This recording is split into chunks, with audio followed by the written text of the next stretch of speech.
course structure. Is everyone on the course for the next 2 weeks, or are you just doing bits and pieces? The whole thing. Okay, so yeah, it's a 2-week course. It's going to cover 6 theory exams that you need to sit and pass in order to obtain your private pilot's license. So that's our CAA requirement. So those 6 exams are the flight radiotelephony we're doing today.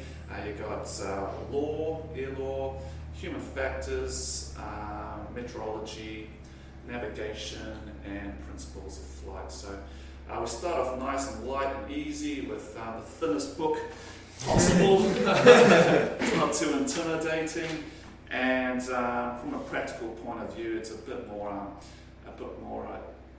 It's got a bit more application to flying. So it's not going to be like law, which is I find a bit dry and so forth. So yeah, we're going to keep it light and easy today. We're not going to dive in too deep, guys. So you've got the mental capacity for the next 2 weeks. Has anyone booked any of the exams yet at all? So no. Okay, so I've done this one. Right, you actually have said it's okay. So, but you're just doing it for a refresher. Yeah, I feel like I did another sort of trial or reintroduction flight a couple of weeks ago. Okay, yeah. Like it's just gone completely. Yeah. If you don't use it, you definitely lose it in aviation for sure. So, okay, yeah.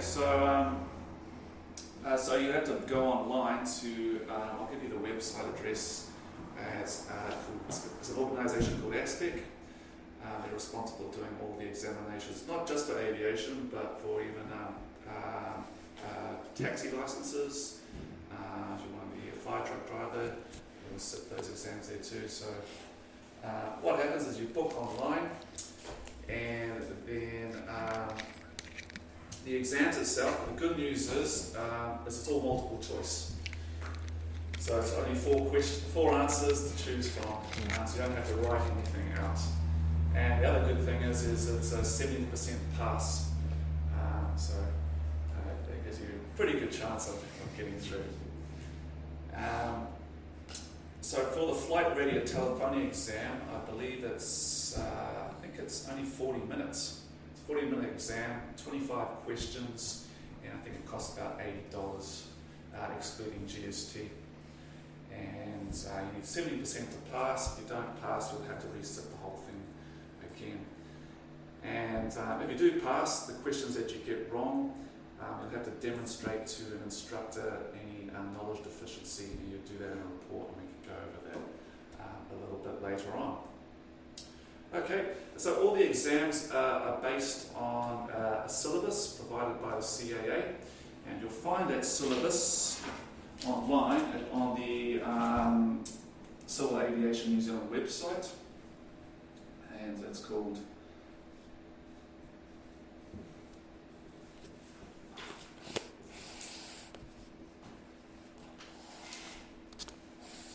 Advisory Circular 613. And so I have all the syllabuses there for each examination. So I've printed off the syllabus for flight radiotelephony, so I'll give you one of those each today. Thank you. There you go. Thank you.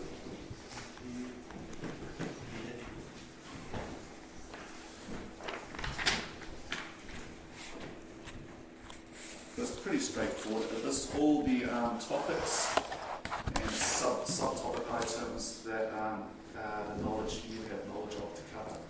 So what we're going to do today is loosely cover each of these items, particularly the key items. We won't go into every single little bit, and we'll also be referring to your FRTO book. So this book here is based on the syllabus. So if you read this book and you answer all the review and questions in there, and with the knowledge you're going to get today with the presentation, you should have no issue passing. So it does take a little bit of self-study on your own, excuse me, when you're at home, on top of what we're going to do today to pass. But you'll get a good grounding and understanding of what is going on, what flight radiotelephony is about. Cool. All right. So I'll introduce the presentation with a little video about flight radiotelephony and some of the inherent problems. So here we go. This is a Saudi Airlines pilot communicating with an air traffic controller, having a bad day.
So, yeah, it's a little fun video there about problems with communication on the radio and how things can be, definitely be misunderstood and lead to accidents and incidents. So that's part of what we're going to cover today, phraseology and words and numbers. There's definitely a set way of saying things, and things you can say and things you can't say, as you might remember now.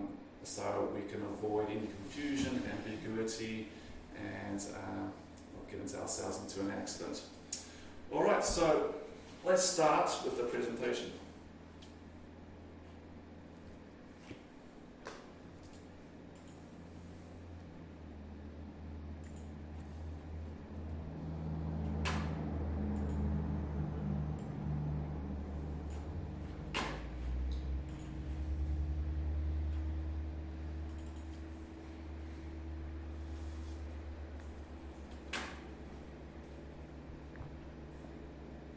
Okay, so this is the flight radio presentation.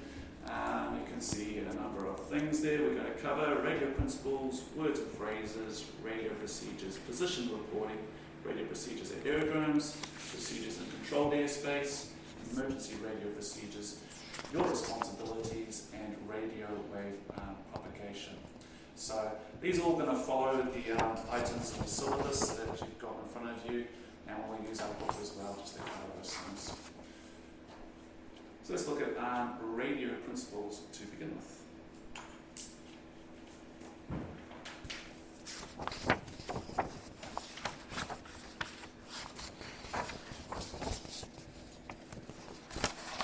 So in this slide, we're going to discuss sound waves, radio waves, terminology about the waves, how our aircraft radios work, what a transponder is, and the operation of it, and we're going to discuss long-range, high-frequency radios, the different types of radio aerials that you find on your aircraft, and then we'll look at a summary of radio communication. So if you want to, you can turn to page 1, radio principles in your book.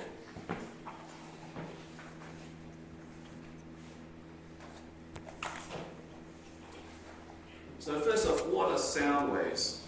Has anyone got a background in physics here? Did well in physics in high school? Depends who you ask. Yeah, but you had a background in maths or something? Yeah, like 20 years ago. Okay, so what are sound waves? Well, they're basically vibrations in the air, and they're impulses or fluctuations of air pressure towards the listener's ear. And they travel through a medium such as air or water. So we've got a bunch of particles here.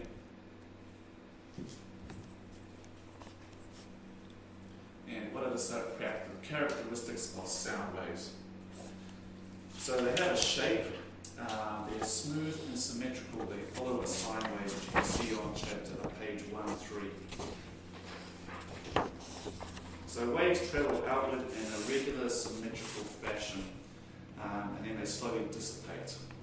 So when a wave dissipates, so it gets weaker and weaker and weaker as it goes, it's called attenuation. So make a note of that, you'll probably be asked that in the exam. And you can see a diagram there, so energy waves are symmetrical and it's described as sine waves. There. So nice and symmetrical and curved. So as sound waves travel through the air, it causes the air to compress and expand. This causes the vibration, which we hear as sound.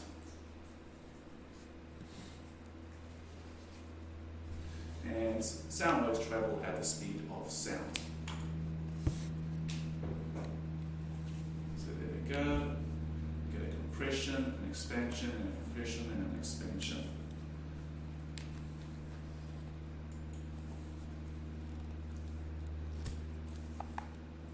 So what are radio waves? How do radio waves differ to sound waves? So radio waves are variation in the strength of electric and magnetic fields. There's no medium such as air or water that they need to travel through, so they travel through space.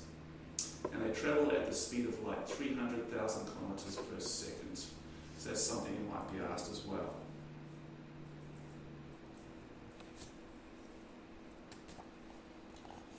So radio waves can travel through space and most other media such as water, bricks and sand. But as in sound waves, they tend to attenuate, so get weaker depending on the density of the material and the wave frequency as they move among things. So it must be noted that distances covered by radio waves are substantially greater than sound waves. So they can travel a lot further than sound waves. And importantly, they can be tuned to a particular frequency. So they can be tuned by the radio equipment to one particular frequency, which is not possible with sound waves. So the ability to select a particular radio wave frequency is very important in radiotelephony. So if a message were to be sent by sound waves, the recipient wouldn't receive all the frequencies associated with the transmitted pressure pattern. But being able to use radio waves on a selected frequency, all the other frequencies get filtered out and we get a clear signal as a result. And an added advantage is that specific frequencies can be selected for specific purposes. That's why we can use our radio and tune it into different frequencies.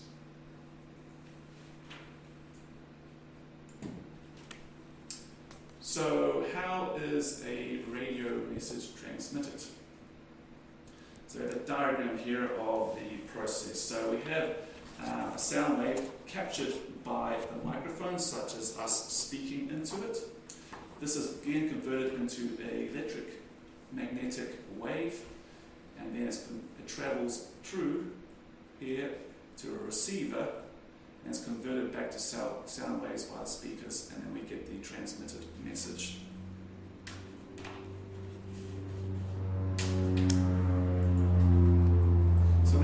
Understand some wave terminology. You've probably all heard of some of these things, such as wavelength.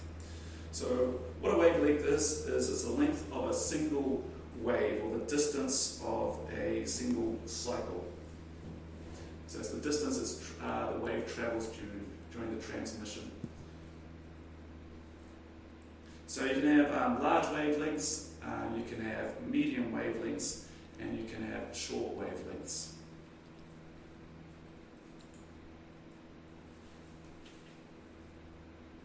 So that's the distance of one wavelength there. So it's the total cycle from the peak of the wave to the trough and then back to the peak.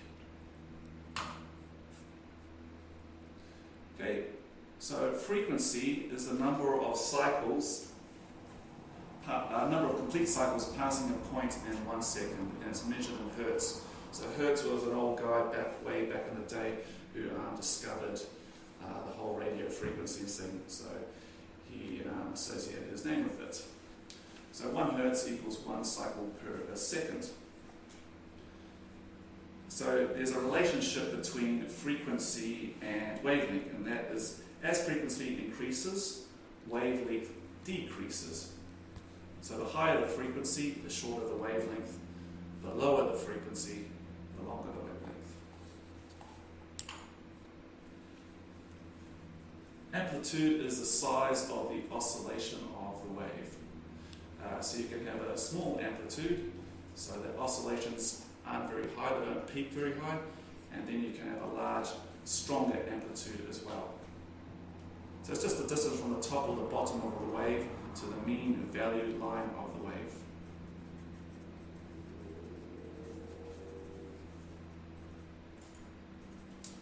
Frequency bands, there are advantages and disadvantages associated with different frequencies and wavelengths. So in aviation, we have different bands or bandwidths. We have high frequency ones and very high frequency. So when you're flying around here, we're always on the very high frequencies and not on the high frequency. So in the planes such as the international jets that travel across the Tasman, for instance, they need to have a high frequency radio as well, because the wavelengths for high frequency are much longer and they can travel much further, and they can actually bend and follow the curvature of the Earth. Whereas very high frequency waves are preferred for aviation. They can travel, they're much clearer, and they travel by line of sight.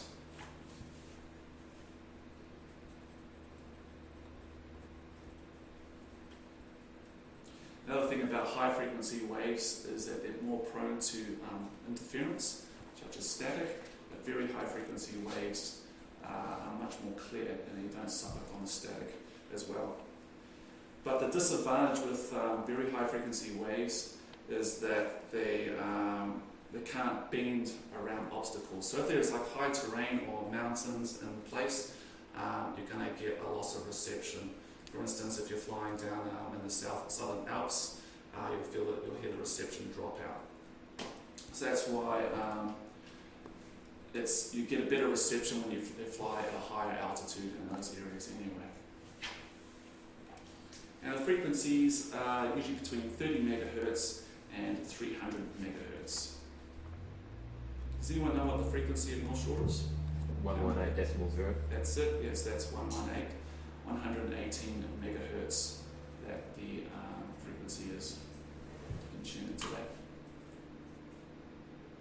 Why is VHF preferred to aviation? I've just kind of covered that. So there's also a larger number of frequencies available in the very high frequency range.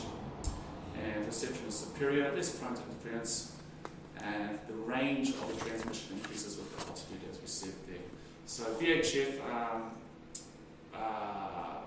transmissions, just remember they're line of sight. That's the key word for the exam.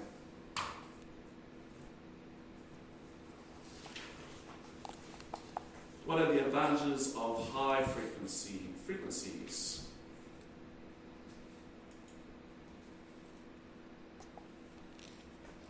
They kind of skipped ahead here. This is more towards the end of the presentation. Just skip ahead here because you don't need to know that just yet. Alright, so let's look at a typical aircraft radio aeronautical transceivers. So you can go to 1.6 and you can see the radio there, the comms section. So this is what a typical VHF communication radio looks like. It has an active channel in use, and then it has a standby channel to the side. And then you can have a combination of a VHF communications and navigation radio. So on the other side here, you can tune into a radio frequency to use the navigation equipment on the ground to give you guidance, say into the airport or runway. It can give you lateral and vertical guidance.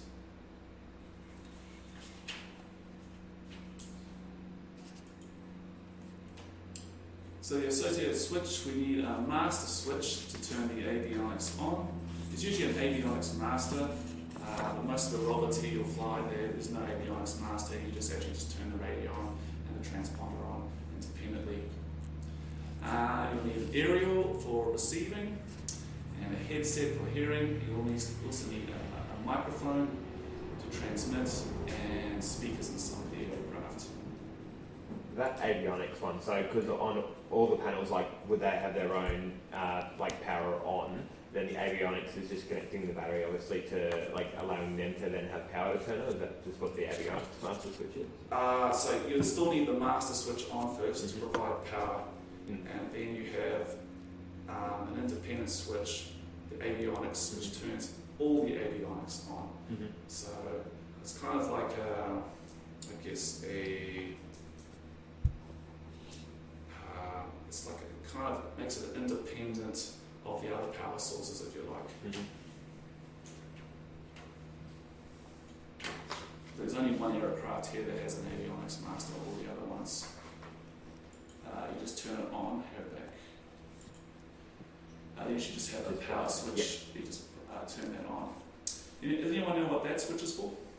Switch between. It's switch between the standby and the active. And does anyone know how to tune the radio frequency? Big knobs for the bigger numbers, so 118, the small ones for decimals, isn't it? Yeah, that's right. So what you do is on the standby frequency, you can use the smaller ring or the outer ring and adjust, tune in the frequency. Once you've got it, you can hit switch, and that will flick the standby frequency to the active frequency, and the active frequency, such as 118 here, 0, to the standby. So the benefit of that is as you go through different airspaces, you've already got one loaded up, so all you've got to do is push the button, switch it over, so you're not put your heads down trying to deal with your radio. You'll be surprised how much your radio stuffs up your flying, because you've been spend so much time trying to fix problems. Why isn't it working? And it can be just something very simple. So knowing how your radio works is really important in that respect. It can save you a lot of trouble.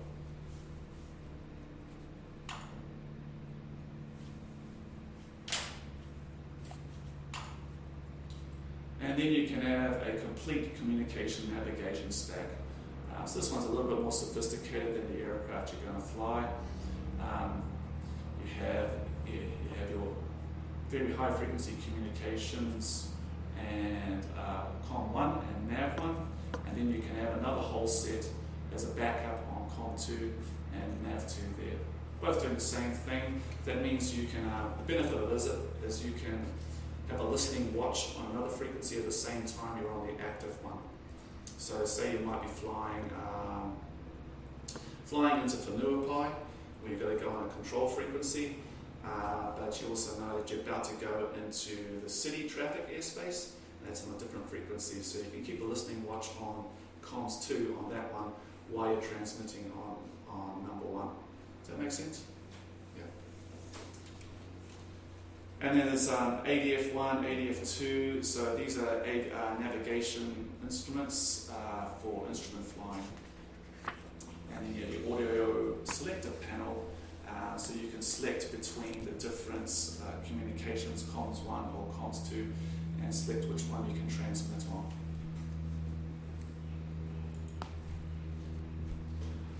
Yeah, pretty basic how you switch on a VHF radio on.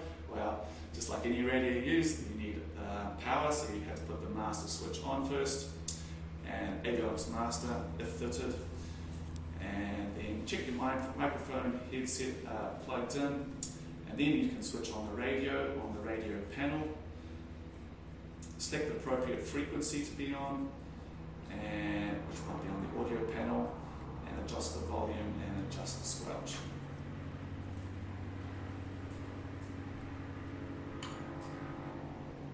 So does anyone understand what squelch is? To give it a crack? A little bit.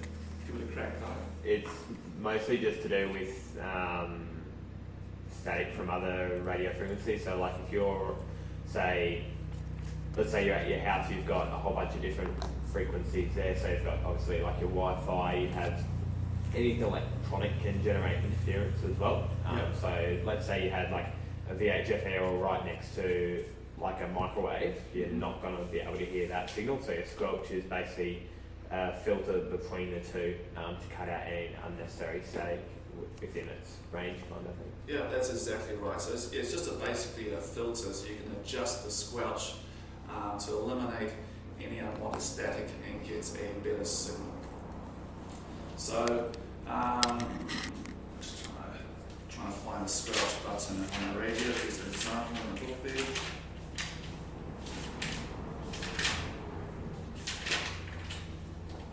But usually most of the squelch buttons in the Robin aircraft are actually also the volume knob.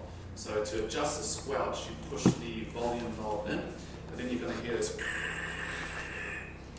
sort of static going on, and you can use that to adjust the squelch. And you can also adjust the volume. It's a way of testing how loud your radio is turned up as well. So you turn it anti-clockwise for a stronger filter, and you can turn it clockwise for a weaker filter. To set the squelch, you turn clockwise until a strong background noise is heard, and you can turn anti-clockwise until the noise just disappears. So you find the balance. Why would you want a weaker filter on the squelch? A weaker filter on the squelch? Yeah, because you could adjust it, right? Or do you always just like try to filter out all the static? Yeah, you try to filter it out. Sometimes you'll be listening on the radio and it's just, you're not getting a clear signal and it's quite broken. So as you said, there might be something nearby interfering with that. So then you need to adjust the filter to get rid of the static interference. And also, it's like, let's say you're quite far away from something, but you can still pick up the signal. Sometimes you'll be able to hear it if you've got quite a low squelch as well, isn't it? That's right, so distance does affect it as well.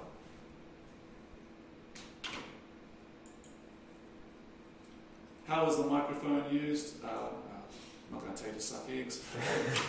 It's pretty straightforward. So there's usually two microphones. There's either a handheld microphone, you can pick it up and click to talk, but it's not very practical when you're flying an aeroplane because you need two hands to hold onto the throttle and the control column. So you'll have a microphone boom attached to the headset that you wear for practicality's sake. So to make a transmission, you have to PTT, push to talk, to press that button to transmit. If the microphone's too far away, you're obviously not going to be able to get a very good sound, so make sure it's closer to your lips, and you just speak with a normal voice. So importantly here, only one transmission from one station can be made at a time on a frequency without interference. So if two stations call simultaneously, two at once, neither transmissions will be heard. So that's the limitation of it. So as you're flying around, if you're hearing someone else talking on the radio and you decide to talk at the same time, it'll just cut everybody out and no transmissions are. So in that respect, you have to just wait until the frequency is clear and then transmit before you talk. Otherwise, no one will hear you. Will you know if there's been interference on it? Like, will there be a sound? Yeah, you'll definitely hear it. Sometimes there's a bit of a squealing sound, like it sounds like a bit of feedback, or it's just a very muddled transmission. You can't really understand it. And generally flying around here, you'll just hear someone say two at once, or you're stepping on me, or means you're transmitting at the same time the message. And then it's important that everyone transmits again. Happens quite a lot, yeah.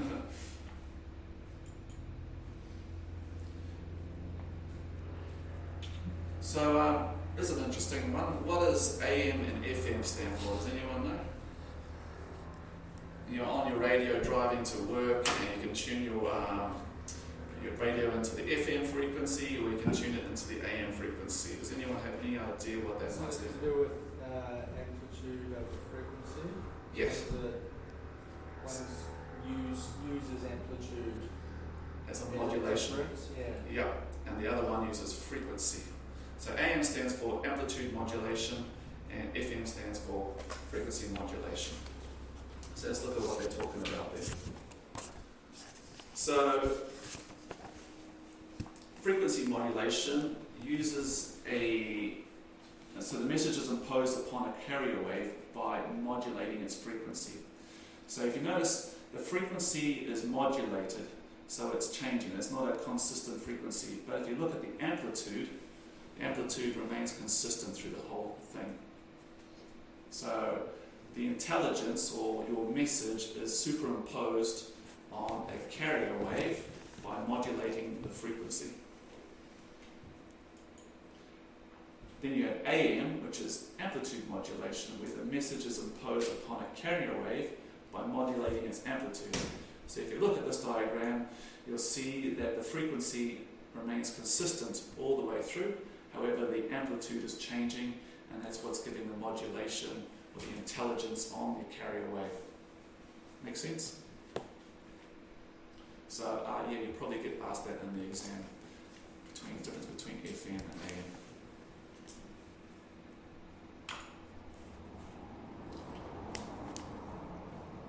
So transmitting, we just covered this. So you first listen to avoid transmitting over others. You don't step on them, they call it. Decide what you want to say before you transmit. This is a classic. You ever heard this? Northshore traffic, Tangier Lima, overhead, Oriwa, click off. Joining overhead, that kind of thing. So as not to burn up airtime and not allow anyone else to transmit. Decide what you want to say first before you transmit. Press the transmission button immediately before you speak and release once the message is complete. So you just speak slowly in a normal, clear voice. Don't whisper because you want to be picked up. Don't shout because you'll blow everyone's eardrums in the vicinity, and everyone will think you're probably having an emergency as well. And words are pronounced clearly with correct phraseology. We're going to get into phraseology soon. So, what if your radio is not working?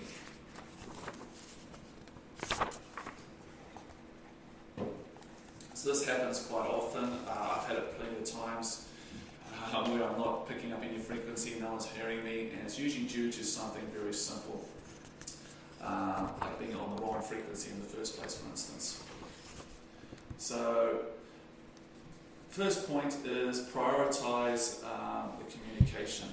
So first of all, you aviate, you navigate, and you communicate. Has anyone heard that phrase so far in flying? Yeah. So it's the priority in which we want to do things. Flying the plane is the most important thing, keeping it in control. Once that's under control, where am I going? How am I getting there? That's next. And communication is the last thing we do. If you do it in the wrong order, you communicate first, but if you get to fly the plane, you're going to put yourself in a bit of a situation. So we'll review the comms failure procedures in more detail later. But simple fault finding, obvious stuff. Your mum or your dad, or your grandmother's ever called out the electrician or IT guy to the computer because it's not working. Simple fault finding, they probably realise it wasn't plugged in the first place. So check your master switch is on, check your radio is on, and it's on the correct communication or nav. Then you check the audio panel, check your connections, your headset, both jacks are plugged in. Sometimes it's easy to inadvertently unplug your microphone. Check you're on the correct frequency, and check your volume, and check the swelch as well. So additional radio equipment on board, transponders and emergency locator transmitters. Does anyone understand what a transponder is? Want to have a crack at it? It's to do with the secondary surveillance radar. I see you're nodding your head there, Kai. That's your so your transponder will have a squawk code. So what that does is that radar is based off basic incoming signals, and then it sends a response back. So depending where you are and what you're doing is depending on what transponder you have, and that will determine what people can see. So like just your standard VFR stuff, like 1200 and 1400 are your basic ones, but then if you're doing instrument flying, you'll have a specific squawk code by ATC that will basically, they know who you are because it's in their system of what code you've got, but then also it transmits through different radar screens as well. That's pretty much right. You obviously spent a lot of time on the flight deck that day. No, I just spend I spend way too much time watching YouTube and all that other crap as well. It doesn't hurt to do it, obviously. Yeah. Very good. Yes, that's pretty much correct. So let's look at what a transponder does then. So allows, exactly as you said, allows your aircraft to be seen by SSR. SSR stands for Secondary Surveillance Radar. Hint, hint. I want to write that down.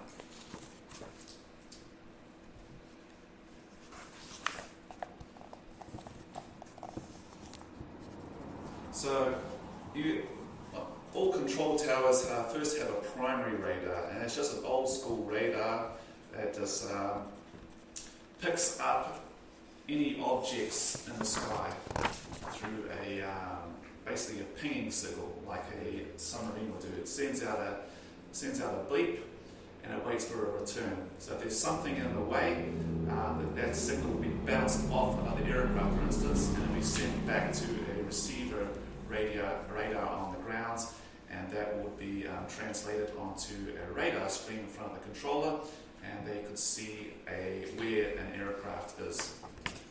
However, it doesn't give any information on who the aircraft is and how high they are. So the way they get around that is by building a secondary surveillance radar. So what this radar does is it transmits a signal, it pings it out into the sky in all directions, and then the transponder on board the aircraft will be interrogated by the signal, if you like. And instead of the signal being bouncing back just through reflection to the control tower, it actually sends information directly back, such as your position, your airspeed, and your altitude, and a specific squawk code, as you're saying, that will tell the aircraft controller whether you're a VFR flight or you're a helicopter, specific information like that. So, yeah, it responds to a signal. That's the benefit of it. So, it has various functions. Transponder is off. Standby. The standby will not reply to an interrogation signal from the ground. And you can see the knob on the right hand side here, so you can turn the knob here to each of these different functions. Then we go to on. So when the transponder is on, it's in mode alpha. So it will respond with a 4-digit code. So it will send out a signal as 1400 in this case. Then the next function is alt. It's also called mode Charlie, and will respond with a 4-digit code plus the altitude of the aircraft. So this is the one that's the normal setting for your aircraft when you depart out of anywhere, basically. You'll set it to alt mode, and therefore anybody monitoring the airspace from a tower it can see what altitude the aircraft is at as well. So we'll get that really useful information. And that allows them to separate aircraft vertically if they need to. It has a test function and an ident button. So the ident button is just to the far left there, and the function of this button is to basically help the air traffic controller identify your aircraft amongst all the other aircraft on this radar screen. So if he's asked you to Tango Zulu Lima, push ident, and you push the ident button just once and release it, what this is going to do is going to illuminate your aircraft on this air traffic control screen, so it will light up, and then you can positively identify your aircraft amongst the other aircraft.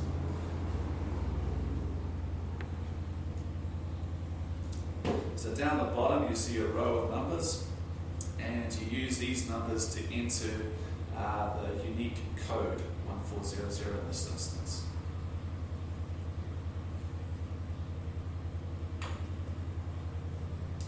So as I was discussing earlier, we have primary surveillance radar. So the radar sends out a signal and it gets a return from any object that happens to be in its way. And then on our screen, on the radar screen, you get a blip, and you can say, okay, there's an aircraft in that position. It gets a direction on it, and you can also get an airspeed on it. But you can't tell how high the aircraft is. There's no way of telling that. On second surveillance radar, the tower sends out a signal, the transponder sends a reply back to the tower, and now it gets the unique code telling what the registration of the aircraft is and its altitude. And you can pass that information on to any other aircraft in the area to avoid collision. So here's a busy radar screen. All these blue letters here represent the altitudes and information on the flight, such as the flight number. So it's pretty busy. That's why the ident button comes really in handy. So if you push it, you can light up, separate it out from another flight.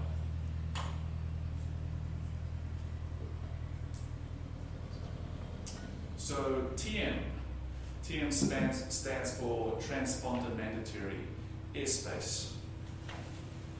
So what is Transponder Mandatory Airspace? Where's this chart around if you want? Does anyone see one of these yet? Yeah. I've got one in my bag. Oh, good.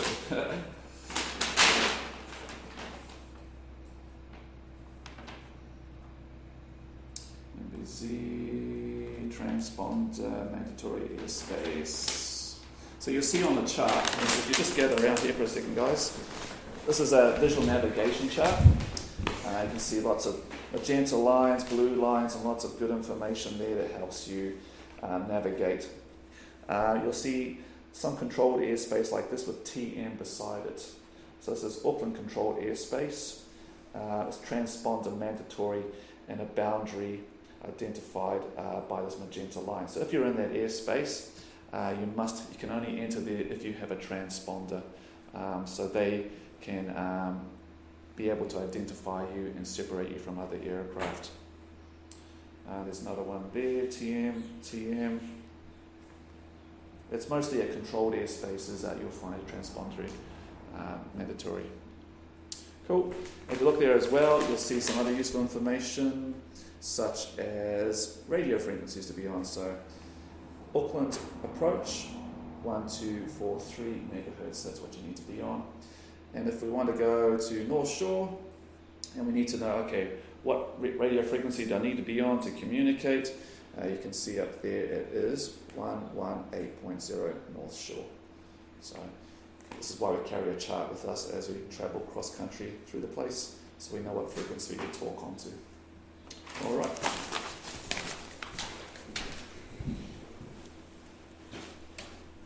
Isn't transponder mandatory? That means the transponder has to be on all the time, right? Yeah. Yes. But isn't all flights have to switch on the transponder? Yeah. No, I mean around here at North Shore, it's not a transponder mandatory airspace. Oh, okay. But is it required? Anyway. Is it good practice to switch it on? Yeah, I would do it because it adds an extra layer of safety to you. Yeah. That anybody else around, Right. such as a traffic controller, could be monitoring things. And if you have an emergency, such as you have a Mayday emergency, Yeah. you can enter a specific squawk code for emergencies, and that will light up on an air traffic controller or flight information service controller's screen, and they'll know you're in trouble, so they can track you Okay. down. So it's always a good idea to put it on anyway. So who doesn't? I mean, what circumstance that people switch it off? Switch it off.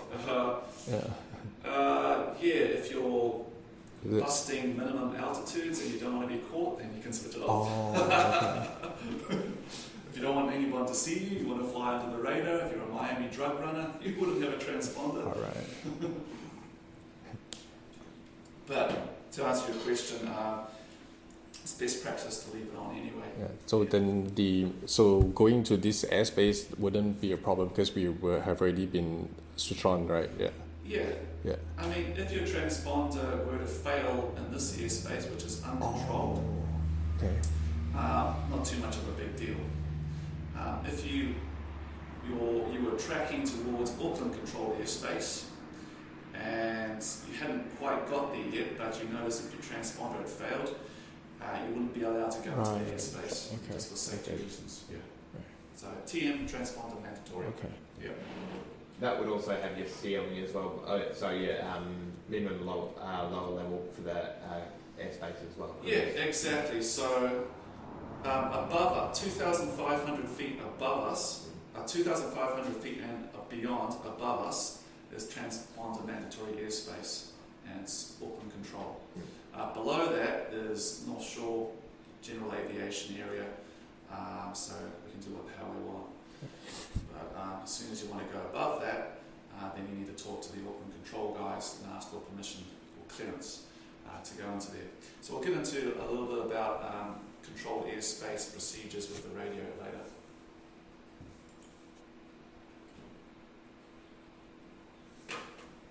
Where's the mouse gone? There it is. And ATC air traffic control permission must be obtained prior to operating in transponder mandatory airspace. When transponder has only mode alpha, or transponder is not working, or the aircraft is not in transponder equipped. So there are circumstances where you still can go into controlled airspace here without a transponder or not working, so long as you get permission from the air traffic controller. Because they won't have you on their radar screen, so they'll begin asking you for very specific information about where you are, how high you are, and what your intentions are before they let you in.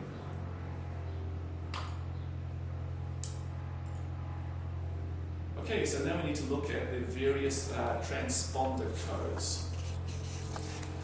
So a transponder can have various codes in them. They're called squawk codes, and they give the air traffic controller information on what type of operation you are flying.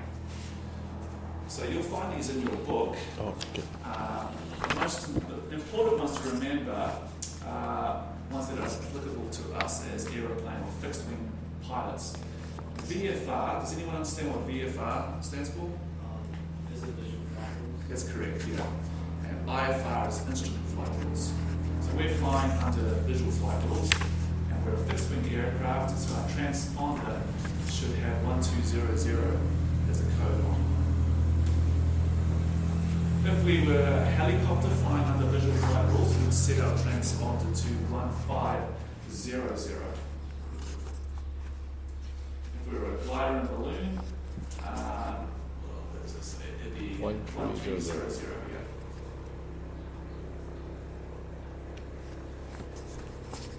Yeah. Aircraft operating in a circuit at a controlled aerodrome is 2200. So the ones you will use every day is 1200, and if we're going to a controlled aerodrome and doing circuits there, so you're going to Hamilton, which is a controlled airport, you will be setting you'll be asked to set your transponder to 2200. Cool, then we have some codes that are in red there. These are the emergency codes. So there are 3 of them. You need to commit these ones to memory.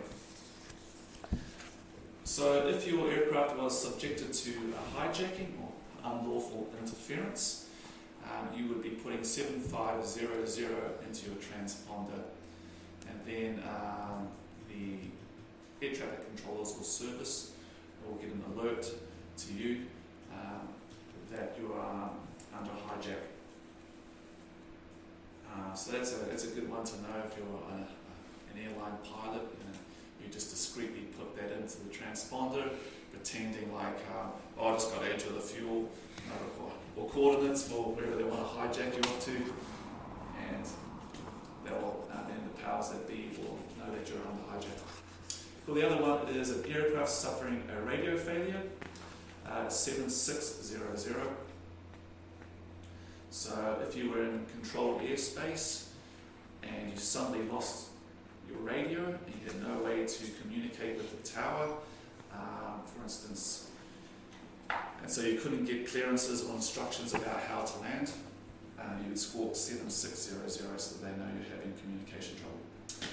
Last one is the Mayday situation. So if you're in an emergency situation, you'd be scoring 7700. So if you had an engine failure, for instance, you could put that in there. So yeah, commit those ones to memory: 7500, 7600, 700. Just remember 5, 6, 7, and you're likely to get one of those in the exam. Is 7700, is that only for Mayday or pan as well? Well, depends on the a pan call is it's a distress call, but at the lower level, it's more like it's an urgency situation. So say you had not critical. Yes, that time I had the captain had a medical issue. It didn't turn into a medical emergency because he recovered from it. But I remember the first officer made a pan call to the battalion, pan, Qantas, 1, 2, 3, whatever, and made that call. But he didn't put that code in because it's not a full-blown emergency. Yeah. Cool, and the last code is discrete codes or personalized codes. So if you filed a flight plan, for instance, to go cross-country to Tauranga,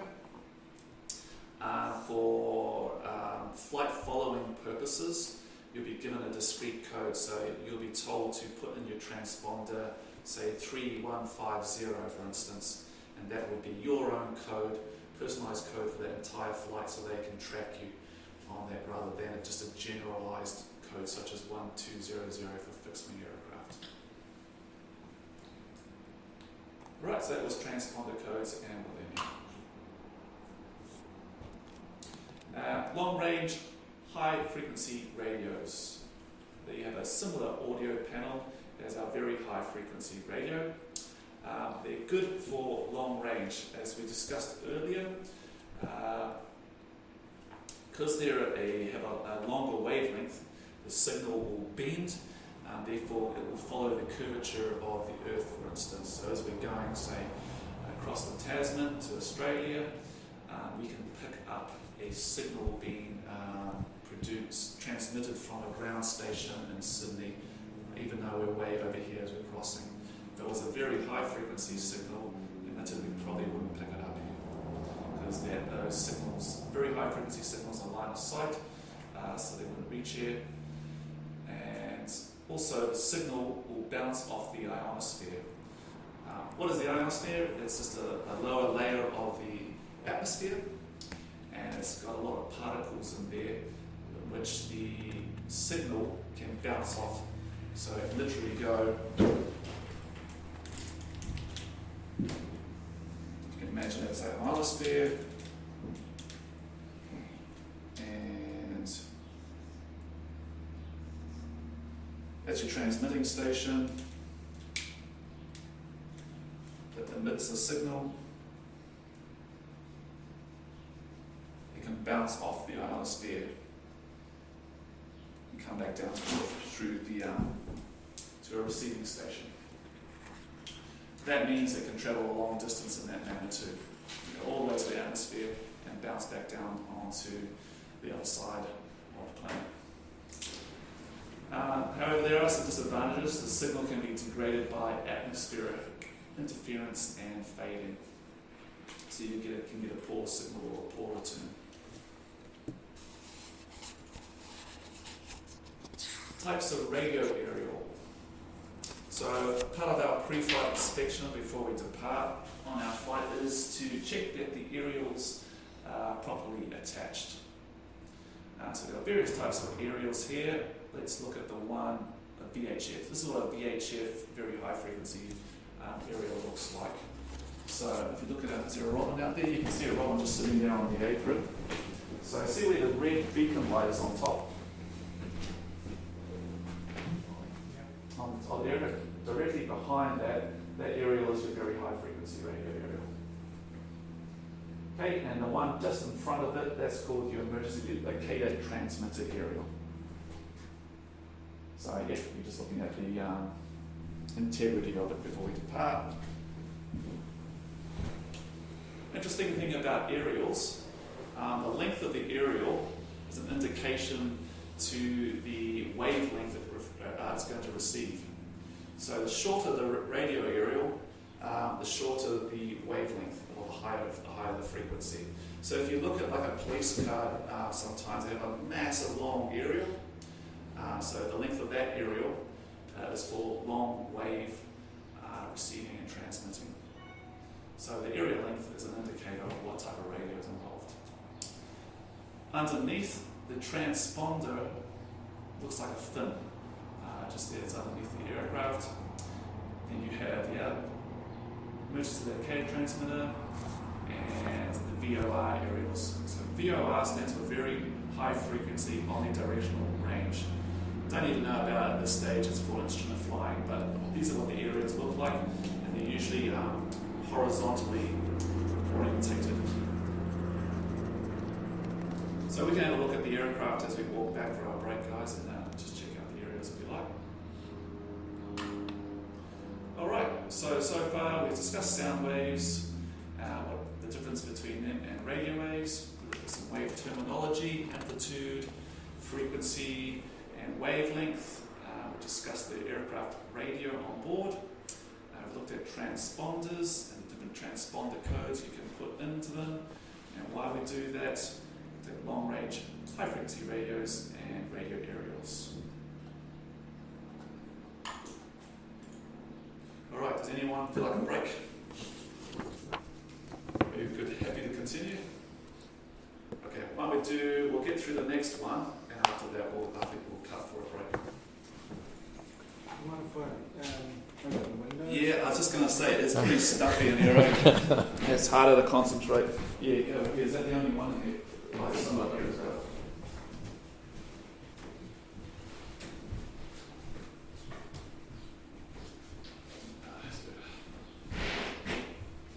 I wonder if there's an air conditioner. There is. See if it works. So, okay, sounds good. There we go.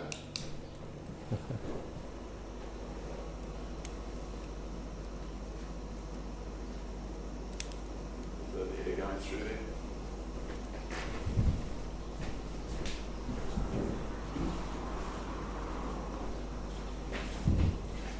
I'll leave you in charge of the, you'll be the aircon operator today, Kai. Alright. Are we able to get a copy of the slides or? Yeah, I can do that. Okay, for you. oh, Yeah, that'd be we great. can, Yeah. we can print all those, a copy for each of you, and if that helps you for your study, yeah, sure, Yeah. no problem.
there's a little funny video to introduce the next one.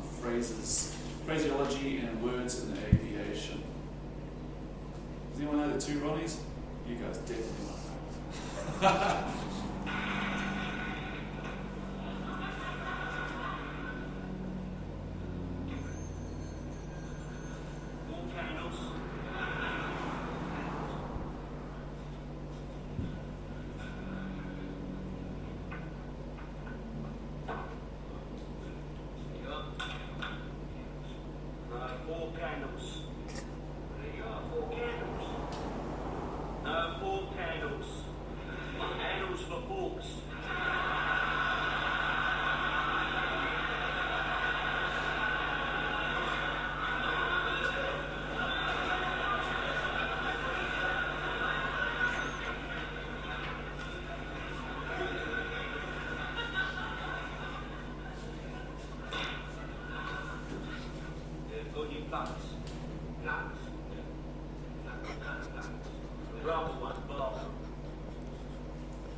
You get the idea.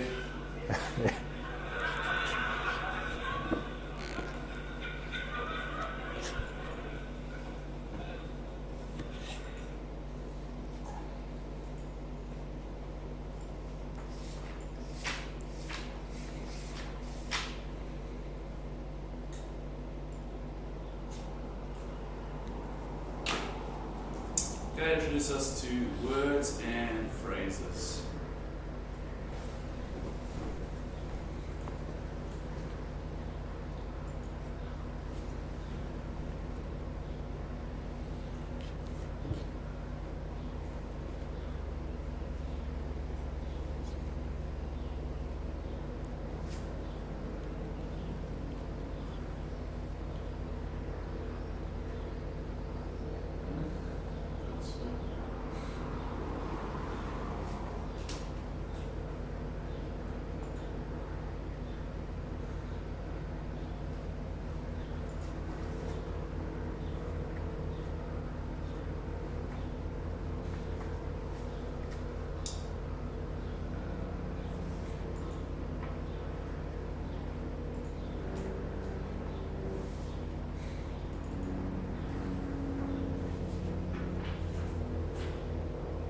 Stand by. Which I think we close the windows a bit. Okay. Keep the aircon in.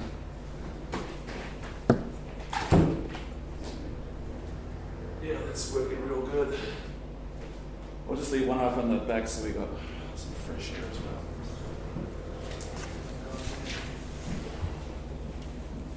Oh yeah, and we'll block out the noise a bit too. That's good. That's true. Different phrases, come on. What are you doing? Technical issue.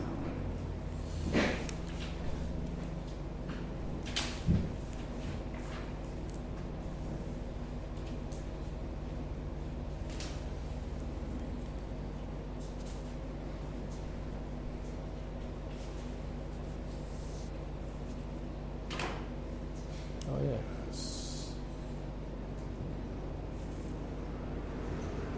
Great. Okay, so from that video, basically you can see that finding the right phrase or word sometimes can be, some words and phrases can be mixed up with other words and phrases, and we end up in a situation where we're all confused and we don't know what we're talking about. And you can imagine in an air traffic controller to aircraft situation, this could lead to a lot of ambiguity, and the sounds and phrases can have multiple meanings. So aviation is a set way of saying things and what you can and say, can't say, and we'll discuss that now. So first off, pronunciation of letters. Is anyone familiar with the phonetic alphabet? You guys will have covered this in the Gateway program, 100% sure. Yeah. Okay. So for instance, how would we pronounce or letter J? Juliet. Juliet. Yeah. R. Romeo. A. Alpha. Z. Zulu. Very good. How about O? Oscar. Okay, so you get the general drift. So we'll look at the entire phonetic alphabet shortly. So how should we speak and when we're communicating in aviation? Aviation has its own language basically, and we need to learn it. So we use only the English language in aviation. It's pretty much the standard internationally that English is used. Although I think in Russia they go by their own rules. Lead to some interesting situations. So where possible, we only use a standard phraseology. So that doesn't mean we can't use plain English. Sometimes it's just better to use plain English to get your message across. Being concise means not using too many words, and being unambiguous. So don't say something that could be interpreted in multiple ways. Like as we just seen in the video, phrases can have multiple meanings. 4 candles and 4 candles. Avoid voice inflections. Keep your voice pitch constant and ask questions with the appropriate words. So, yeah, an inflection basically means the amount of stress you put into the phrase. So it sounds like it can sound like you're having an emergency when you're not. Just trying to remember a time. That'll come to me shortly. And don't be over polite. There's no need for pleases and thank yous. Just chews up more airtime, and the traffic controller is not going to be upset if you don't thank them. Or say please. Okay, so there is the phonetic alphabet. So you're going to need to learn this piece. It's got it all threaded through there. So I'll just test.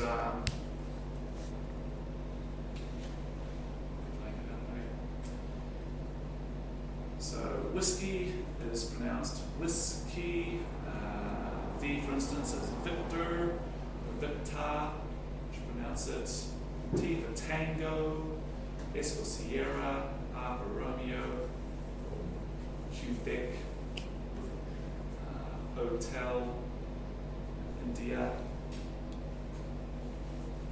Just go around the room and see if you can get a few of these guys. Just say 3 of them. We'll just go around the room, do 3 each, and we'll just cover this off. Start with you, John, if you like. Alpha, Bravo, Charlie. Go there, can I? Tango, Zulu, Golf. Take it to the golf, cool. Any order you want, Oh. just to get practice. Foxtrot, Golf, Hotel. Say your, everyone say their initials in their phonetic alphabet. It's probably a better way to do it. Sierra, Charlie, Romeo is me. Kilo Mike November. Hotel Juliet. Good. Sweet. Okay. So yeah, do that for your homework before the test. Go through those.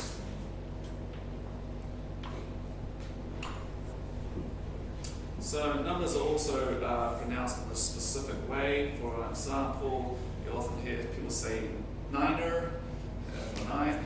Sounds a bit ridiculous. I don't actually hear anyone say that. I mean, only I'm crossing Americans do it. runway 0927 will do it. I don't think you can confuse that. Yeah, if you'll hear people go. Crossing runway 0927. 5 is a little bit different, so it's pronounced five. And 8877, pretty straightforward stuff. So it's just to avoid confusion, confusing one number with another. We use a decimal system as well, so we say a decimal. And 100 is 100, 1,000 is 1,000. I bet you will be tested in the exam one of these as well. How do you pronounce four? Yeah, this is 4, flower. flower. Flower. Flower. I've never ever heard anyone say it flower. Yeah. But for test's sake, there it is. And if you have a really bad day at work, like that guy from Saudi Arabian Airlines, maybe you can spell it out like that, flower. And so for altitude, cloud height, visibility, and RVR, which stands for runway visual range information, number should be followed by 100 or 1,000 as appropriate. So say we're at 27,000 feet. It's not 2,700. It's 27,000. Or the cloud height today is say it's 3,000 feet, and it's just 3,000 feet, or 3,500. So all other numbers is, for example, aircraft call signs, flight levels, headings, wind direction, speeds, transponder codes, runway designators such as runway 21, 03, altimeter settings, and other similar data shall be transmitted by pronouncing each digit separately. So each runway has a designator.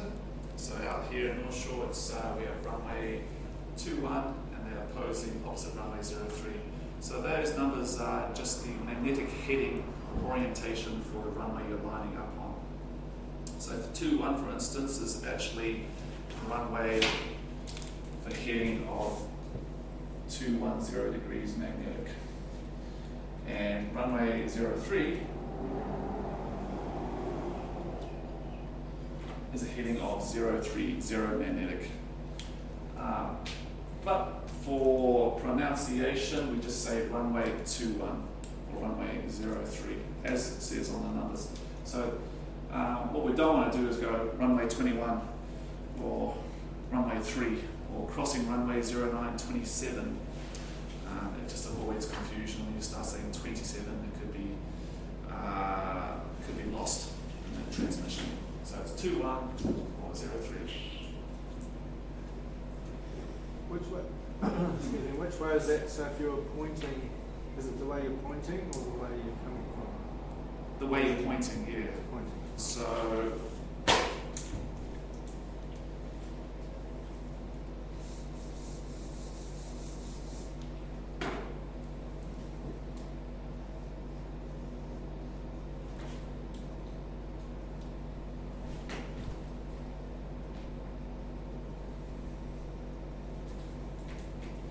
yeah, North Shore 03 is the runway is pointing in 030 degrees that way, and 21's pointing that way.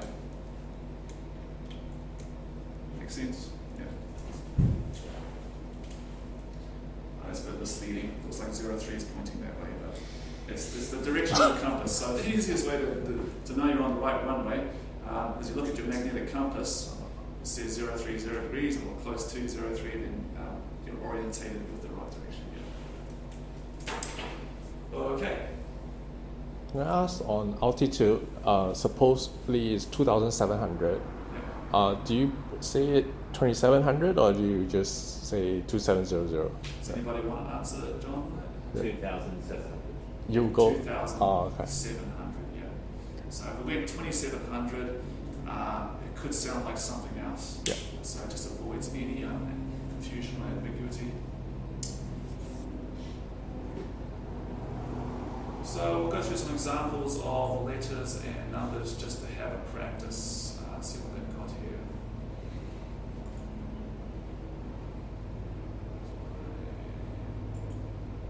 Let's go back. All right, so from memory, let's say, how would we say that registration on that aircraft? Zulu, Kilo, Tango, Zulu, Lima. Yep, that's pretty good.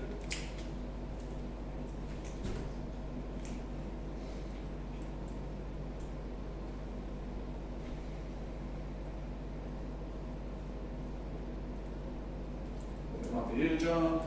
36,000 feet. 36,000 feet? No? 36,000. 36. 36, yeah. Oh, God. Yeah. Flight level 360. Or 360, yeah. It'll probably be that. So, Okay. flight levels, once we get above 13,000 feet, Yeah. it changes to flight levels. So each level goes up in 1,000 feet. So you have flight level 150 for if you're at 15,000 feet, flight level 200 for 20,000 feet, and etc. etc. Visibility is measured in meters. So it would be visibility today is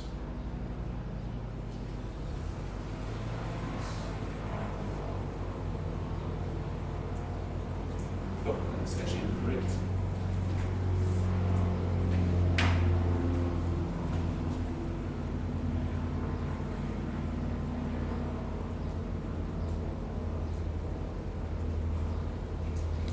So visibility is measured in meters, and it's going to be written like that on a forecast. So it's going to be 02000 feet. So that actually stands for 2,000 feet. So you just add 2 zeros to whatever the visibility is on the chart. Runways, as we discussed, so it's 2103 or 05, 26. Wind.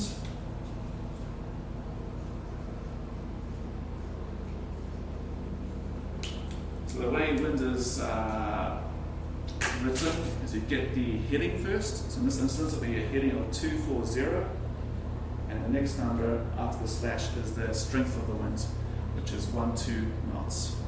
24, fly a heading of 240, or the wind's coming from a heading of 240 at 12 knots. Transponder codes. What's the emergency transponder code for a Mayday? 7700. Exactly. Cool. So let's look at how time is pronounced.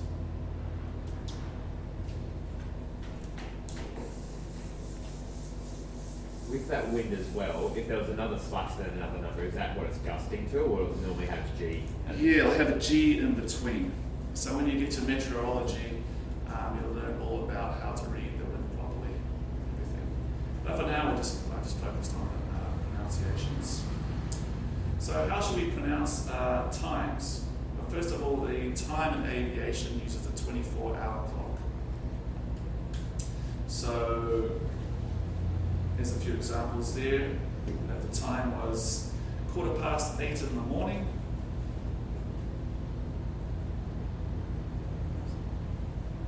There it is, yeah. Doesn't make sense what they've written there at the beginning. 1 o'clock. Okay, anyway, ignoring that, so it should be pronounced 0815. 5:20 in the afternoon is pronounced 1720. 11 o'clock in the evening is pronounced 2300. 4 o'clock in the morning, 0500. the drift.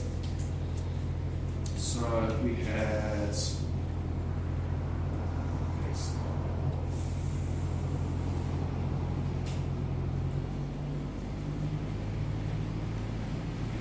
How would you say that, guys? 1100. Yep. 1100. Yeah, we know it's a bit much.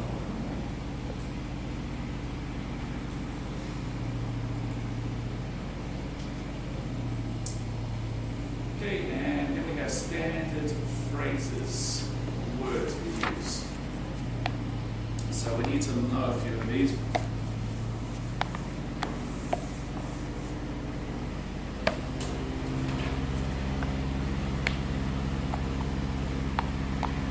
So there's a whole bunch of words, just like learning a language, there's a bunch of words that we need to know in order to be able to communicate properly. Here are some of them. Acknowledge, what does it mean? It lets me know that you have received and understood this meaning. So it might be, take us to the Lima, acknowledge, clearance, take off.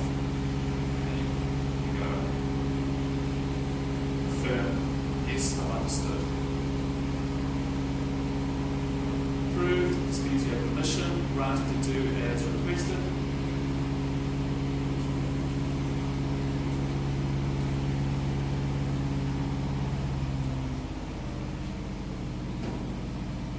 A couple here, break. Very, very rarely used. I've never ever heard anyone say this, but it basically means that you can indicate there's a separation between portions of the message. So if there was a really long message, so that one word doesn't run to the next word, etc., you can put break in between, you can say break. Cancel means annul the previously transmitted clearance.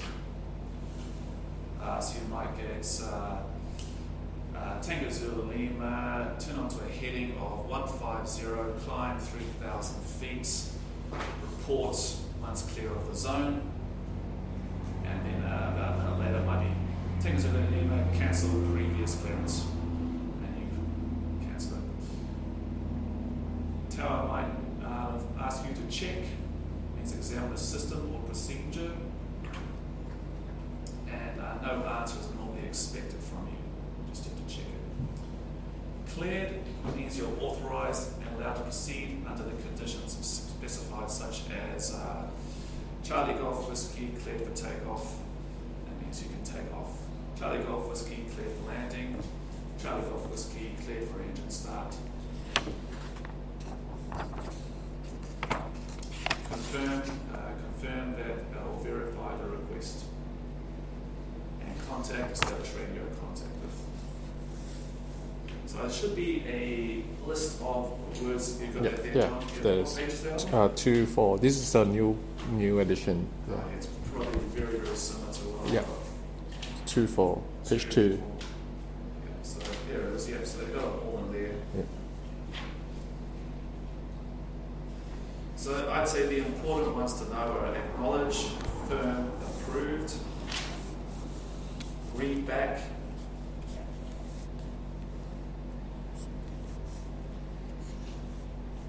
report, request, say it again, confirm, maintain. You'll hear that a lot if you're flying controlled airspace. Maintain 6,000 feet, or maintain heading.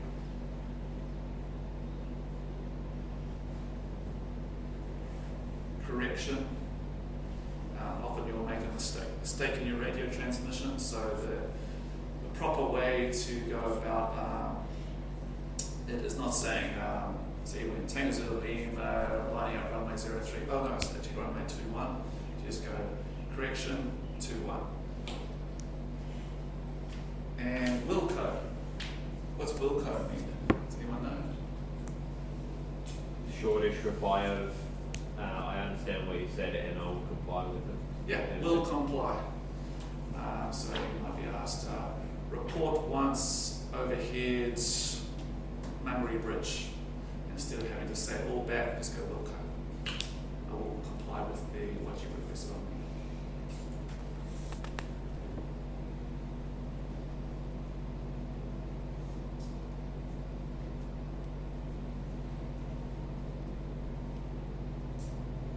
Expedite.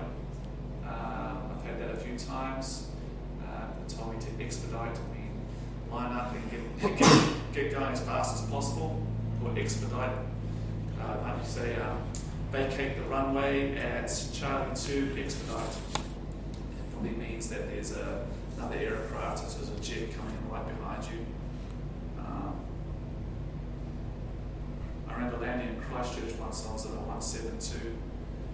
And he told me to land long and expedite the runway immediately because there was an A380 behind me coming for landing. Turns out I didn't get on the ground fast enough, so I had to go to another holding bay and wait for about 20 minutes for all the traffic to clear so I could cross the runway.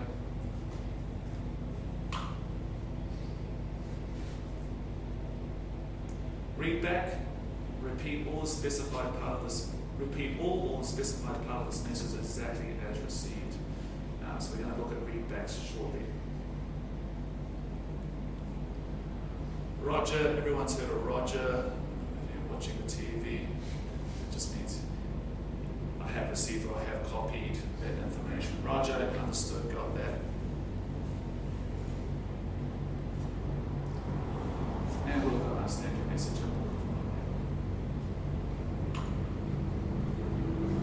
So if we don't understand something, we're having difficulty with something, let's always tell air traffic services or use ordinary English and forget the radio language.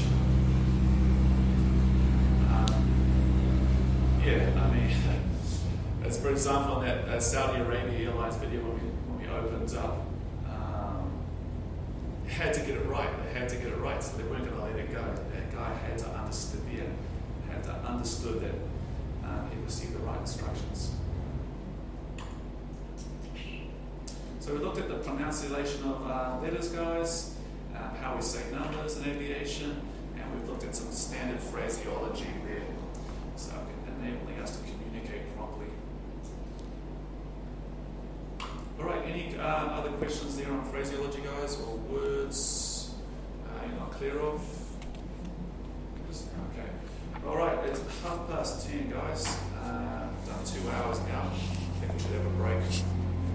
Sound good? Does anybody want to go back to the Aero Club upstairs? There's tea and coffee and facilities like that. If you want to go there, I'm gonna grab a coffee there.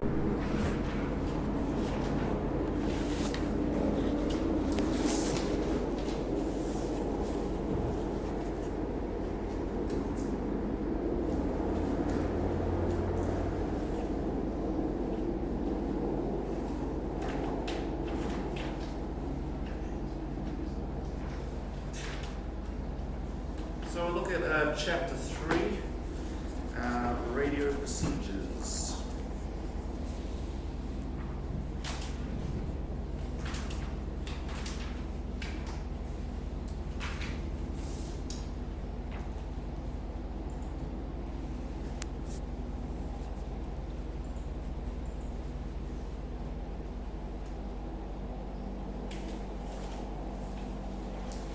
So while it's loading, so what we're going to discuss, guys, is radio call signs, how to make radio calls, loss of radio communication procedure, speechless technique if your radio isn't working, light signals and radio test procedures, what is a listening watch, and a TIBA, traffic information broadcast by aircraft.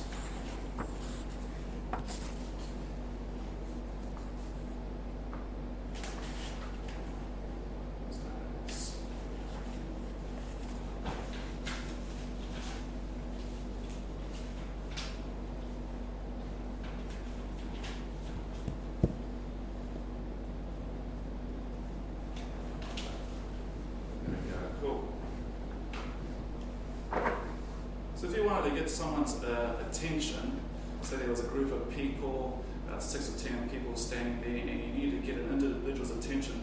How do you get their attention? Yeah, your name, their name, exactly. So in aviation, all our aircraft have names, or call signs, we should say. So there are 3 types of aircraft call sign used in New Zealand.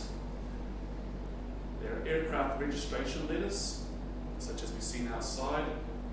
ZK stands for New Zealand Registered Aircraft. If you're in Australia, it's VH, will be preceding the actual registration of the aircraft. It's followed by a 3-letter registration, TZK, Tango Zulu Kilo. The other type is a telephony designator and registration letter. For example, Great Barrier, Foxtrot, Echo Delta. So when Great Barrier comes in today, they'll be using a call sign similar to that. In fact, I think they use numbers at the moment in Abraham, and they'll say Great Barrier 52, for example. So that's another way you can identify your aircraft. So those are the 3 ones, guys. Make a note of that, particularly the aircraft registration letters one.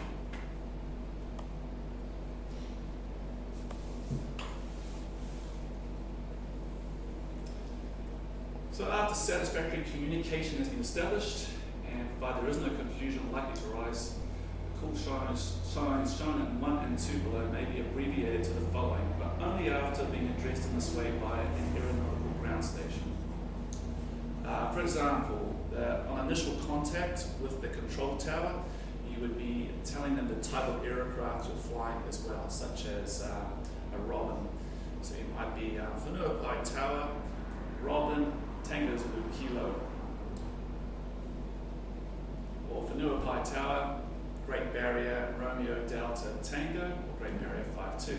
Once you've established communication, just to save time and energy, we can abbreviate the call sign just to TZK, or Romeo Delta Tango, or Great Barrier 52. There's no abbreviation allowed on this one. They're using numbers. Make sense? Yeah. So what about ground stations? They also have names so you can get their attention. For example, approach, arrival, departure, tower. So when we're sitting on the ground, for example, in Whenuapai, I've got a handout there.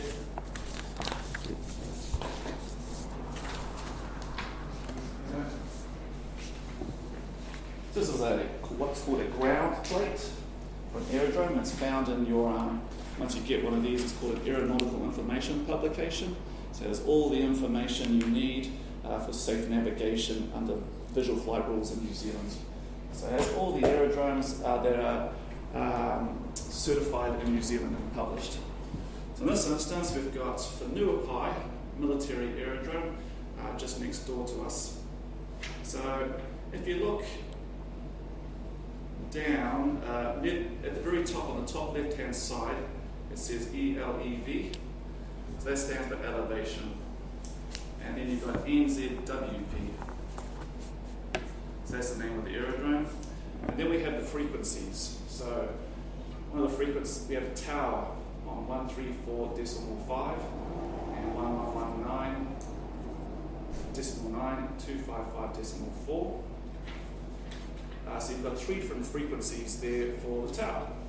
So aerodrome control, aerodrome, and appropriate control where these services are provided from an aerodrome control tower. You're probably wondering which frequency do you use, because there's 3 of them. Well, you just use the first one available on the left-hand side. The other 2 there are provided as backups. Yes, Harry? Where it says elevation here, what's the difference between the elevation in QNH and runways? Right, so elevation, for instance, of Whenuapai is 103. So that stands for 103 feet above the sea level. That's the elevation of the airfield. Here at North Shore, it's 212 feet above sea level. So the difference between the elevation and the QNH, what you're talking about? Yeah. Is the QNH, guys, is the pressure, the air pressure at a certain at sea level, if you like. and it's measured in hectopascals. So when we set our altimeter at the airfield we're on, we set it to the elevation of the field, and that will automatically give us the ambient pressure at sea level in the area that day. Yeah. So you set it to elevation, unless otherwise instructed to by the control tower, and might say set your QNH to 1013 or something. Yeah, but that's a little bit more in navigation, principles of flight kind of stuff, but interesting stuff anyway. Where's that elevation? So the airfield elevation is 103, but then like you look down the northerly end of 03 and it's 53. Where's the 103 normally taken at? Is that the highest part So of the that is airfield? the elevation of the threshold. Right. So it's actually a little bit lower than the elevation of the field. So if you're on an instrument approach, that's important information to know. Okay. Then there's some other frequencies, ATIS and under 10, which we'll get into. Oh, there's ATIS at the bottom. So what is an ATIS? It's an automatical terminal information system, service, and it broadcasts a pre-recorded message giving the pilots important information in terms of the wind, the pressure of the day, the QNH, the runway in use, the runway condition, whether it's wet or dry, and a coded letter. So that will follow shortly. Okay, and there's other ones, for instance, approach, that have its own specific frequency, departure. So as you're flying along or at the airport, you might be told to contact arrivals or contact departure for a departure clearance, or contact the tower for a takeoff clearance, or contact the ground for surface movements such as taxiing or to start your aircraft. Those are the different names and different units or call signs missions. So where are the frequencies that can be found? Well, we just covered that. So it's found in the AOP Volume 4 that Kai's got there, and the plate section. So there's Auckland. Some good examples there. So you've got delivery. So if you need to contact delivery, 128.2. If you need startup clearance, you can contact the ground. So you'd be tuning your radio to 121.9 megahertz. The tower's got a standby frequency there, 120.8. So that's how you find out how to tune your radio, so get on the right station. And in the general section of the aeronautical information publication, you can find all the communications listings as well. Service facility, hours of operation. H24 means a 24-hour service, so it's around the clock. Anything else there? Call sign, Auckland control, Auckland radio, and etc. etc. I'll just show you where that is in the volume 4, in case you're quizzed on it in the exam. So.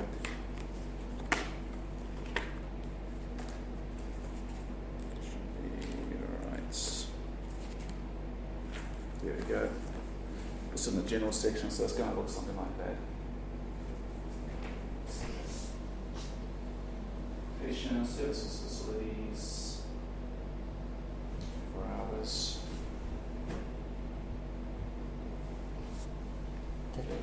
When do we need to use? Purchase one of these. Yep. Thanks, Carl. So before you go solo, Right. it's a requirement that you have an ARP Volume 4. It's also a requirement that you purchase current visual navigation chart as well for this area.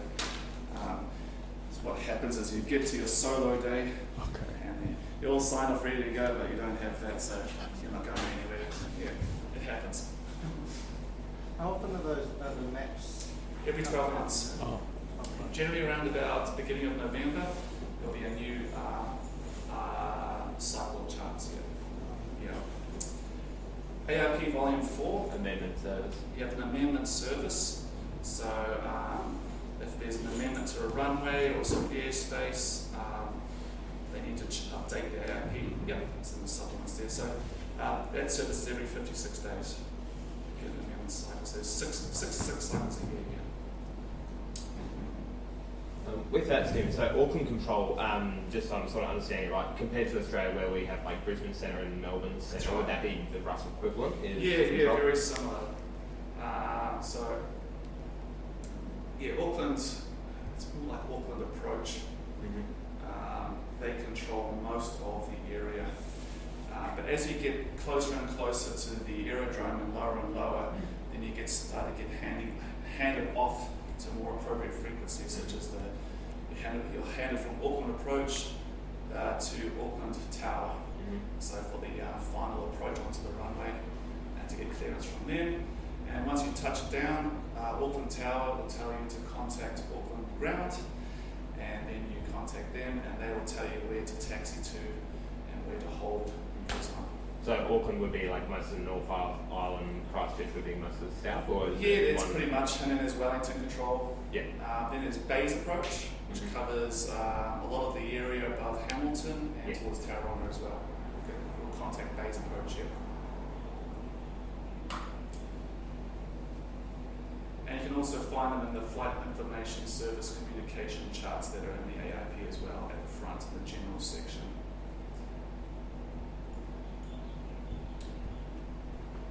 What frequency to use? Like I showed you earlier, using the visual navigation chart, you'll find the appropriate frequency for the area you're going to. Such as North Shore, we'll say 1180, as you can see there. North Shore 1180.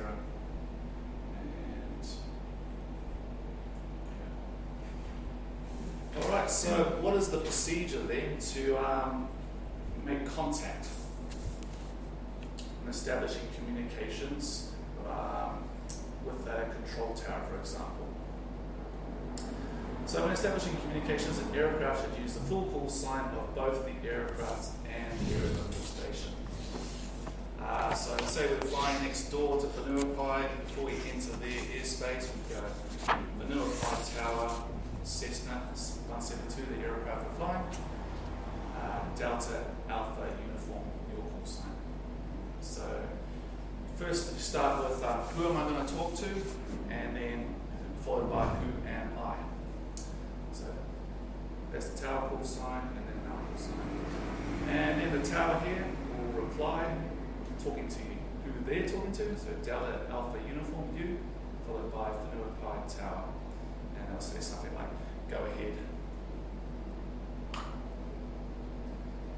And yeah, so what if we do make an error in the transmission, we just say correction, and then what we actually intended to say, rather than sorry or oh shit, sorry, and that kind of thing. You'd be surprised how average some of the radio communications are out there in controlled airspace, even with airlines. It's like, really? So often you maybe didn't hear all of the message that was being broadcast either by another aircraft or by the control tower. So if you need the message repeated, you just say it again, and then they'll repeat it back to you. And you can say it again to repeat the entire message back to you, but if you just missed a small part of it, you could say again a specific item, or say again all before. Repeat the part before a word. I will say again all after repeat part after a certain word. Say again all between, repeat parts between words. Often it's just easier to say again. Save time thinking and that sort of thing.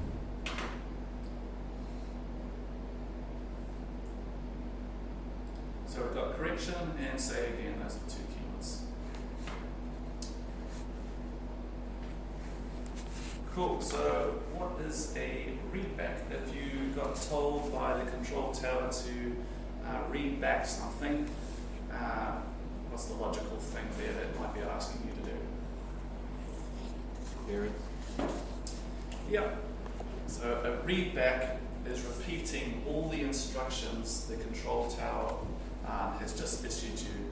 And the reason they do that is so they know that you understand the instructions. So you're basically confirming that you understand what you're going to do. So, what does it say here? Air traffic taxi route approach and departure clearances, including any amendments thereof, require a read back. To enter or vacate the circuit, it will be an instruction, so it requires a read back. To enter, land, or take off on a runway, so Tango Zulu Lima cleared to take off runway 21, you would have to reply back. Tango Zulu, you would reply back, clear to take off runway 21, Tango Zulu Lima, and now he knows that you know. So there's various instructions there. Let's see if they go through the various ones. Departure and clearances. Okay, yeah, so they're going to go into that very shortly for us. So these are all the things that require a read back. So if you're issued any of the instructions pertaining to these, then you need to do a read back. For example, air traffic control departure and route clearances. There's our controller there. Take a Zulu Kilo, leave control zone via Foxton, 1,500 feet or below, report Hemitangi. So the read back would be leave control zone via Foxton, 1,500 feet or below, Wilco, Tango Zulu Kilo. So you notice that we didn't have to read back report Hemitangi. So that item doesn't require a read back. It's not necessarily an instruction. So all you have to say is Wilco. It means when I get to Hemitangi, I will comply, I will report back. And then you always finish a read back with your registration. So you finish the read back, you sign off if you like with your registration, take it to the kilo. So let's look at another example.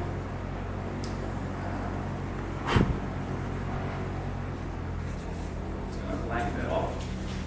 We'll do one on the board and you can help us out.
Okay, so on the controller, Tango Zulu Kilo, climb 2000, track Spring Hill, report overhead everywhere, traffic is a 172.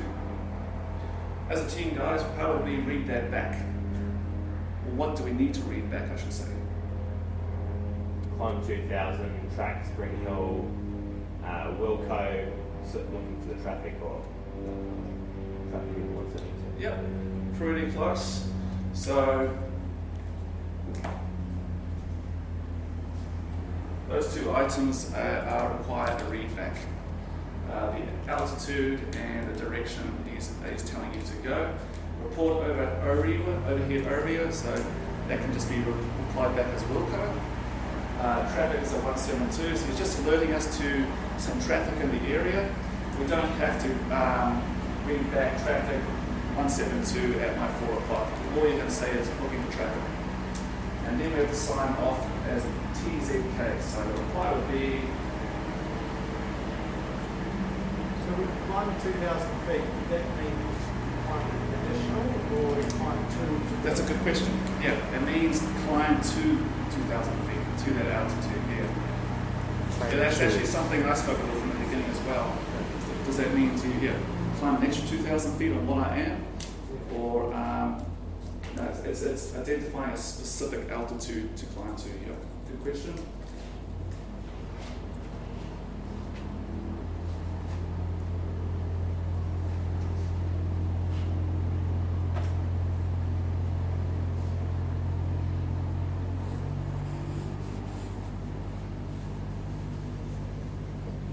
So that would be the correct reply or response in that situation.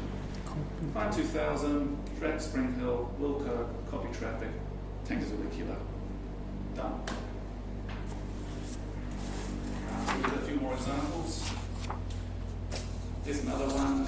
Tanker Zulu Kilo, clear to New Plymouth via flight plan route, 8,000 feet, wood end 1 departure, squawk 4330. So the correct way, the instruction is clear to New Plymouth, that's the clearance, via flight planned route. The altitude we have to climb to, 8,000 feet. Make a wood end 1 departure, squawk 4330, Tango Zulu Kilo. So in this instance, you have those are all instructions that you're required to read back. So he's giving you a squawk. That means that's the code you put in your transponder for that instance. So you'd be putting in 4330. So it's a unique code, and so now the traffic controller can track you as you go, follow you. And then you finish with Tango Zulu Kilo.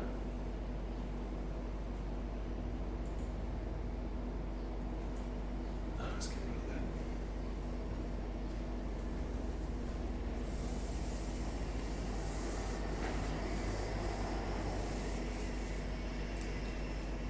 There's another one, Delta Alpha Uniform, line up and wait runway 02. Line up and wait runway 02, Delta Alpha Uniform. There's the barrier, Grand Caravan. Well, it just fits on the taxiway. Yeah, it's a pretty tight airport to land into.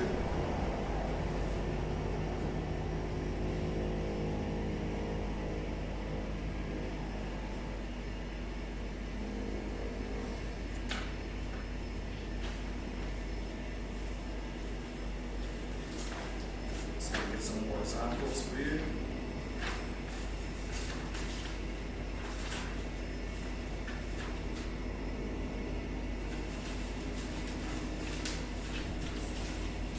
So that's for runway operations. Now there's also something called a conditional clearance. So conditional clearance differs from a normal clearance in that they will give you a clearance, for instance, clear to line up and roll runway 21 after the Great Barrier 12 vacates the runway. So it means you can take off, line up and take off on the condition that the Great Barrier aircraft has vacated the runway.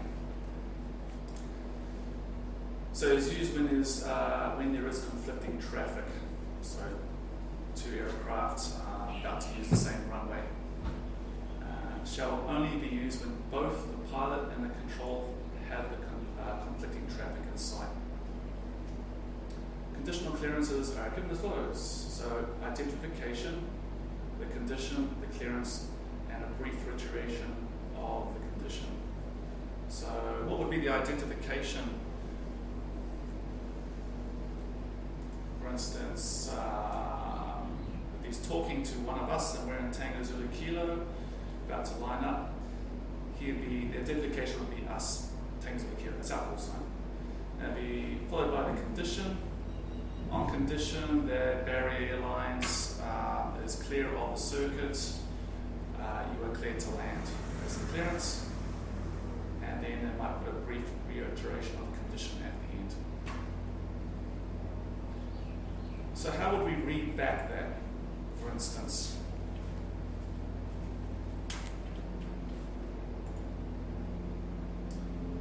Taylor's indicator to report the Boeing 737 onshore final in sight. And then we go Boeing 737 in sight, Tango Zulu Kilo. Tower then goes Tango Zulu Kilo behind the Boeing 737 onshore final, line up behind. So the condition there is you are cleared to line up on the runway after the 737 has landed and vacated the runway. So we'd have to read it back as behind Boeing 737 onshore finals, line up behind Tango Zulu Kilo. So you wouldn't respond to them until you've seen it.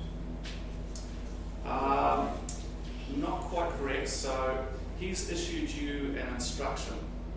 So you've got to read it back to him straight away.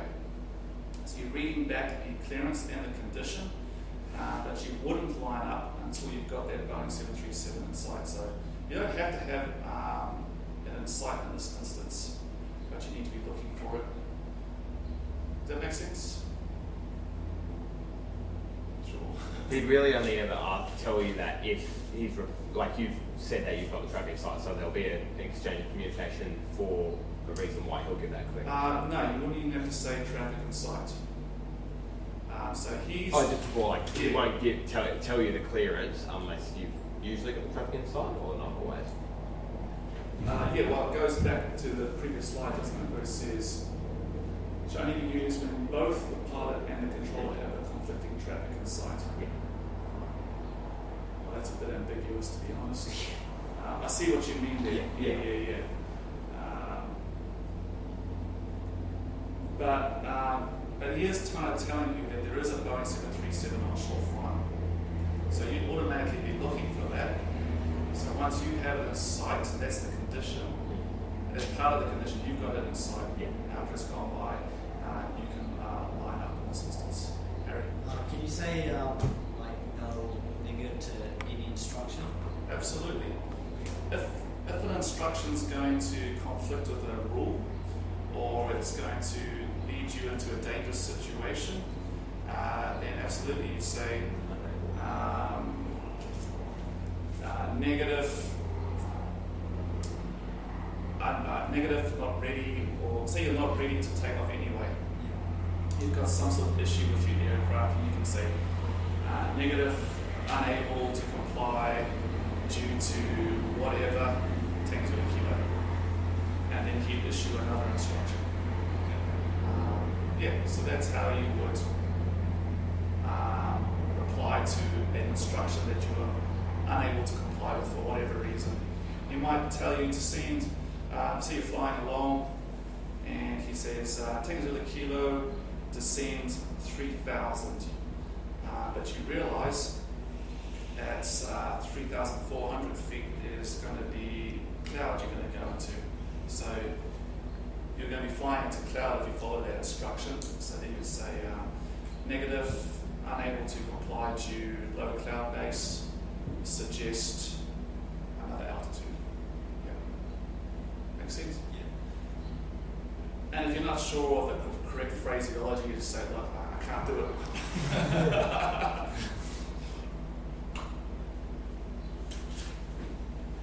How are frequency changes managed? So when instructed controlled flights must change frequency and contact the new air traffic service unit. So this goes back to what we were saying earlier. We'll be, for instance, on Auckland approach on a specific frequency, and we're going to be coming into landing, so we need to be handed over to the Auckland Tower. So that will be going Tango Zulu Kilo, contact Wellington Control 1211. And then you reply 121, Tango Zulu Kilo. So in this instance, it's really important you read back the exact frequency that they tell you to go on, so they know you're going to the correct frequency. Yeah.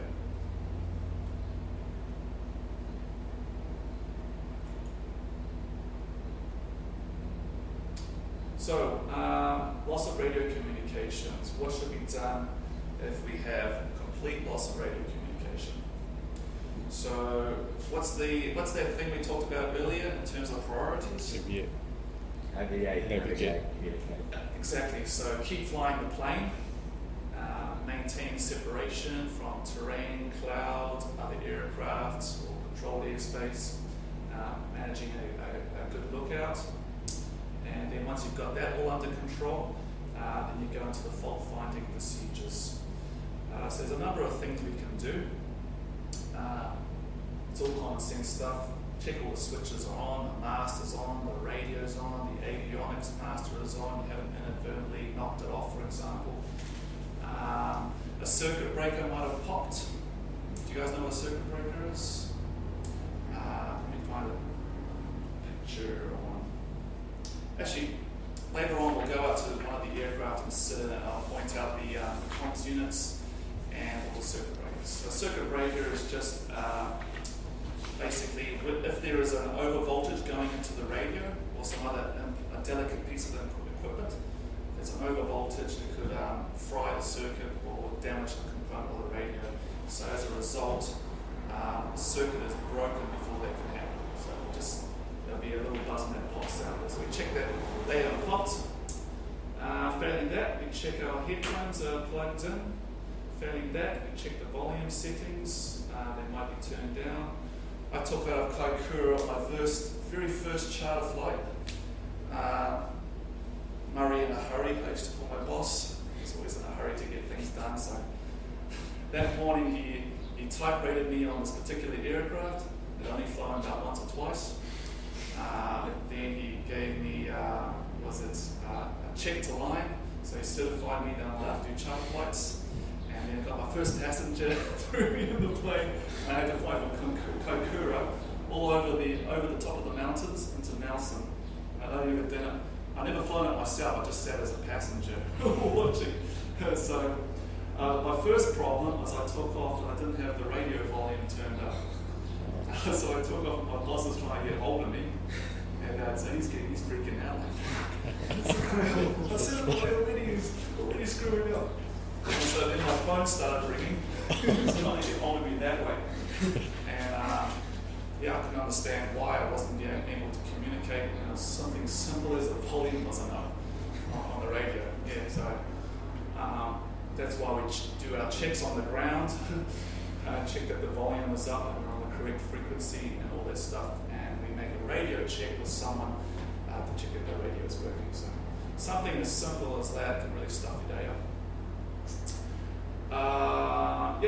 Correct frequency is set. You'll be trained here to check the emergency frequency. It's 121.5.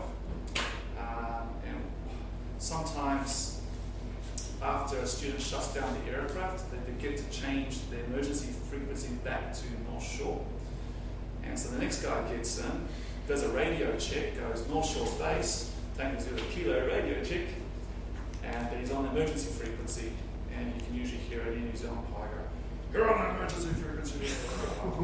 So to avoid embarrassment, check you're on the right frequency to begin with. They don't reply, you just go, "Whoops." Check the squelch function and level, adjust the squelch if you need to minimize the static. Also, you can check if the aircraft is within radio range. It's often the case you might be too far away at that point to pick up reception from somewhere, especially if you're flying over the mountains. Every time I had to fly to Nelson, I couldn't pick up the tower frequency until I was within a specific distance. And then I'd lose them again as I go around the mountain range. So it was quite frustrating. So another cure to that is you can climb to a higher altitude as well, and you're going to get better reception. This is line of sight, very high frequency radio. So in the event that none of the fault finding actions are successful, we can look into some other things. So we can go on to another frequency. If the station you're communicating on has multiple frequencies. So you see on the Whanuapai one I gave you, the plate, it has multiple frequencies for the tower. So you can see at the top there. It has tower. The normal one you use is 134.5, and then there's also 119.9, 255.4. So if you're unable to contact the tower on 1345 in this instance, and you've checked, fault finded all the other stuff, then you can try 119.9 and see if you can get them on that as well.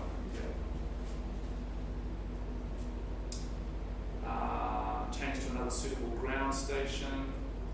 Hey, you can also call other aircraft and ask them to relay a message for you. I used to do that when I was whale watching. I'd be too far off the coast to, I could receive a message, I could hear it, but they weren't picking up any of my transmissions because I was too far off. But the other aircraft it was halfway between me and the land, I could tell him to pass on the message to the ground base, and that would be relayed along. So that's another way that you can do it. Yes. Transmitting blind. So sometimes your radio is working in a degraded state, so you can hear messages, but you're unable to transmit for some reason. They're not picking up your messages. So what you can use is a blind transmission procedure. We use a series of clicks on the transmitter button, almost like a Morse code, to send a message. And there's 4 of them. That'll be in your book.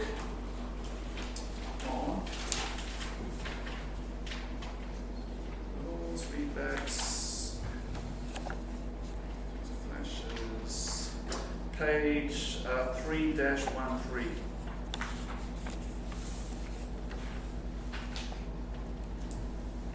Is that the same page for you guys? It should be speechless technique using unmodulated No, it's transmission. 314. Okay, so it's a little bit different, but it'll have the same thing. So basically it's saying when the radio transmitter is working, but the microphone is unserviceable, but able to be used for unmodulated transmissions, we can hold the microphone button down for a brief period, and air traffic services will adopt the following procedures.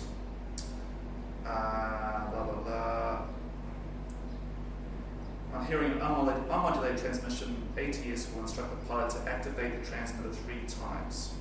So if you go 1, 2, 3, 3 clicks,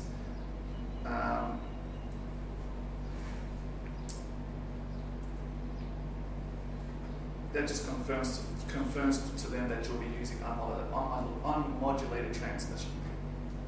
Okay, then air traffic service will then phrase questions which require a yes or no answer, including can the flight continue visually or has the flight reached nominated position? And then you can reply to the air traffic service using 1 or 4 different answers. So if you can comply with something, it's yes, so you just have to activate the transmitter once. If it's no, you click twice. If you need to say again, then you can transmit 3 times. And if you are at the nominated position, you can transmit 4 times, 4 clicks. Yeah. I've never had to do that, and I've never heard of anyone having to do this. So the radios are pretty reliable, but there is a technique you can use in the event that you do need to do that. Is that using the push to talk button? Exactly, yeah. So the transmitter button is generally located on the steering column or the control column. That's how you do it. Cool. So you still got a carrier wave emitting, but you just can't put a modulation on it. So you can't do amplitude modulation or frequency modulation, but you can still interrupt the carrier wave. So it's like a transmit and then a break. Yeah. And if you ever forget, if you're flying along and you do have that issue, I'll borrow your head here. The procedures for communications failures can be found in the pink pages. Emergency procedures, communications failures, speechless technique using unmodulated transmission. So there, it just tells you if you forget which one is 1, which one is 2, or yes, no, etc., etc. Useful stuff. At which point do we activate the transponder code where there's a radio failure? The one on radio failure? Radio failure. Yeah. Okay. So if you are in controlled airspace, for instance, Yeah. so you have to be in contact with the control tower. If you're unable to, in this instance, you can transmit blind, but everything else fails. Technically, you still got a radio failure of some type, so you would be putting in 7600. That will also help the tower understand what's going on and why you aren't replying to any of the zone. So while we are checking on the mic, the volume, the whether all that, Yep. we don't activate the failure yet, right? Yeah, not Until at the that whole stage. check is, yeah. Not at that stage. I would just be sorting things out because it could be something very, very simple. Right, okay. But even if you do decide to activate it, Yeah. 7600, Yeah. and then you find, oh, it's You just fixed fine. it, yeah. I ran a jack. The tower will probably call you anyway, Oh, and you can just say, oh, look, I thought I had a radio problem, but resolved. right. And then you go back to putting your other normal transport decoder, say 1200. Okay. And we can fly higher as well. If loss of communication still persists and you're within a controlled area, I think this pertains to you, John, Christianity. Oh, So you continue to fly on the most recent clearance. The last clearance you were given, you continue on. Divert to the nearest suitable aerodrome and maintain VMC. That means visual meteorological conditions. And then once you're on the ground, you contact the nearest air traffic services units as soon as possible after landing. So that's what you do if you're inside controlled airspace and you have total loss of radio communications. If you're outside of the controlled airspace and you have a total loss of communications, then remain clear of the controlled airspace. Don't continue to fly into it. So remain clear of it. Consider landing at the nearest suitable aerodrome. Remain clear of visual, remain clear of cloud, etc. And then you contact the nearest ATS unit again. If you're within an MBZ, what is an MBZ? It's a mandatory broadcast zone. And we'll have a look at one of those on your chart shortly. So a mandatory broadcast zone, what is that? It's a zone where you are required to broadcast your position within a specified interval. Could be 5 minutes, it could be 10 minutes. Generally, mandatory broadcast zones are areas of airspace that are very, very busy. So just to keep everyone separated, you'll be broadcasting position every so interval. MBZ is an uncontrolled airspace. That's why they have that. So if you have a total loss of radio communications in an MBZ, divert to an alternate aerodrome unless the situation demands proceeding to the aerodrome within the MBZ without communication. You might be low on fuel, you don't have a choice, you're not going to divert, you're just going to carry on doing that.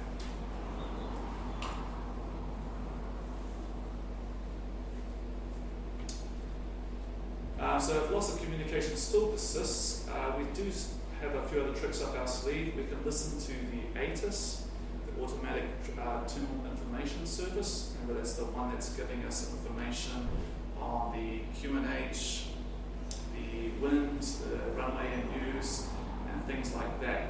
Sometimes the tower or flight service might put a message onto that ATIS as well to help you out. And give you an instruction on what to do. So that's another way. There we are, squawk 7600. So put in the radio communications failure code. If you've got a mobile phone, then just call air traffic services. You've got the numbers in your AIP, so you just ring the tower and say, hey, I've had communications failure. Can you give me some instructions on where to fly? That's the most practical way. With the reception's really good these days with mobile phones. So that's what I'd be doing probably. When diverting to an alternate aerodrome, turning on landing lights, beacons and strobes and perform standard overhead redrawing. So yeah, you want your aircraft lit up like a Christmas tree so everyone can see you, so you put all the lights on, strobes, and then perform a standard overhead redrawing. You probably don't understand what that is at this stage. This is just the way we join the aerodrome. It's like a road rule basically. That it keeps, it's a safe way of joining them instead of coming straight in on the runway from a distance. Yeah. Do you also put your taxi lights on if you're in a radio and you're joining it overhead? Yeah. The more lights you got on, better, because that increases your visibility to other aircraft. Yeah. Flight Information Service Communications is what FISCOM is. When operating in uncontrolled airspace, such as North Shore here, visual flight rule flights should communicate with the Flight Information Center or the Air Traffic Service unit if you have a radio failure. FISCOM charts found in AAP depict the areas and coverage can be expected and list the frequencies applied. So the FISCOM units we use in New Zealand is Christchurch Information, and they're based down in Christchurch. But you can contact them anywhere in the country and ask for information on stuff. Basically, what's the weather doing down in Taupo, or is there a notice that I need to be aware of before I land? Things like that. It's really useful.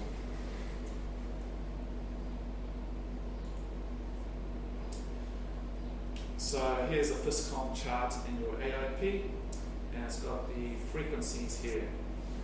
For example, if we're in this area, flying around North Shore and sort of Great Barrier, we can contact Christchurch Information on 124.9. However, we go further north towards Whangarei, for instance, then we can contact them on 127.1. So it's the same unit for all these different frequencies here. You can be down, way down south, and contact them on 129.8.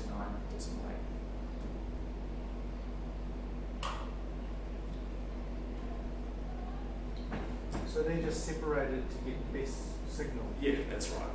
Yeah, so it's just a difference frequency megahertz within the very high frequency bandwidth of 30 megahertz to 300. Okay, we just covered the transmission if your microphone is not working. 1 for yes, 2 for no, 3 say again, 4 clicks, OK position. Often I think they do throw that question into the exam, so be on the lookout for that one.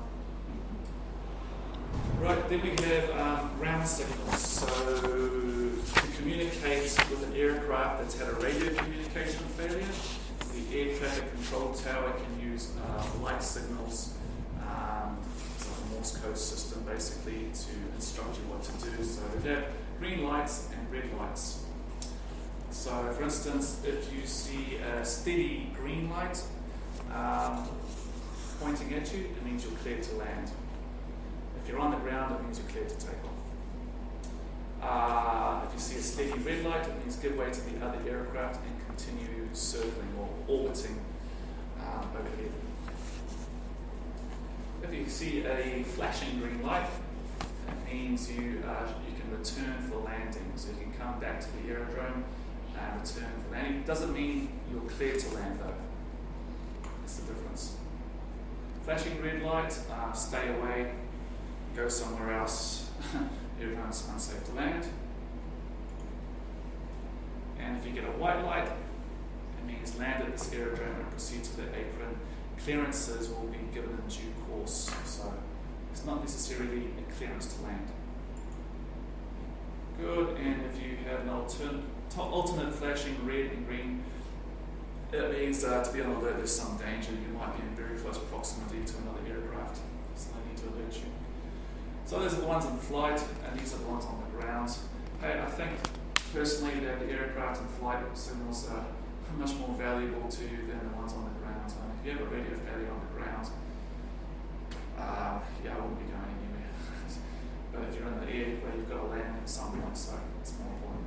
Will those ones only be used in a radio failure instance, or they can be used generally? depending where you are? I've only ever heard of them being used in a radio failure situation, because it's much more practical and safer to use a standard. So they wouldn't use it in combination. This is a last resort, basically. One last trip if they've got up their sleeve if they can't get contact with you. So this information is once again found in the AIP in the emergency section. So they're doing that from the control tower or something? Yeah, or it might be a beacon placed somewhere on the aerodrome that's easy for the pilot to see. But often it is from the air traffic control tower. It's a high place and they can operate it.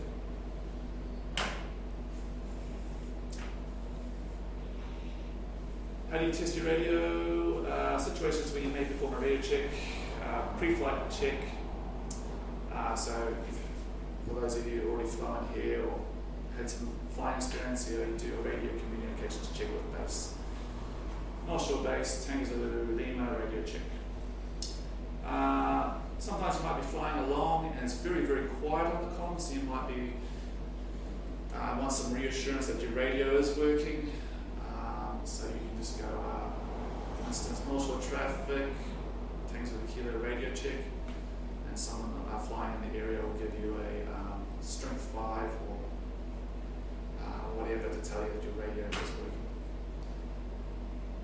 And for maintenance checks as well, just testing on the ground, checking that the radio is still operational.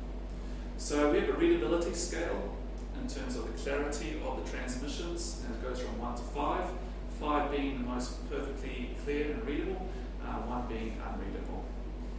So if you make a radio check with North Shore base, they come back strength 5, your radio is working really well. If they come back strength 2, readable now and then, I'd probably be reluctant to depart until you've got that sorted out. 4, if you're readable, yeah, continue flying. You might just be out of reception a little bit, or you might have to adjust the squelch to get a better readability. 1 to 5. And you'll need to know that one for the exam. What's a listening watch? It's maintaining a listening watch means it's the equivalent of a oral lookout. So we're always scanning the sky when we're flying along, checking that we're clear of traffic, but we're always keeping a listening watch as well, listening out for any other traffic. So good airmanship means always listening out. If you are called but don't hear the whole message, say again.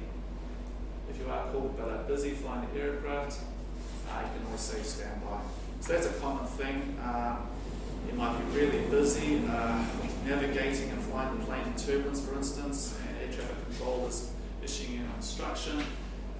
There's no problem to say standby. And then they'll wait for you to sort things out.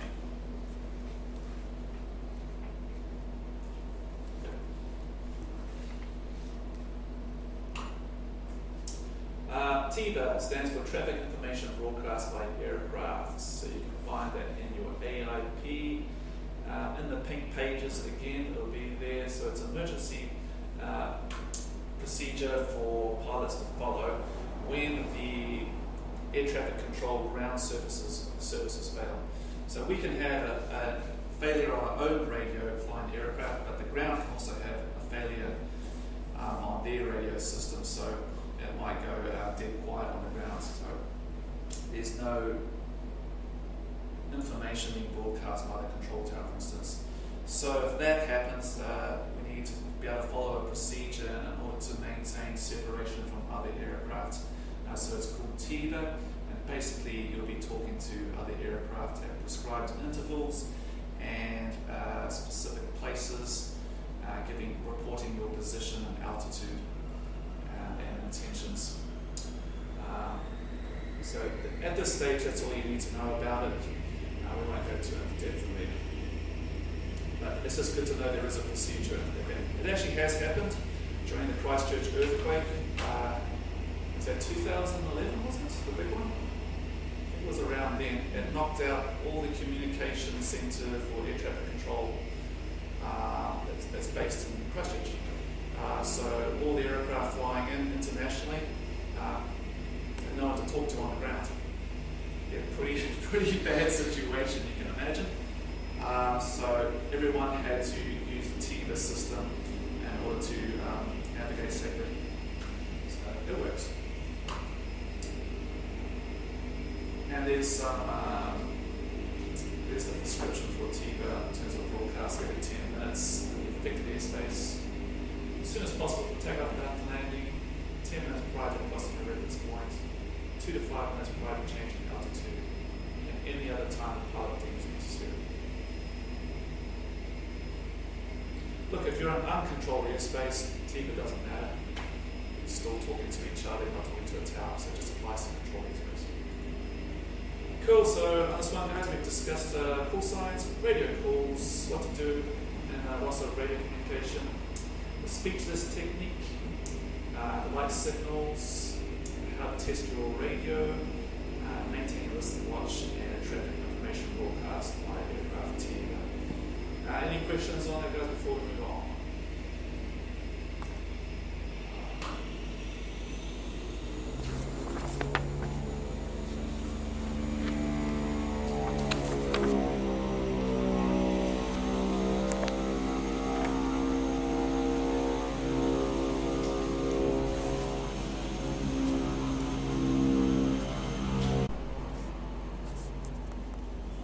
Okay, so position reporting. So everyone needs to follow a prescribed way of broadcasting your position. So we're going to discuss the contents of the position report, position reporting when you're en route, and reporting when transiting near aerodromes. Flight service aerodrome, controlled aerodromes, flight information, and transponder operations as well will be covered. So when a position report is required, so there's a variety of circumstances there when we would give a position report. So what is a position report? First of all, it's giving your position relative to a known reporting point, for instance. So on your visual navigation charts, there are lots of reporting points that you can use to identify your position relative to. So, for example, so I have it on the thing. You go onto our visual navigation chart. Here's a reporting point here. For instance, it's that clear and dark blue triangle. Mango White Heads is a reporting point. See a reporting point, Mango White Heads. There's another one, Green-tailed Head. Cape Rodney, is that what it is? So there goes. There's a position report there. Position report around there as well. And there as well.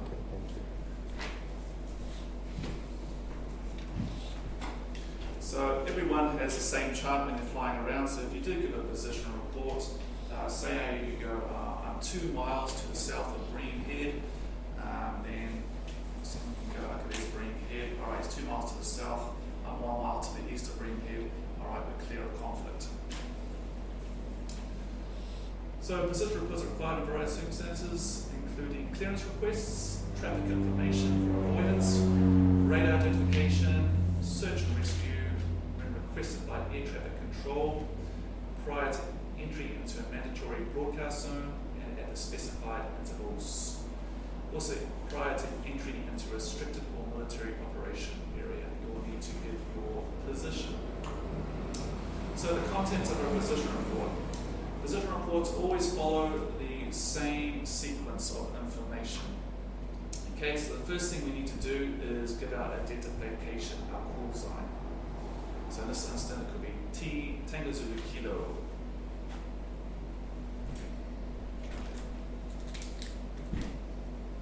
So identification, who we are, Tango Zulu Kilo. What's our position? So distance, we want to give a distance and direction. So for instance, here's a reporting point, Orewa, just around the bend on the coast. Let's say we are 1 mile east of it.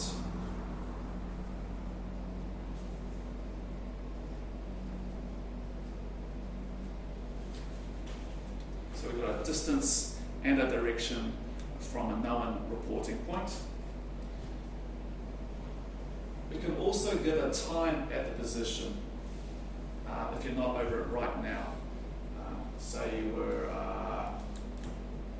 overhead Orewa, or 1 east of Orewa at, you can look at your watch, it says 12 o'clock now, you can see it at 5:05, so 5 minutes ago I was over at Orewa. So people can get an idea, okay, that means he's maybe X amount of miles on, okay? And then very importantly, we need to pass on our altitude.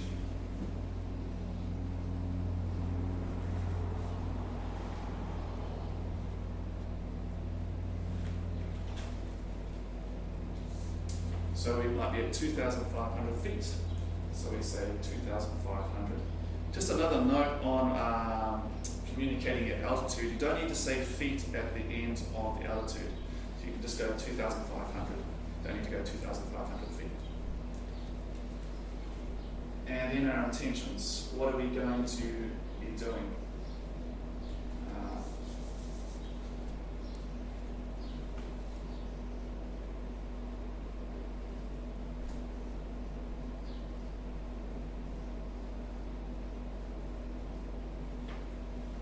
So our intentions can be anything about the route we're taking, or our estimated time of arrival for a destination, or a request for a clearance if required.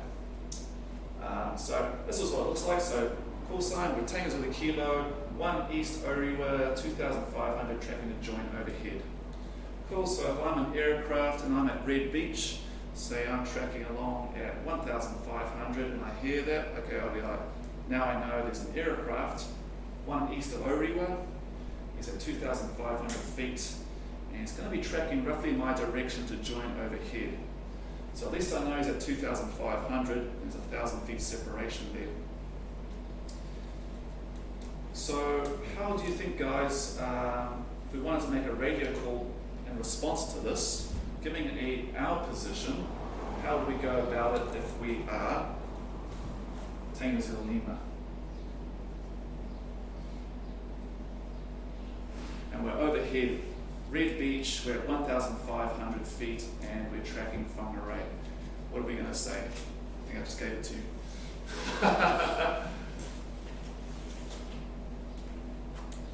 So we've heard that broadcast over the radio. Tango Zulu Kilo, 1 east Orewa, 2,500 tracking to join overhead. And now we're flying around Red Beach. We're tracking to Whangarei, and we're at 1,500 feet. Anybody got an idea? Position? Red Beach, overhead, Red Beach, 1,500 tracking to Whangarei.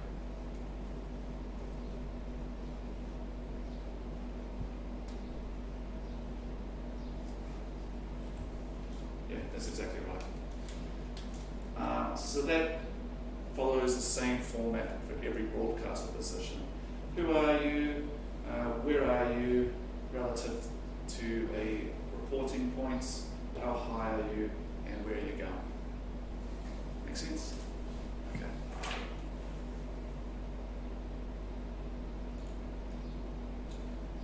So here's an example on if you're on routes. Question information, Tango Zulu Kilo, tower response, Tango Zulu Kilo, question information. So there's that format again we learned earlier on.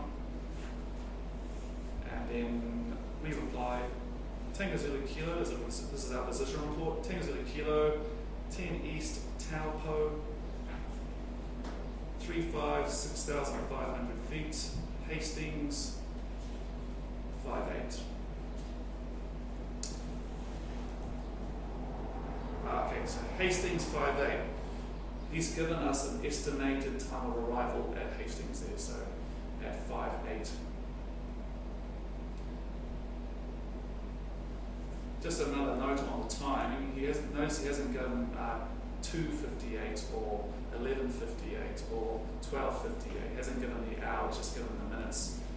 Just to save time, we just have to give the minutes of the hour we're on. So there's no need to say an hour. I mean, if it was, say, 10 to 12 and our estimated time of arrival was going to be at 10 past 1, just say 10. That's enough. And then, yeah, so Tango Zulu Kilo, Hawke's Bay, QNH is 1024. QNH 1024, Tango Zulu Kilo. So this 5.8 is 58 minutes, right? 5.8 is 58 minutes to Hastings. It's 58 minutes past the hour. Oh, okay. Yeah. So it doesn't mean I'm going to be in Hastings in 58 minutes. Good question. 58 past these. It's 58 minutes past whatever hour. Right. All right.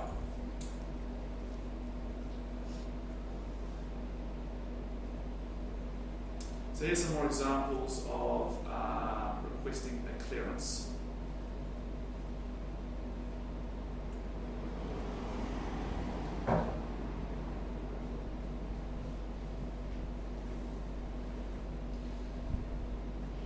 So we're on the ground in Tauranga, and we want to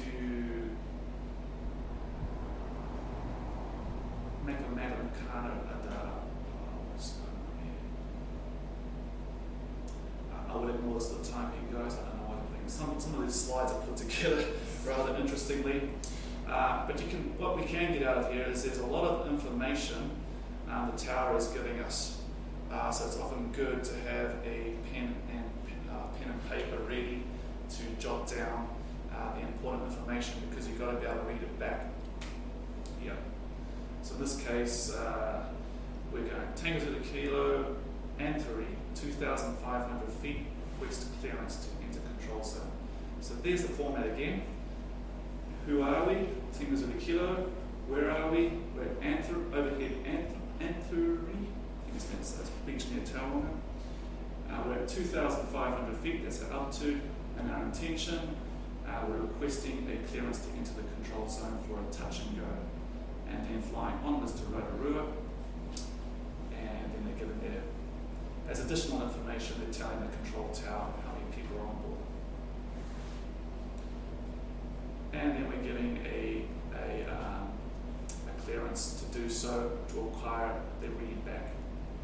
So do we only say Tango Zulu Kilo when we're basically finished? Yes. At the end, when we're Yeah. finished. That's right. Otherwise So we say at the start if it's another, just more sentences. yeah, so on initial contact, you would be going Tango Zulu Kilo and 3. So we're talking to the tower. So I'm saying who I am first, where I am, how high I am. Then he's issuing me with a clearance. So when I do a read back, who I am is at the end as you sign off. You don't have to say it at the beginning. It's a standard format here. Does that answer your question? Yeah. We could be transiting near an aerodrome, so we'll give our position. Say we're in an area where it's when we're on Kuiper traffic.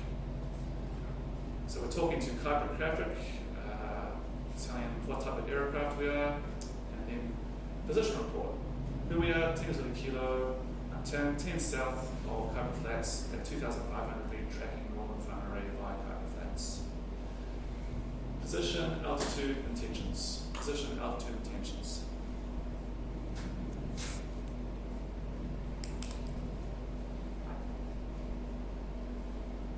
So this is what we covered earlier, the FISCOM, Flight Information Service. So flight information, it's not a controlled service, so they won't tell you instructions that you need to follow. It's just information on where the traffic is, what the weather might be doing, etc., etc. That's the information provided. Any other useful information. It's also an alerting service, so if you're having an engine trouble, for instance, you can contact flight information and say, look, I've got a bit of a problem. Can you track me? Can you keep following me on the radar, for instance? And then they might give you a specific transponder code to put in. They'll tell you to push a date on your transponder, and that way they can follow you. How should the transponder be set? All location transponder should be set onto on or alt mode. So what information, if we set our transponder to on, what information are we transmitting to the tower? 4-digit code. Yes. Yep. And so all it's going to give us that 4-digit code, and they'll be able to see our position. If we're on alt mode, it also gives you the altitude as well as your 4-digit code and position. So yeah, the correct code should be set before you depart, and that there is a table of the codes we covered earlier, and it's found in your volume 4 again, the ARP. Discrete codes, as we discussed, might be told to punch in a specific code so they can track you individually cross-country flying missions. And codes are allocated when submitting a flight plan. So when you go cross-country, you'll be required to submit a flight plan. So it goes to the National Briefing Office. Your details of the flight will be logged with them, so they can track you, and you'll be given a specific discrete code to put into your transponder. Cool, so we've covered the contents of the position reports, position, altitude, and intentions, and how we report and translate airdromes and transponder operations.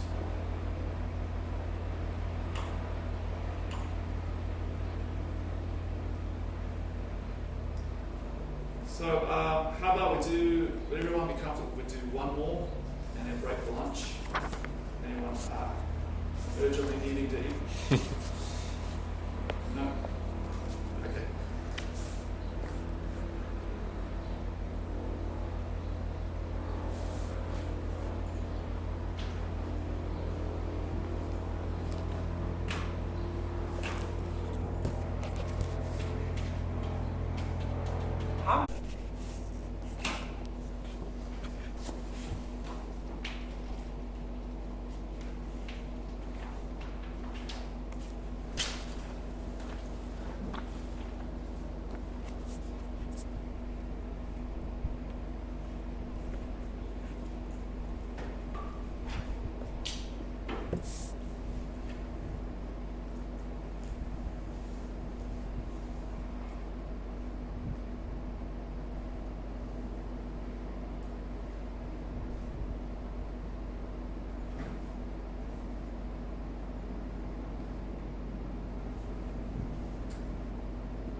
controlled aerodrome and uncontrolled aerodrome.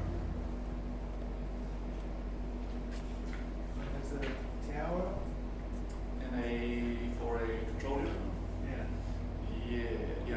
So in an uncontrolled aerodrome, there's no one controlling the traffic. There's no one controlling the separation from other aircraft or separation from terrain. So it's your responsibility in uncontrolled aerodromes to maintain your separation. If you're in a controlled aerodrome, you're under control from a controller so you can't just do whatever you want to do, you have to follow his instructions. If you're uncontrolled, you can do whatever the hell you want as long as you're following the rules.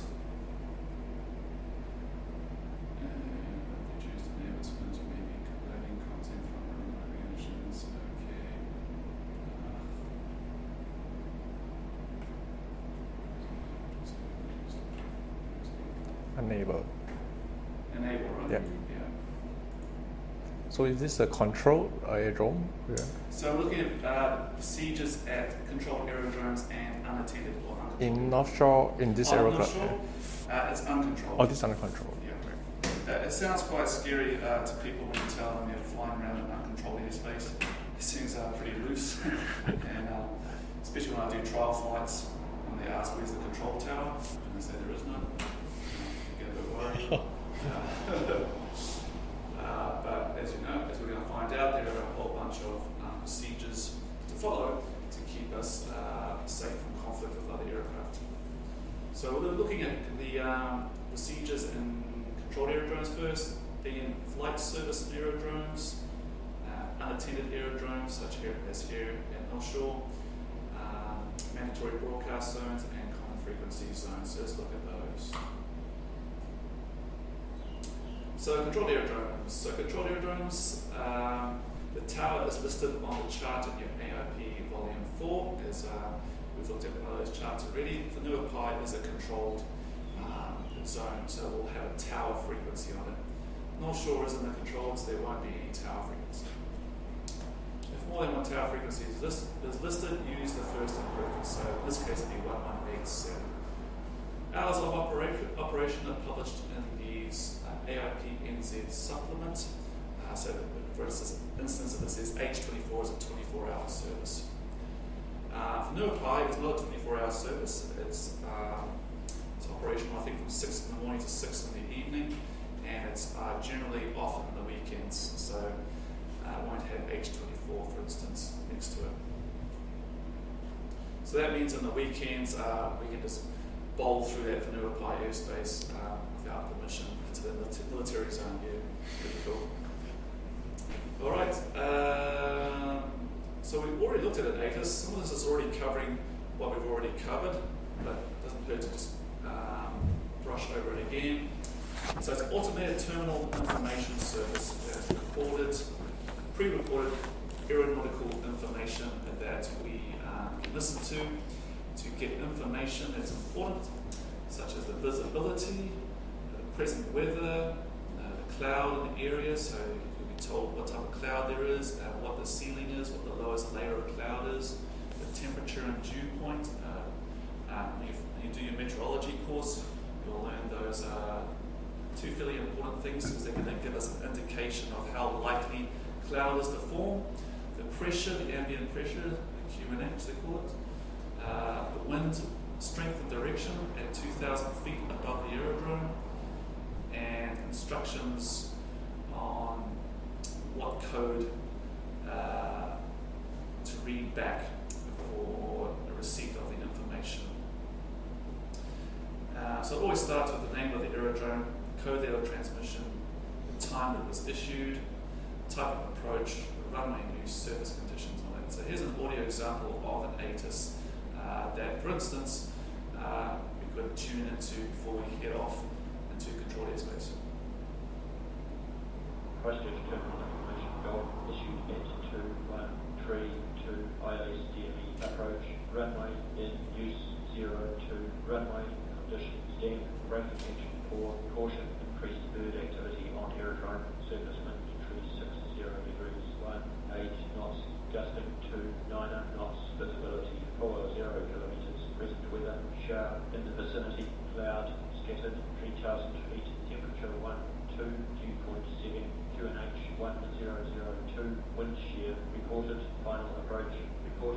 2,000 foot wind, tree 40 degrees, tree 5 knots. On first contact with Christchurch Tower or Control, notify receipt of Golf. So yeah, they're pretty dry. It's almost like a computer-generated voice. So now I've got all that information. I would have jotted it down on a pad. So before I go into controlled airspace, they want to know that I have picked up the ATIS, and the way they know that is I can tell them I've been in receipt of whatever code letter it was. In this case, it was Golf. And they also want to know that I'm on the correct altimeter setting for the QNH. So it was 1015, I think. Do you mind just playing it again? Yeah, sure.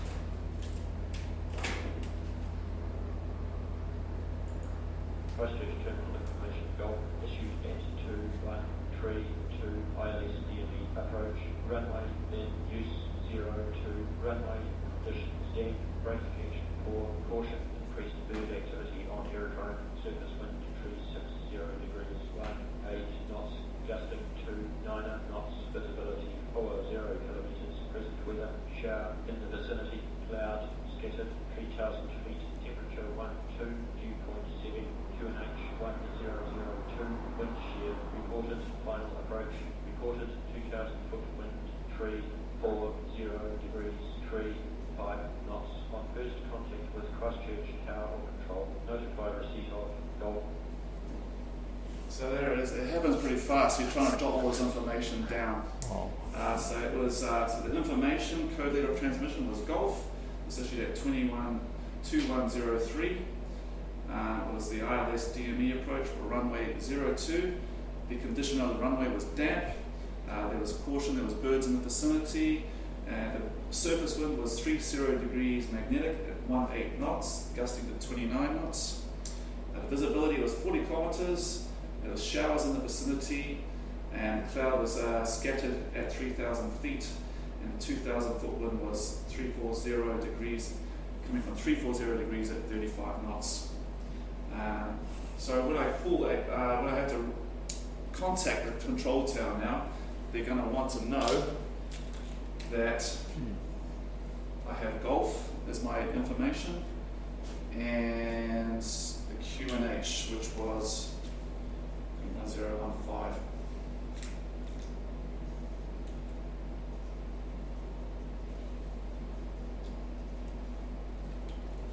So those are the two important pieces of information you will need. I usually just jot them down on my hand before I enter control airspace. Do you want to hear it again, or does that make sense for you? Yeah. Okay.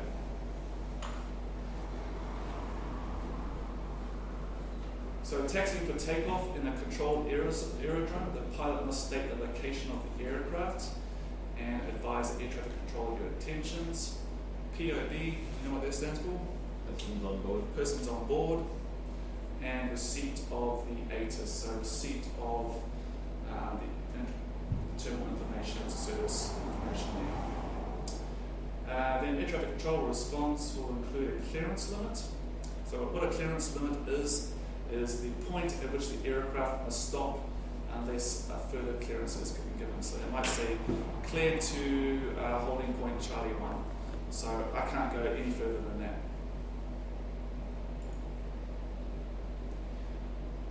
And for taxiing for takeoff, there'll be an example here. Tauranga Tower, this is us talking to the tower. Tauranga Tower, Tango to the Kilo, Hero Club, that's the place I'm at right now. Requesting a taxi for 20 minutes in the circuit. 2 people on board, in receipt of information Golf, and the QNH is 1020. The tower will apply, Tango to the Kilo, taxi to holding position runway 07, so that's the clearance limit. And the QNH is confirming for me is 1020. So it's important everyone is on the same QNH in the area. So altimeters are calibrated to the same altitude. Otherwise, there could be a difference of 100 feet between aircraft flying in the area. And then you read back the instructions. There's an instruction there. So it's holding position runway 07, Tango Zulu Kilo. That's all you have to read back.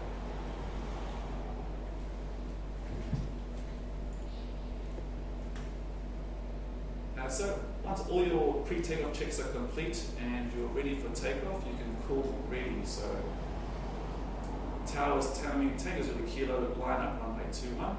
That's the instruction. So that's the instruction I read back, lining up runway 21, followed by my call sign, Tango Zulu Kilo. Then he goes, Tango Zulu Kilo, report airborne, cleared for takeoff. So the clearance or the instruction is cleared for takeoff. And so I'd be going Wilco, because that's a report, it's not an instruction, clear for takeoff runway 21, Tango Zulu Kilo. And off we go.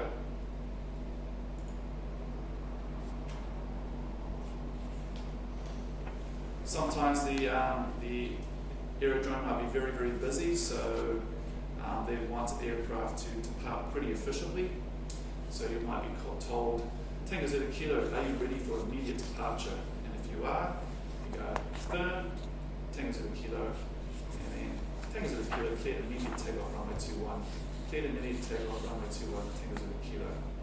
So that means that once I've lined up, I roll straight away. I don't delay because there'll be someone else coming in behind. To answer your, I think Harry used it before, if you're not ready, for example, then you can say negative Tango Zulu Kilo. Yeah.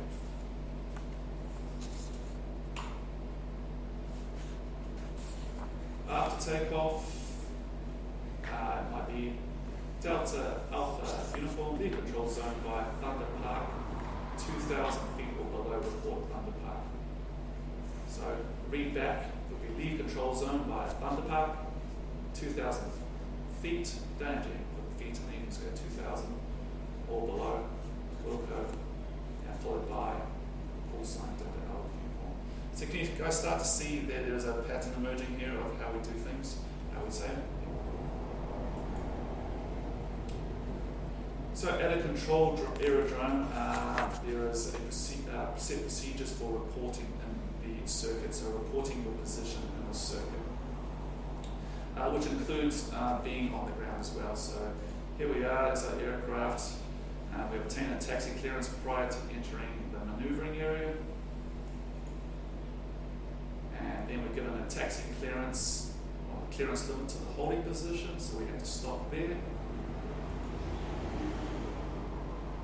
And then before you can depart, you must receive a line-up clearance and a takeoff clearance. By the way, so if the controller instructs you to line up, that's not a clearance to take off. It's just, you just line the aircraft up and wait for the clearance to take off.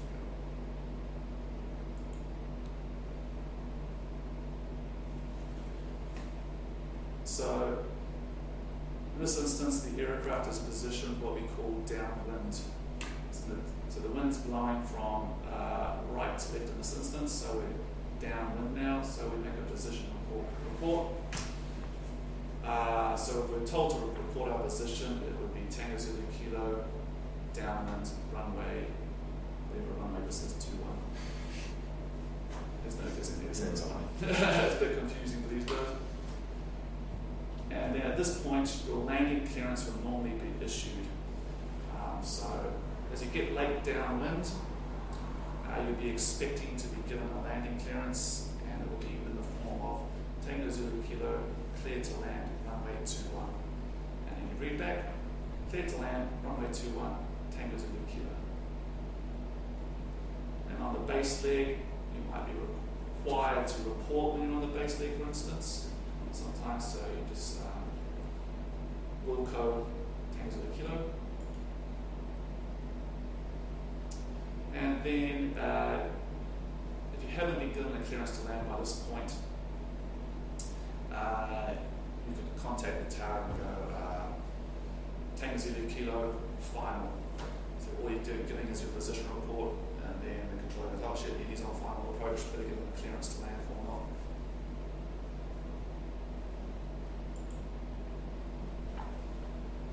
And it's just what we covered here. 10 to the kilo, down and runway 21. Touch and go means you're coming in for land, but you're going to keep going around again. So you're not going to come to a full stop. And there's the various clearances there.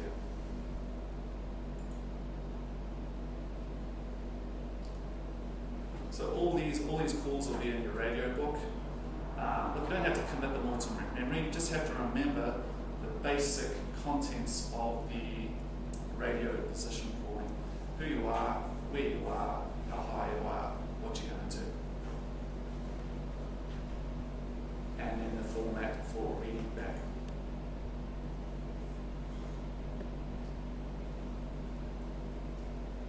And as we discussed earlier, so some controlled air drones have a separate frequency for surface movement control, so you'll be told to contact Whenuapai ground after landing, for instance. And so the call sign for that service is ground. And ground services look after starting up and taxiing to and from the runway. And after that, tower is going to look after the aircraft on the runway and within the control zone.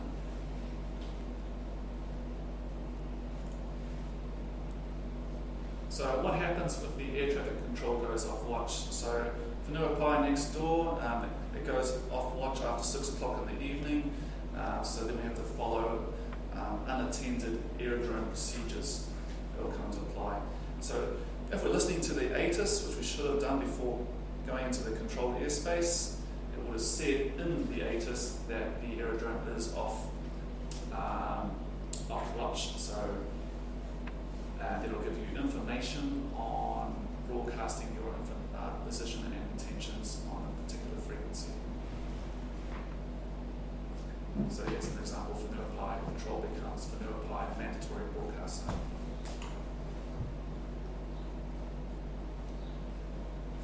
Then there's also a flight service aerodrome. So these are different from a controlled aerodrome that is technically unattended and uncontrolled.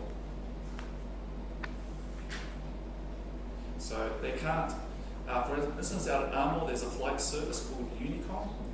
So there's someone there just facilitating the smooth flow of traffic around there, because it's a really busy circuit.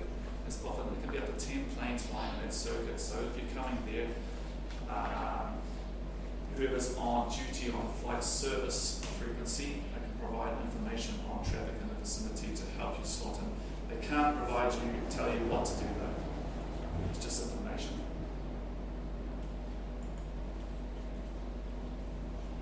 Milford Sound, for instance, is also a flight service down there because it's a very busy aerodrome that's not controlled, so they provide traffic information for departing and arriving aircraft to help us all out. So in this instance, for this example, if we're flying towards Milford Sound, we'd be on a Milford Sound flight service frequency, which we would have found in our AIP or on our charts. And we'll be announcing that we're 10 to the kilo, about to taxi, VFR to in this instance, we're on the ground, taxiing. And then the flight information service will come back, 10 to the kilo, Milford Sound. They'll give us information on the wind, QNH, and any traffic that could be conflicting with us. So we don't have to read back in this instance. It's not an instruction. All we've got to do now is give our position and our intentions. So the 10 to the kilo, taxiing holding point runway 29. I'm on 1005 QNH, and I've got the traffic in sight. So I haven't read it back. I haven't gone wind 275 or Cherokee taxiing on your right.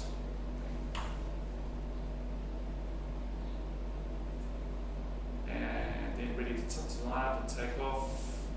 The flight information service provider would say Cessna 1 on base, bearing downwind. So now I'll be looking to the base leg and the downwind leg as I'm sitting on the ground lined up, looking for those aircraft. And then once I've got them in sight, it's my call whether I'm going to line up and take off. It's no one else's call. Yeah, it's not a traffic control.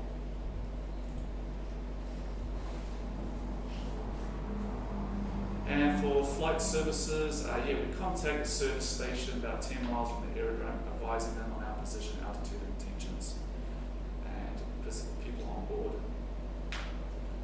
It's just a courtesy, basically.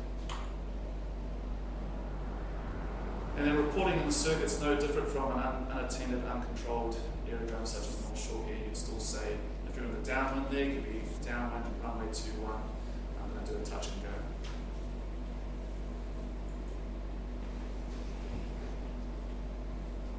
When flight service is off watch, you can expect there to be no traffic information or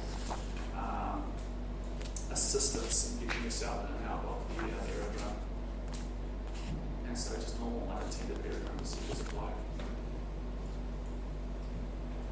So unattended aerodromes, such as North Shore here, aerodromes that have neither air traffic control or a flight service present. So they're described as uncontrolled or unattended. They both mean the same thing. So the charts in AIP NZ Volume 4 that you've got there will show you if the aerodrome is unattended or controlled, the frequency to be on. If there is no chart for the aerodrome, the standard unattended frequency of 119.1 applies.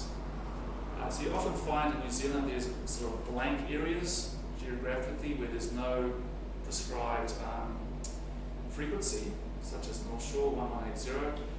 So in that instance, you can use a general frequency for unattended airspace of 1191. For instance, you could be flying along the west coast down towards Raglan. There's actually no frequency there to be on. You can look at the chart, so you can use 1191 to broadcast on. Or you could be north of Kaikoura flying to Blenheim. There is no frequency either, so then you use 1191 as well.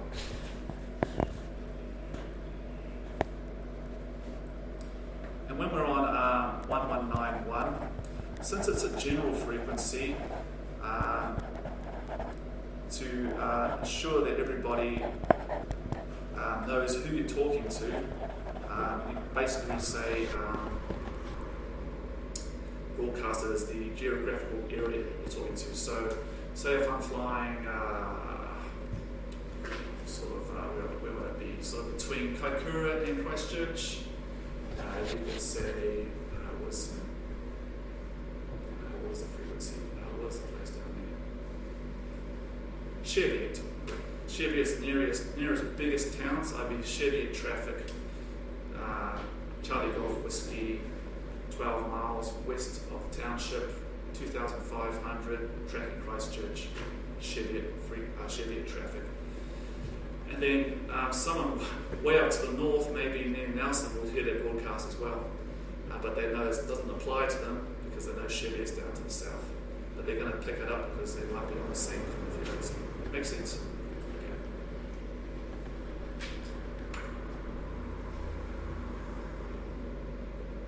So unattended aerodrome procedures for taking off and taxiing and taking off. We don't actually use a taxiing radio call here to just choose up the airwaves, so we just do one for taking off and lining up and rolling. So prior to lining up, we need to make a radio broadcast and look out for traffic. There may be Nordo traffic present. So what Nordo means is no radio, pretty much. So some aircraft out there have no radios on them, and they can legally be so. They don't have to have a radio. So but that's why it's really important not just assume that because you don't hear anyone broadcasting, that there isn't anyone there. There are some guys out there with no radio. They're idiots. Sky's full of idiots.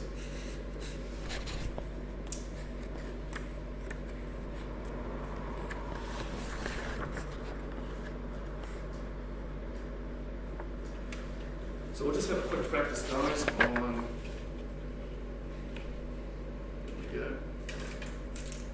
how would we go about if we want to position ourselves to line up on runway 21 here at North Shore, and say we want to go all the way, we're going to go to Whangarei, and we're going to climb to 5,000 feet.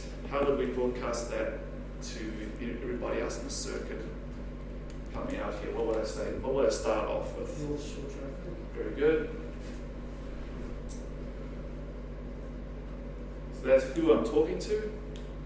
What happens next? Your call sign. Yep, so who am I? Your position. Very good.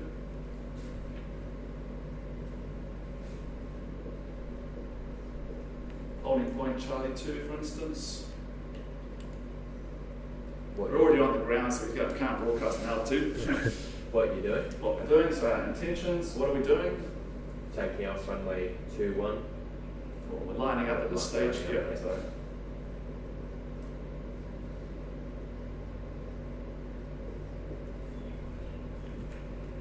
Okay, so now we're lined up on runway 21, and we're ready to roll, and we're going to depart to the north, depart to Whangarei up into 2,500 feet.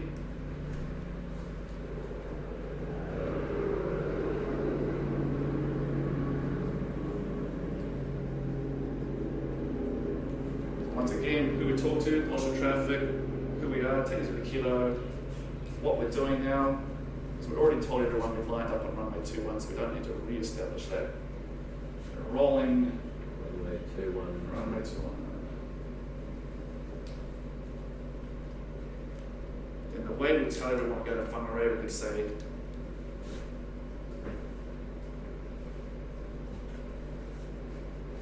departing Whangarei. So would you only say where you're going, not the direction, like you don't normally need to say direction you're going? Yeah, I mean, for clarity's sake, you could say departing north, coastal, for instance. Then there's no confusion then to anyone else that's unfamiliar with Whangarei is. Sometimes you get foreign pilots that have no allergy. Yeah, exactly. So you wouldn't have a clue which way Whangarei is. And that's north. That's North, yeah. So, well, that's a good start. Just south of Terry. Yeah, I that's know it. the north a little bit.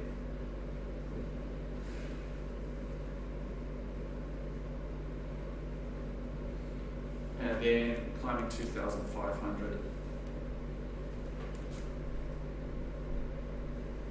See you later. So anyone else in the area knows now, knows what's going on.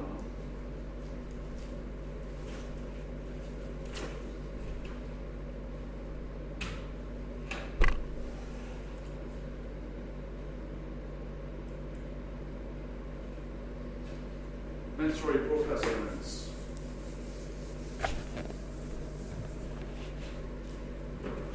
So there's a close-up of your visual navigation chart. What we've got here, we've got Auckland City. So how do we know on our chart what a mandatory broadcast zone looks like? It's outlined by little blue dots. It's actually hard to see on this one, but you can see these little blue dots here. One there, one there, one there, one there, one there. So an area covered inside that is a mandatory broadcast zone for Auckland. It's actually better to see it on the chart, I think.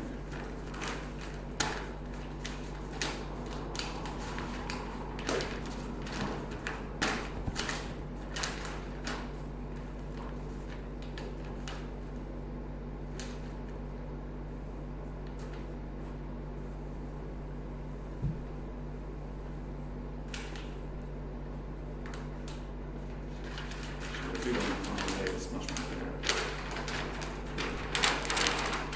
So, see a mandatory broadcast zone here, two blue dots. That's NBZ.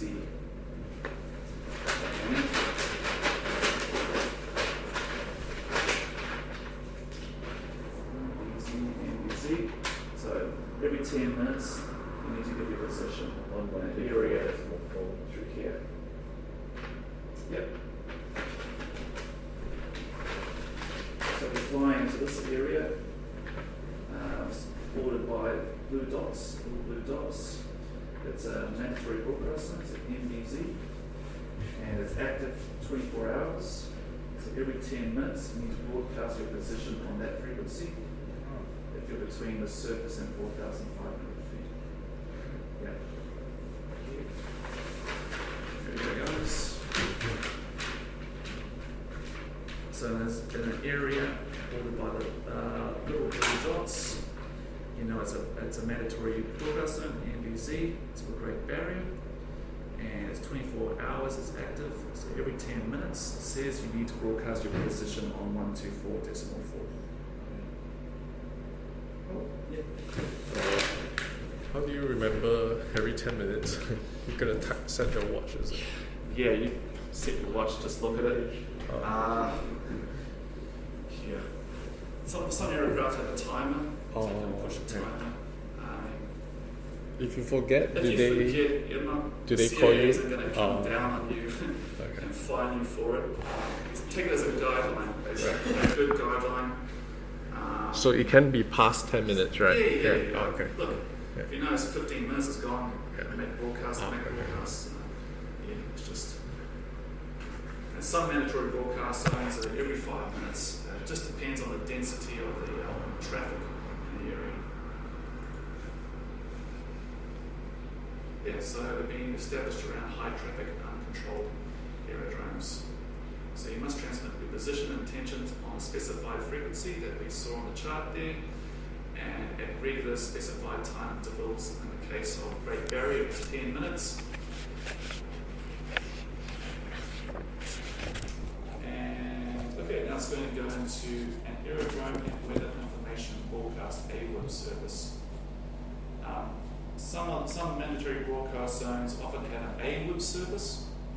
It provides similar information to the ATIS, such as the runway in use, the surface wind, and other weather information. But it's not something we're going to have to read back to everyone in the area. There's no controller there. It's just FYI for your information. So when you come in, at least you know what runway to expect to use. Unattended aerodromes. There's only one Unicom I know of in New Zealand. It's at Ardmore. It stands for Universal Communication. It's essentially a base radio staffed by a local qualified non-airways person. So Airways are the organisation that recruits the air traffic controllers. It's the authority. They provide a service at unattended aerodromes within an NBZ during published hours, so they can give you basic. Someone at the radio, the staff person based on the radio will give you weather information and the wind and the runway in use, traffic in the circuit. So pretty much the same thing we discussed before with flight service, but they can't tell you what to do.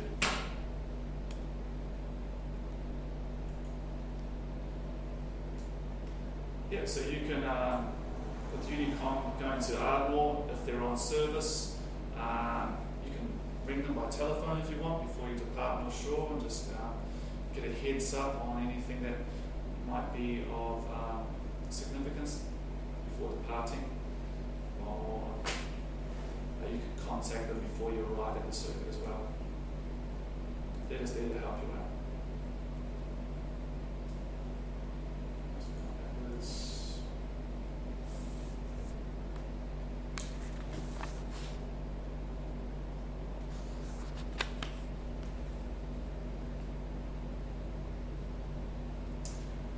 This is called an aerodrome frequency response unit. So that's such old technology now. It's almost obsolete. But anyway, it provides confirmation to the pilots that they are transmitting on the correct Unicom frequency. And if you are on the correct frequency when you broadcast, the ARFU will respond with a brief message confirming their transmission. I think I'm just trying to remember how Ardmore one goes. I think you say something as simple as Ardmore Unicom, and then you know that you are on it. So what is a common frequency zone? We discussed one earlier. So North Shore traffic is a common frequency zone, the CFC. So within a described area bordered by these little light blue triangles, everyone will be on the same common frequency. So at North Shore, the common frequency zone you can see there between the surface and 2,500 feet is 1180. So everyone's sharing the same frequency.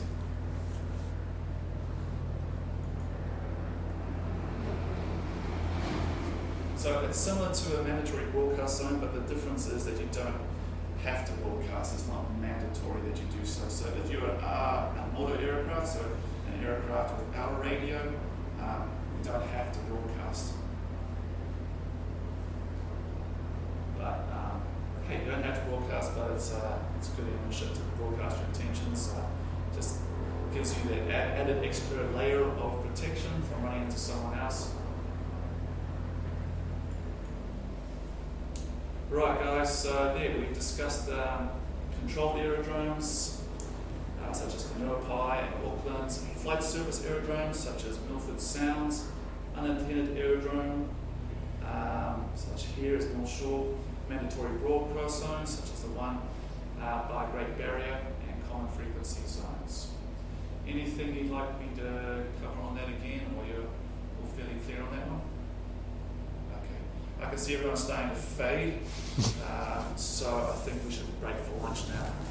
So it's 1 o'clock. How about, you guys happy with 30 minutes, or do you want longer? That's 30 fine. sounds good? Yeah. Okay. Right at the back.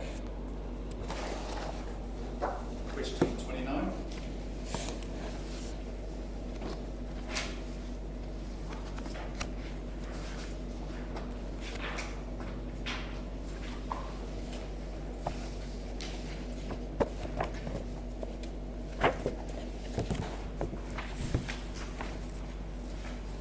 Sample examination section, examination 1, question 29.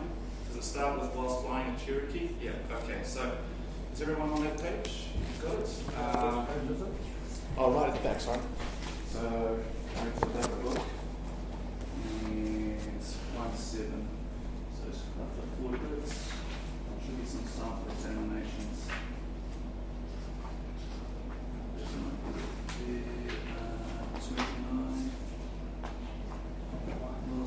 Here it is.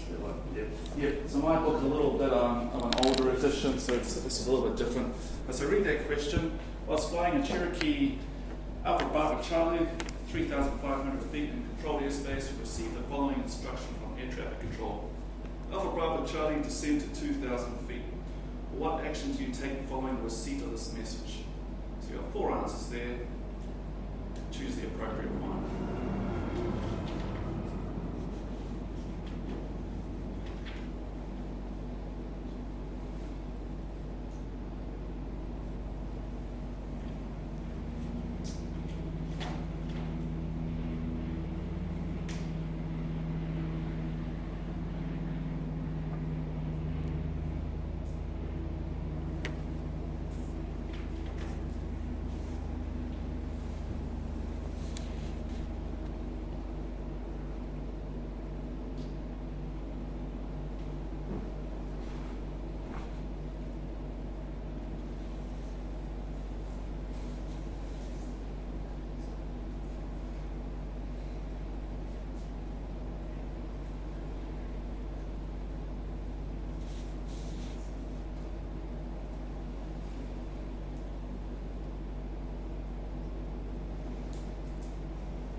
Everybody get C?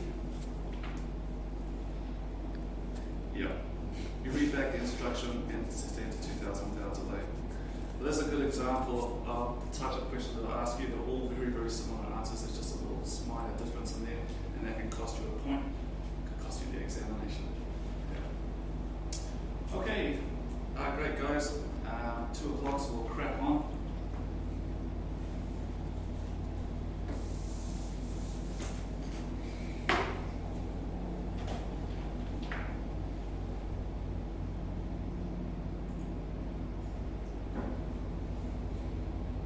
procedures in controlled airspace. I should have clicked on that before. We're learning as we go. That's quite fast. Okay, so radio procedures in controlled airspace. What are we going to discuss? We're going to look at airspace descriptions. We're going to look at the clearance requirements. Phrases used by air traffic control, so cover some ground we've already covered. Transponder phraseology, the operation of the transponder, and a summary of CTA radio procedures. CTA stands for controlled airspace.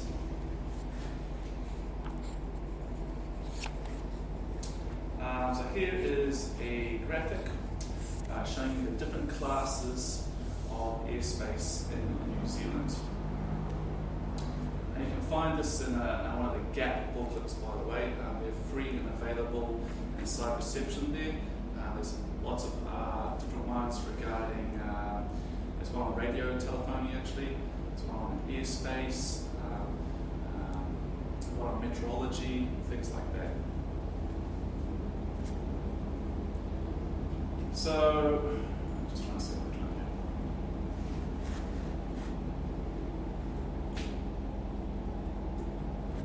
So in New Zealand, there are different types of controlled airspaces. We can have Class C controlled airspace, we can have Class D controlled airspace, and we can have Class G.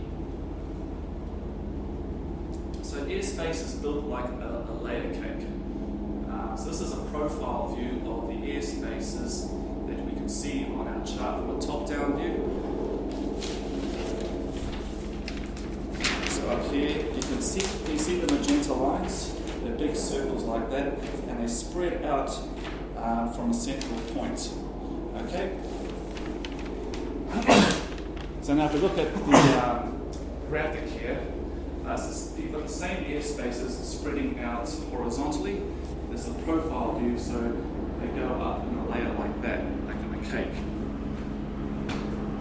So this allows us to know whether we're going to go into controlled airspace or not. So in each airspace, let's wait for this guy to pass.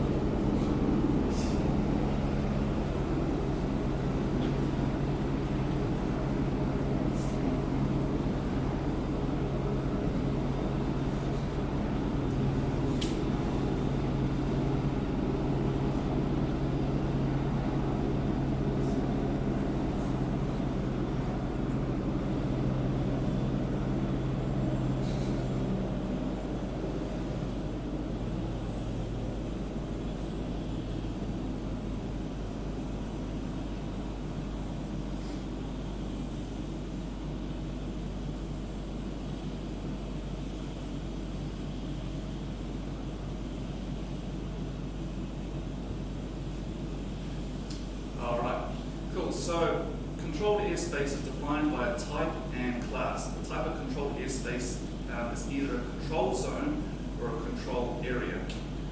So, a control zone is referred to as a CTR, and a controlled area is a CTA.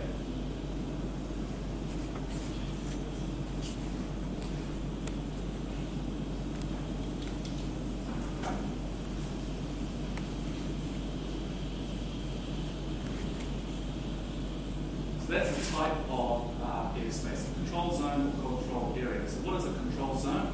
So it's airspace in a controlled area that actually touches the ground. It goes from the surface upwards. And in a controlled area, so a CTA, it's airspace that does not touch the ground. That's the difference.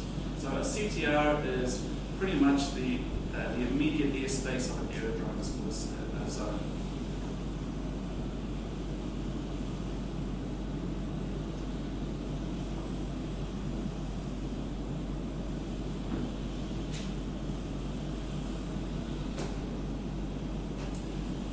And then we have uncontrolled airspace, which is called Class G airspace. So it's basically general aviation, uncontrolled. There is no type differences, it's just one airspace.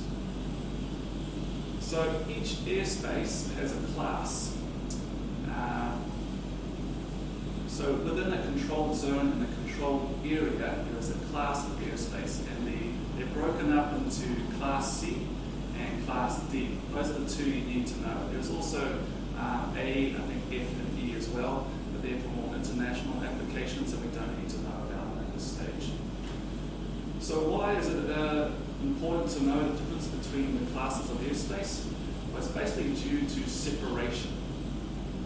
So in Class C controlled airspace, first off, the clearance is required day and night to operate within it. IFR aircraft are separated from other IF aircraft. So that's aircraft flying under instrument flight rules. So they can fly in cloud legally. So they're going to be separated from other IF aircraft. Visual flight rule aircraft are not separated from other visual flight rule aircraft. However, visual flight rule are separated from IFR. There's a whole bunch of variables in here. It's hard to wrap your head around all of them initially, who gets separated from who. But there is one trick I'll come to shortly that basically is the key difference between Class C and D. Then you have SVFR, so that's called Special VFR, separated from IFR, and so forth, and so forth.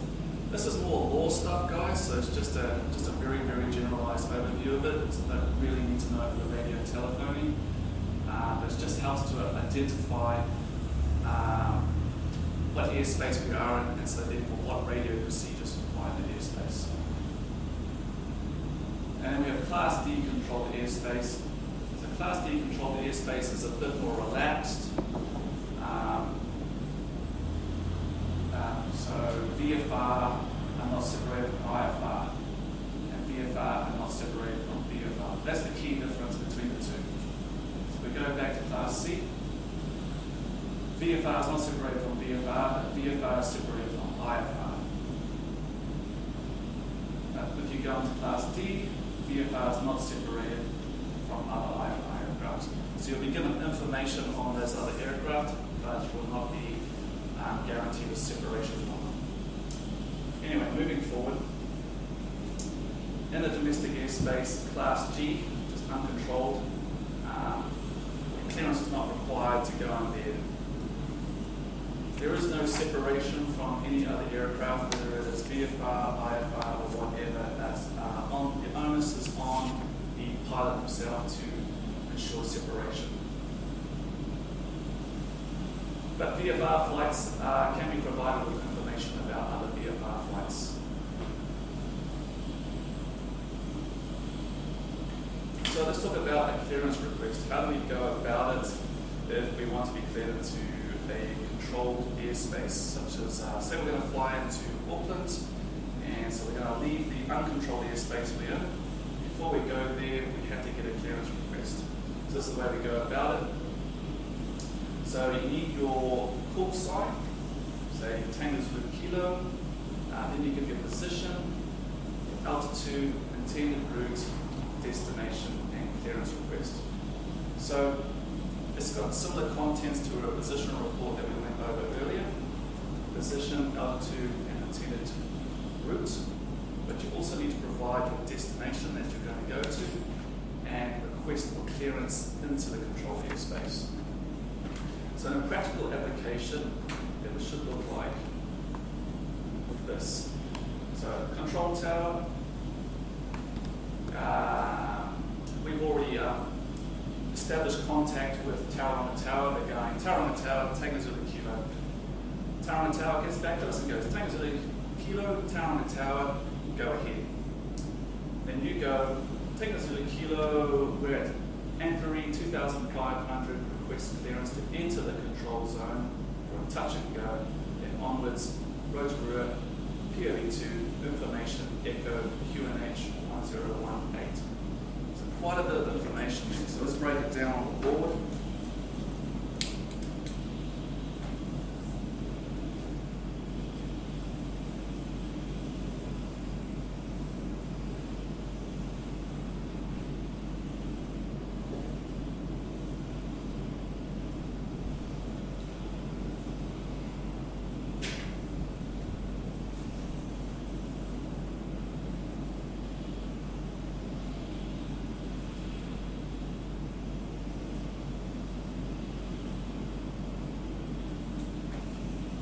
this is the things you need to pass on for your clearance. So first you need to give your call sign, which in this case is TZK.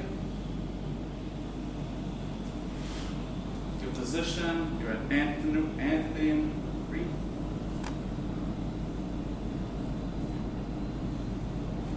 Altitude, we're at 2,500 feet. In our intention, we want to do a touch and go.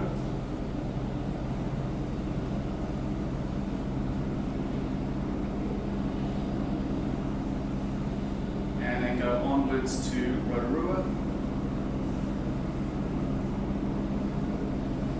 Then we need to provide them with the information code of the ATIS. So those are those two things. So say it was information is echo and the QNH is 1018.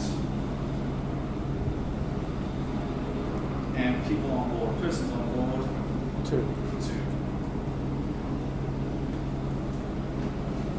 Right, so once you've passed all that information on board, you can expect them to fire off some clearances back to you. So you've got to be ready for them. So it's often good to have a pen and paper ready. So he's going to say, take this with a kilo identified, so you can see, that means he can see you on the radar. Clear to enter the control zone. And then he says make a Medical on arrival. So that's just an arrival procedure to arrive at the airport and report at Mount Harbour entrance. And he confirms the QNH is 1018 and traffic is blah blah blah whatever. So for the read back, we're going to say clear to enter the control zone. Make a Medical on arrival, will comply, 1018, copy traffic, take to the kilo.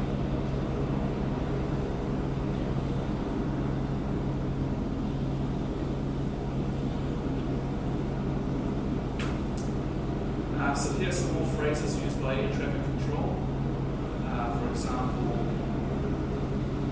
identified, air traffic control has positively identified you on the radar screen.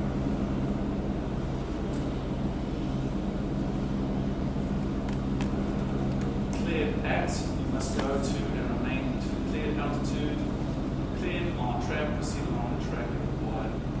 So that's all pretty much common sense stuff, but it's just putting in some specific phrasing. Then there'll be some transponder phraseology. So they might say to you, squawk, they give you a code, squawk 3500, tango to the kilo. The meaning of that, what we have to do is set the mode or code as instructed on our transponder. Squawk ident. When they say squawk ident, that means they're trying to identify you on the radar. They haven't picked you up yet because there's a whole lot of traffic around there. So in that situation, you push the ident button and it would illuminate on the screen. So read back would be squawk ident, tango kilo.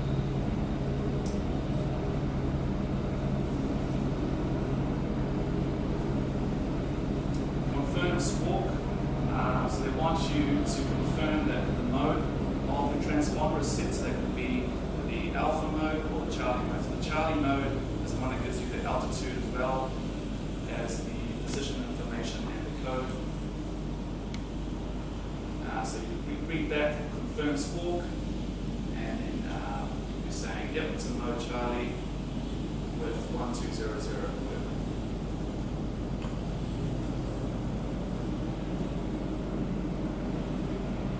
So with CTA procedures, control area procedures, obviously it's important to have up-to-date charts because the frequencies and altitudes and boundaries for the control airspace does change over time. So you might already, sometimes they shrink, sometimes they expand, so you've got to be sure that you have an up-to-date chart. Identify your R on the correct frequency. It's easy to put the wrong frequency in. Sometimes it's just one number that separates it from another channel. And always listen and wait for a gap before transmitting. So you don't step on or two at once. And cause a cancellation of all transmissions. And we might make sure we call the correct air traffic control before you enter CTA and CTR.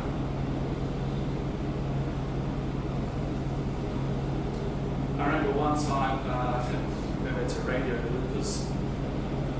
It's really easy if you're loaded up, say you have a circuit and you're coming for landing, it's a really windy day, and you've got a whole lot of things going on. You might inadvertently push the transmission button when you're talking to your passenger. So suddenly you're broadcasting to everyone on the North Shore frequency your lovely little conversation you're having with your friends. And I remember I still owe beers and Coca to this day, or I finished my whale flight, so I was flying back towards the coastline. We'd seen a whale. I usually get my standard post-whale sighting tourist debriefs, and I was like, yeah, g'day, that was great, guys. We saw a sperm whale, really awesome. Third largest whale in the world, really spectacular today. We're coming in for landing now, so just please ensure those seatbelts are still firmly fastened there. And we are a non-profit organisation, so really thank you for your custom. All right. And then I realised I had the transmission button down the whole time. So every pilot, the whole country really heard me. And then the airways just lit up. Oh, thank you very much, Stephen. Thanks to you. Oh, it was so embarrassing. So yeah, it's really easy to accidentally press that button, and you learn the hard way sometimes. Do you need to call in to apologize? Yeah. Do you need to radio back to apologize? Yeah. I mean, look, if you're in controlled airspace and you're coming into Auckland International Airport, and the captain, this is your captain, we're arriving. There's a lot of airtime, man. It burns a lot of airtime. So in that situation, yeah, you'll probably be filing a occurrence or a report or something, but general aviation down there just has a good laugh. Okay. That's not to say that we don't take all these things seriously. It's just People make mistakes. people make mistakes, exactly. That's right. And to the pleasure of everyone else around. Okay, so we use standard phraseology, so we're all on the same page and there's no opportunity for ambiguity or multiple meanings. If using plain language, using unambiguous terms, being concise, so the fewer words the better, and read back the instructions accurately. So good to have pen and paper in that instance. Initially, while you're learning the controlled airspace radio procedures, and comply with all instructions. Unless you can't comply, then you must say so due to it's going to break a rule, or it's going to conflict with other air traffic, or it's going to send you into cloud or into a mountain. Then you don't have to comply. So whilst in a CTA or CTR, so controlled area or controlled zone, maintain a listening watch, so you're always listening out because they might decide to talk to you at any point. That can happen quite often, transiting through, going down to Hamilton for instance, you're in Auckland approach area.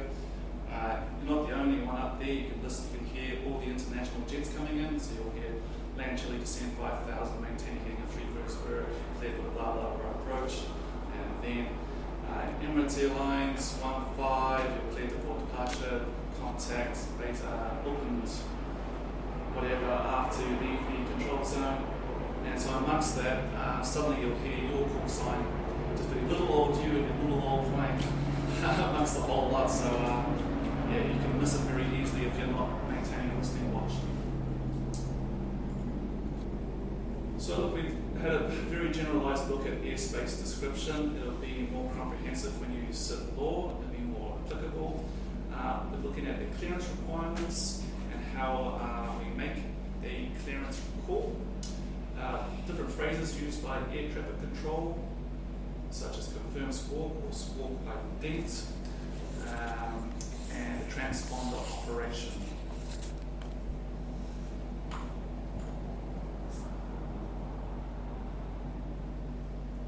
Alright, so now we need to look at the radio procedures that apply for emergency situations.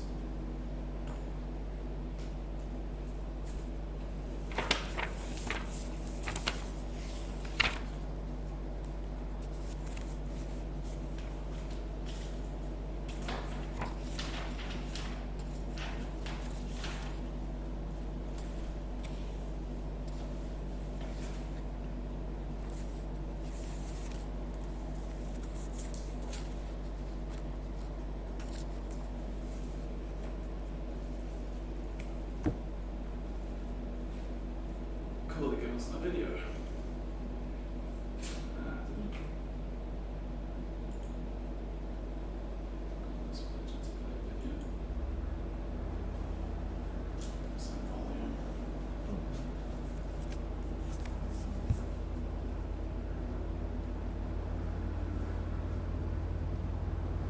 Old slow computer, you have to see this. So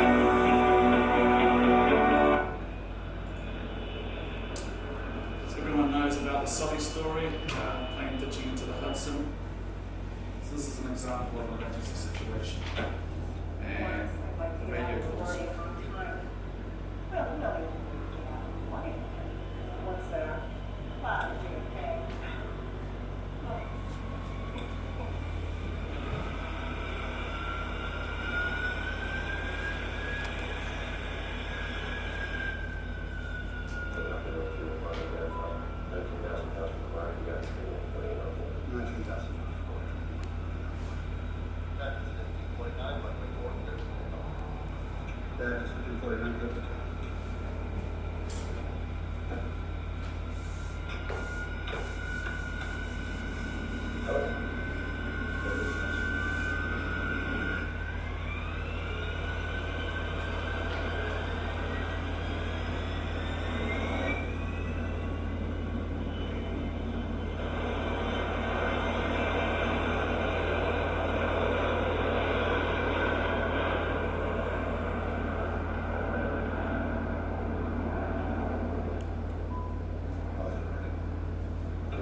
Birds. Whoa.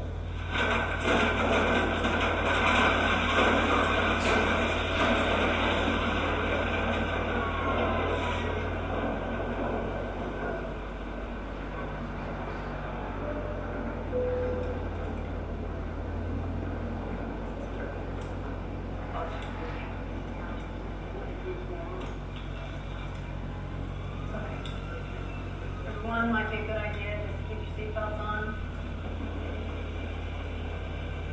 Got one going back. And then both going back.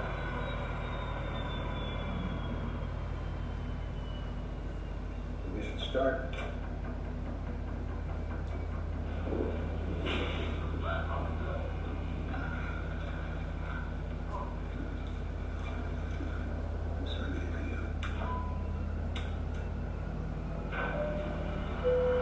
Double check your seatbelts, please. Seatbelts, make sure you relax. Make sure your seatbelts are fastened. Seatbelts.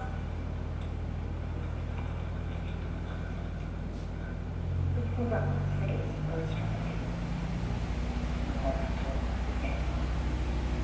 That's QRS. Well, that's Russell Building.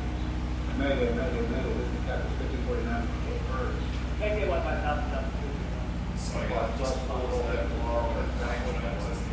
Okay, you need to return to the radio. Turn that thing.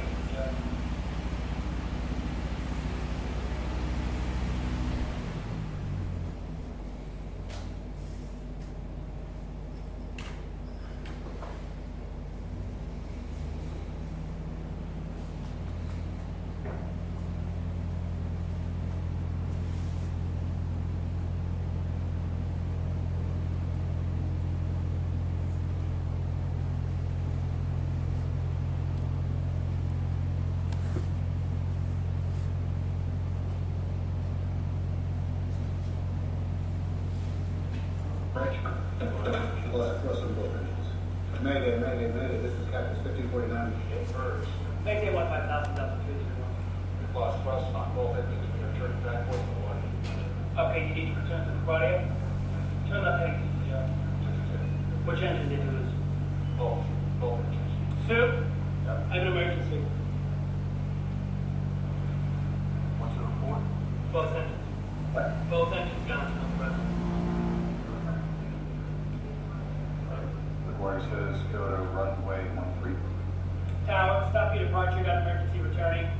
1549, reverse strike.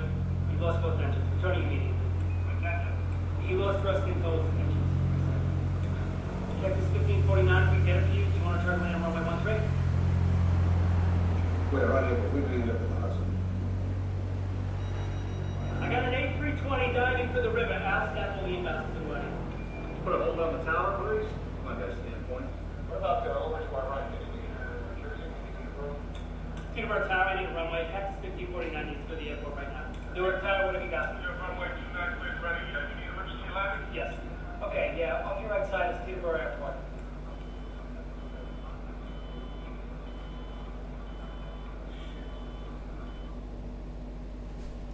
Yeah, Oscar winning. Almost there by Skelly. If you have a Has anyone ever been involved in an emergency situation like that? Oh, maybe not like that. Hold on. Yeah, it must be pretty full on. So we're going to look at discussing declaring an emergency, the difference between a distress message and an urgency message, Mayday and Pan. Some of the emergency equipment on board to broadcast allocation, search and rescue procedures, and what to do if you inadvertently activate the emergency locator transmitter, what are some of the requirements to carry, and testing of the ELT, activation of the ELT in an emergency. Okay, so emergency radio procedures. So there are international radio procedures that must be followed in an emergency, and you must be familiar with these procedures as a pilot. So pilot in command has the ultimate responsibility for the safety of the aircraft. So if you're a POC, it's all resting on your shoulders. The big decisions are yours. Aviate, navigate, communicate. Those are the priorities. That's what's going to save your life if you're in an emergency.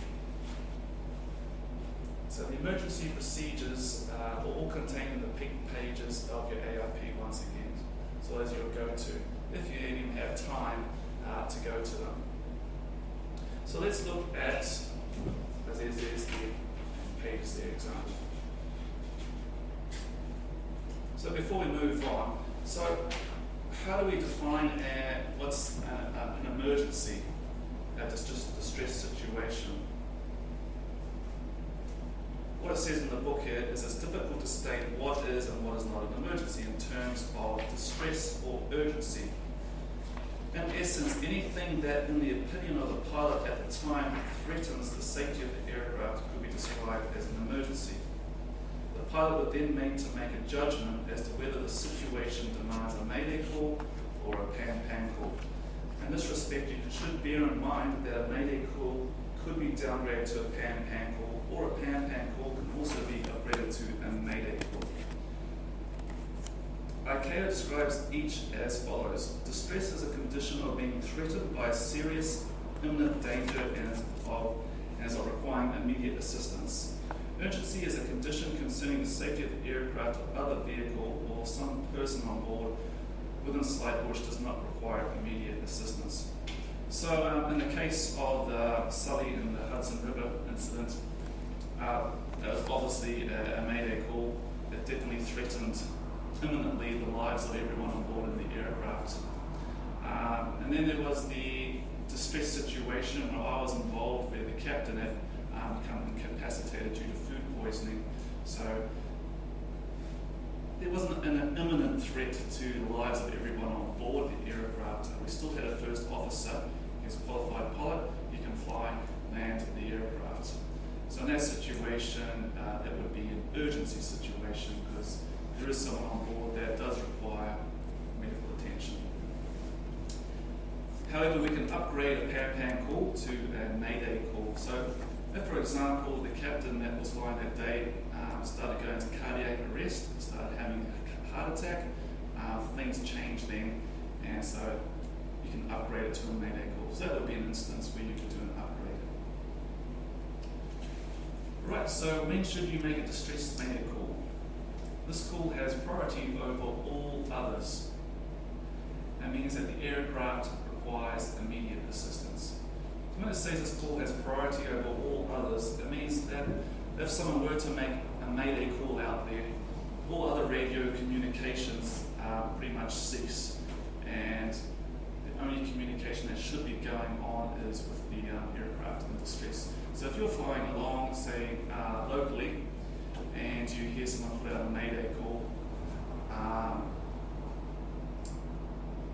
and then you hear, say, control tower start responding to that emergency, then obviously you would shut up and just maintain a visual lookout for other aircraft in the area.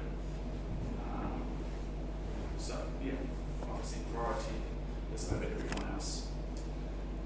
So examples of situations which would constitute the use of a mayday call include total engine failure, fire or smoke in the cabin, cockpit, on the engine, structural failure that threatens the safety of the flight, say one of your ailerons busted or you've got a landing gear issue so you can't land properly, or total incapacitation of the pilot.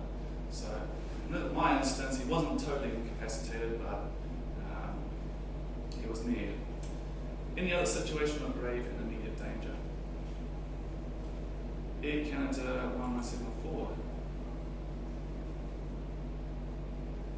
Connor, 10-11-74, mayday, let's knock off the approach vector that's southwest. 10-11-74, okay, turn right heading 120, approach there at this cancel, advise as soon as you can and any time assistance you need. We're heading 120 and approach is canceled, we'll call in a few minutes here, 10-11-74. Gotcha. Connor, 10-11-74, do a VFR approach, Bill. 10-11-74, the weather is 3 miles in mist, broken 1,300 feet. If you could do a VFR approach, I'm not sure what you'd like for that. 10-11-70, no, we'll approach back for you shortly. Copy has got an issue, I'm not sure what they're doing yet, so just give me a couple more minutes and I'll give you the approach correct. Can we just set for 10-11-78? I'd rather not, just in case they turn back in front of you, they got an emergency. And 10-11-78, you're good, the Alice approach runway 05. Good, the Alice 05, 10-11-78. Now we've got fairly significant flight control problem right now, and we're just troubleshooting right now. Just keep us out over the lake south of the city for now at 3,000 feet, but I'm not sure we're going to maintain 3,000 very easy. Okay, your 10-11-74 will do. For your arrival over the lake now. Yeah, let's start forward, thank you. Go ahead. Take a vector downwind, please. 10-11-74, turn right. Make a right turn heading 270. You can have runway 5 or 33 left or right, it's your choice. Okay, we'll set up for 5, and heading was 270. Affirmative. Make it a 300 heading for 10-11-74. Okay, we're not quite ready for an approach yet. I just want to keep us close to the airport. 10-11-74, okay, make it a 240 heading. That'll keep you over the water for a while. Thank you. 240 heading now for 10-11-74. On 11-74 again. We've got 93 people on board. Currently, we've lost most of our flaps, and we've lost our autopilots, and we've lost standby. Gotcha. 40, keep these closer. Okay, right turn 040, and we'll do the one over here. We should be able to come back around land for Canada 1174. Okay, thank you. On 3 miles of mist, broken 1,300 feet, overcast 3,200 feet. Altimeter is 3007, 15 left or right is available, runway 05 also. Okay, we'll take runway 5. We've got it all sorted out. We can take a 180-degree turn for a downwind and join base at this time. Okay, 1174, turn left heading 250. This will be your downwind for runway 5, and when you get a chance, your fuel on board. You check downwind now, heading 250, and currently we've got 3,000 kilograms of fuel. Thank you. Correction, Air Canada 1174, you'll be entering an area of minimum ISO altitude of 2,800 feet. Copy that, 1174, thank you. Today it's Canada 603, descending through 11.3, well actually 11.11,000. And we got our... Now 603 miles, good morning, runway 06 left, stall, number 3007. Just brief for runway 5 as well, we might switch you back to that emergency progress right now. Okay, towards for Air Canada 603. Air Canada 1174, when you're ready for your base, turn right heading 330. We're ready at this time, heading 330, Air Canada 1178. Thank you. Air Canada 1172, reduce your speed to 180 knots and fly heading on 130. Okay, so 30 knots and heading on 130, Air Canada 1172. Thank you. We've got a rotate project, so you just need to get a little bit more space in front of you there. Not a problem, Air Canada 1172. 1174. Yeah, 689 on low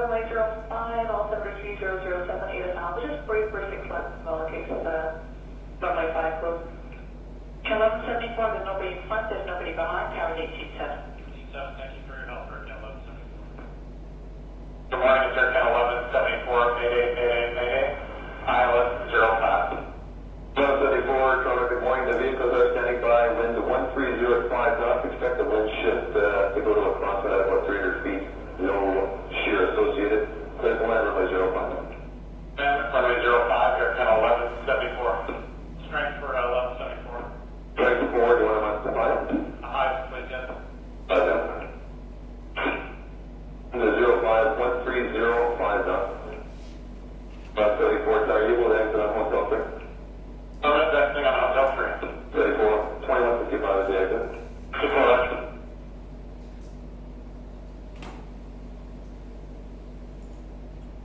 So there's another example of an emergency situation that would warrant a Mayday call. Does anyone else watch Mayday Mayday or Flight Crash Investigation? Mm-hmm. It's one of my favorite programs. I used to watch it in the hotels before I went on my flight.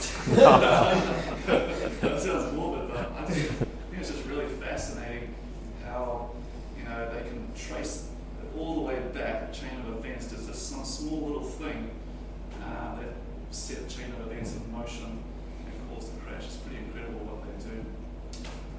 Did anyone else pick up on the phraseology and numbers and words that we're They using? said 1187. Yeah. So they weren't complying with the standard phraseology. Yeah, Also, they were saying like, thank you, but they're in Canada, so. Exactly. Yeah. So a lot of that goes on. We're only human, so it's never perfect. But we should aim for at least getting the phraseology down. But there were some key moments there where she was very deliberate in her language in terms of the heading. She said 240, just basically really emphasize it. Okay, cool.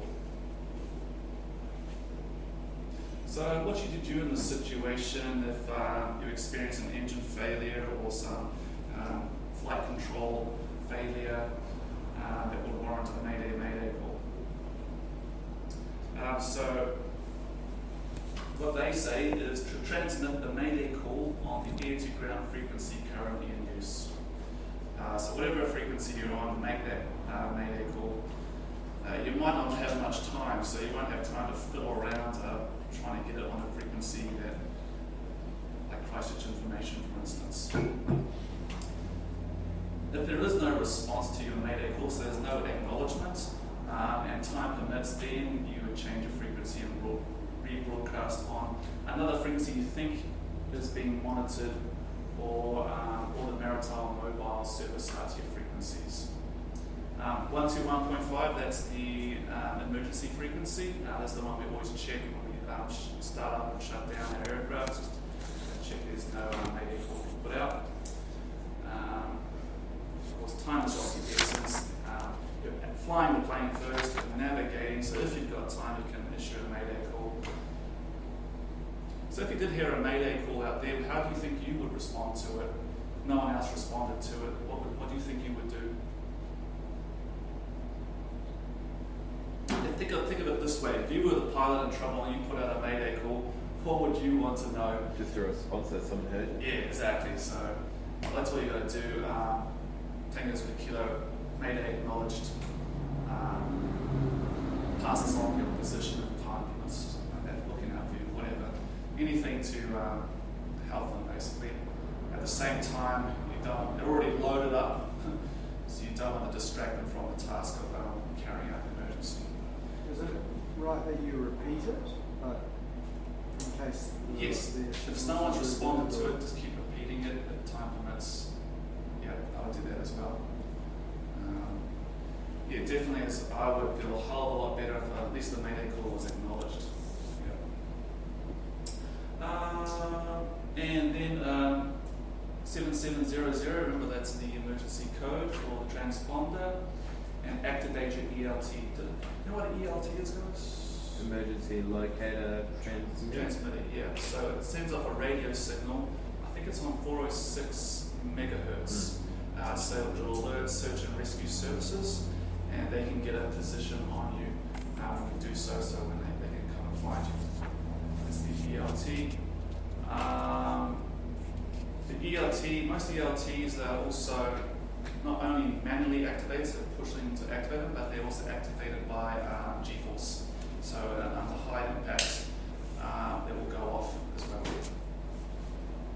So if you have a particularly hard landing, this a classic student landing, your transponder hasn't gone, ELT hasn't gone off, you'd have to hit pretty hard. So let's look at the Mayday call itself and what are the contents. So here it is, you say Mayday 3 times. It goes Mayday, Mayday, Mayday. Why is it Mayday? Does anyone know why we use Mayday? I'm not actually sure where it comes from. I believe it might be France. The French one would come up. And it probably started from maritime days, I'm assuming. A lot of the aviation borrows from marine terminology. Yeah.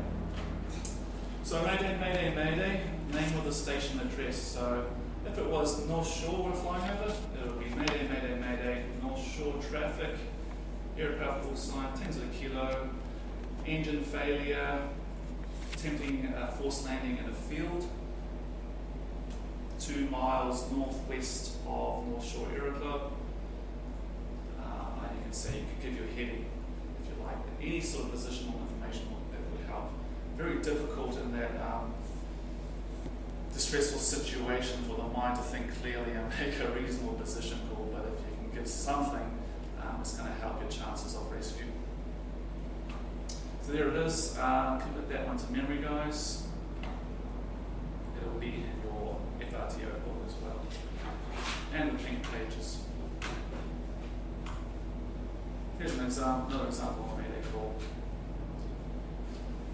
So here's an aircraft, it's had an engine failure. Oh, it's basically doing the exact same thing I just discussed. So Mayday, Mayday, Mayday. Station they're calling, crisis information, who we are, 10 to the kilo. Nature of the problem, engine failure, intentions, landing in the field, position 3 miles south of Te Puke, passing through 2,000 feet, heading southeast. And then, what's that? What's that say?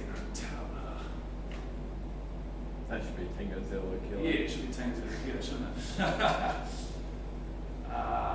So, crisis information's acknowledging the emergency here. Roger, Mayday. Here we go. What should we do if you hear an emergency radio call? So here it lays it out. Also succinctly, in position of radio silence, so it's really important that the emergency radio traffic be received and acted upon, so it's critical that everyone else stop making radio calls and transmitting. Unless it's going to put you as yourself in an emergency situation where you might be kind of colliding with someone else, so you've got to make a call. If say like in that situation where you've let's say been given a clearance but then an emergency comes on, would you follow the procedures that you had before for radio communication to fail, like in that sort of sense? Or right, continue on the previous clearance. Yeah. I would probably follow the clearance they just said over the radio. Yeah. Because it could be something important which would, to avoid terrain of the aircraft, they might be instructing you to turn, and it's the medical, so you kind of have to weigh it up. Personally, I would probably follow the next instruction, and then just wait for a break, just quickly acknowledge that. Difficult. So if they have the Mayday call, will they still, when they get a chance, the ground station will still give you absolutely. They know you're there. Yeah. It's very clear to them, and they understand why you haven't responded. They can probably see you've made the turn anyway onto the next clearance, and you can expect that they will get back to you at some point at the nearest opportune moment. But all their priorities and attention is going on the Mayday and getting them safely back on the deck or wherever they need to go. yeah, all considerations. Every situation is a little bit different. Yeah. So the pilot in command of the aircraft suffering an emergency and or the ground station in receipt of the emergency are permitted to impose radio silence upon any other station that may interfere with the emergency traffic.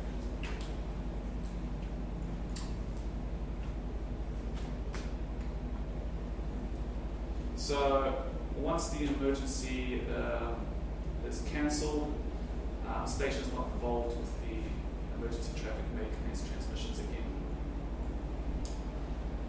Under these conditions, so yeah, emergency is cancelled, the emergency traffic is terminated, which is a very interesting way of saying it. It either crashed or the emergency is terminated on the ground. All emergency traffic has been transferred to other frequencies. So what they might do is ask the emergency traffic to go onto another frequency, probably like 1, 2, 3, 4, 5. That's another frequency up there, or it's like a chat channel, and then they can communicate on that channel while someone else takes over the other general traffic. The other condition, the station controlling communication gives permission to go ahead and transmit. Or the station itself has to render assistance. So those are the conditions for the station not involved with the emergency traffic to commence transmission.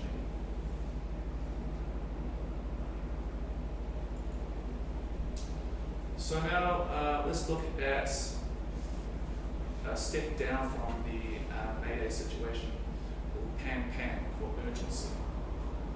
So examples of the situation would constitute the use of a PAN call include difficulty with your navigation. You might find yourself on a cross country and you're getting lost, you're unsure of your position. Hey, it's not critical, you're not going to fly into a mountain or anything like that, but it's kind of urgent because you've only got so much fuel, you're unsure of your position, you need to get back on track fairly soon before you run out. So that would constitute a PAN call. Aircraft malfunction, that is not a distress scenario, but still requires urgent action. I'm just trying to think of one.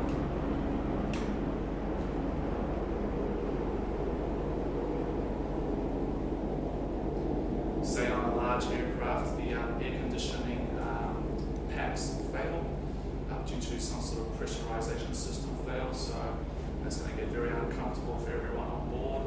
So you can probably make a PAN call there, and you're looking to divert somewhere.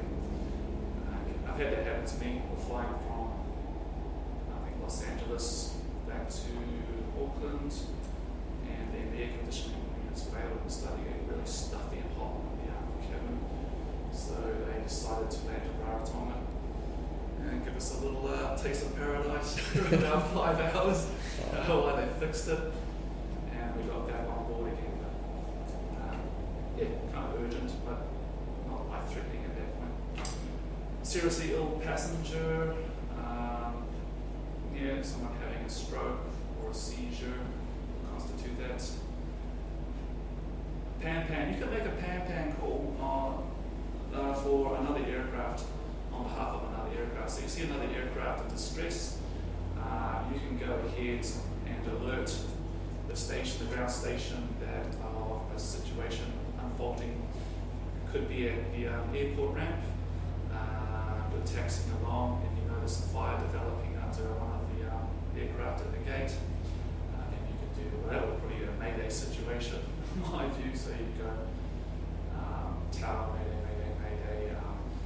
there's a fire under Delta Airlines 15 at gate 5, it's under the left engine, and they can send emergency services. An emergency level or altitude change in controlled airspace that may cause a traffic conflict. You might, if your aircraft is an aircraft that has a pressurization system on board, so you can fly at a high altitude, if that were to develop a slow leak and the pressure in the cabin was decreasing, so that's going to make everyone have difficulty breathing and remaining consciousness, then you can put the aircraft into emergency descent to get down to a lower altitude where everyone can breathe So that could be a pan-pan call as well.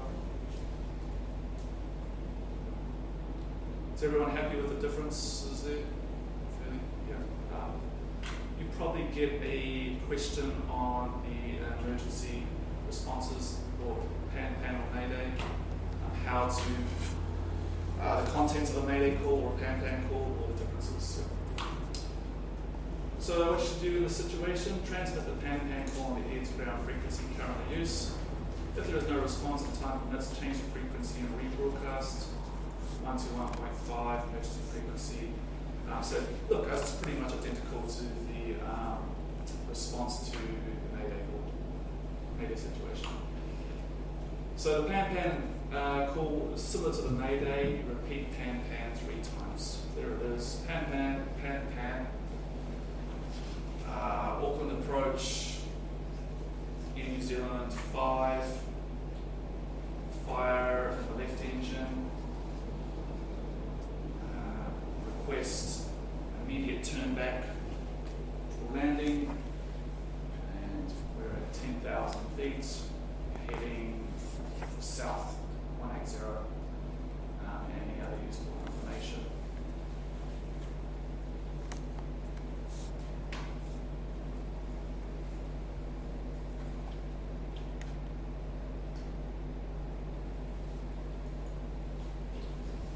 An example of a pan-pan call. So an aircraft is having an oil pressure problem, and the low oil pressure, the engine is likely to seize up very soon, so they're going to carry out a precautionary landing in the field, 3 miles east of Tahana. So they go pan-pan, pan-pan, pan-pan, Christchurch information, hotel whiskey of engine oil pressure 0, performing a precautionary landing in the field, 3 miles east of Tahana, passing through 1,500, heading north. POB2 will attempt to contact you on the grounds. So that's another important part of the emergency call. You'll be putting in how many souls are on board, or people on board. So if when search and rescue does come, they know how many people to account for. And then acknowledgement, hotel whiskey alpha, budget information, roger that pan-pan call. Here's the ELT, was known as the emergency locator transmitter. So it's also known as the emergency locator beacon.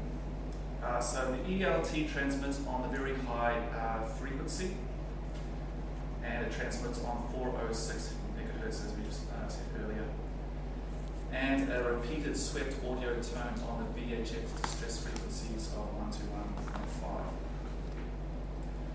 So it has its own battery source, so it's not linked up to the main battery of your aircraft.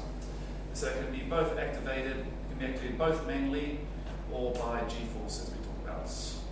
And the signal can be fixed with a fair degree of accuracy by a combination of surveillance satellites and ground stations and aircraft, so they can come and find you as soon as possible. Search and rescue. Legally, all aircraft ELTs must be self-activating, so activated by G-force impact. They generally have 3 settings. The off, so the ELT will never transmit even under impact. On, you switch it on, the ELT will transmit your position immediately and your distress. And then the arm position, so the ELT will transmit when the G-force sensor is triggered. So all the aircraft out here, there's the ELT, it has an orange switch. Hopefully we'll have time, we can go see that. And it's always in the arm position. So what to do if we accidentally set it off unintentionally? We check that the aircraft's ELT is not transmitting at the beginning and end of each flight. So you can tune the VHF radio into 121.5, and if you have inadvertently set it off, you will hear the transmission. I'm not actually 100% sure what it sounds like, guys. I've never heard it. But when you do go to 121.5 and you push the squelch, you'll just hear static. If you were to have accidentally activated, you'll hear something quite obvious. That's an alert. So if it is detected on 121.5, check it as your own ELT, turn it off if it is, and immediately notify the nearest air traffic service unit that you've inadvertently activated your ELT. If you don't do that, they would have notified search and rescue and they'd be on their way, and you can expect a nice bill in the post to pay for their services. So it's not just report the reception of an ELT snippet to the nearest ATS unit as well, so you give them a heads up that someone's in distress. If an ELT goes to be serviced for maintenance, ensure its battery is disconnected to prevent unintentional activation. All happy with that?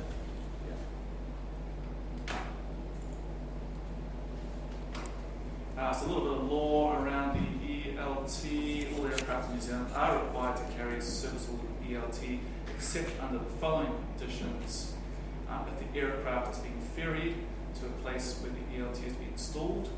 So what they mean by ferrying is it's a flight, it's like a non-revenue flight, so there's no passengers on board, it's just positioning the plane. You can use a portable ELT for up to 7 days, provided portable ELT is available for each person on board.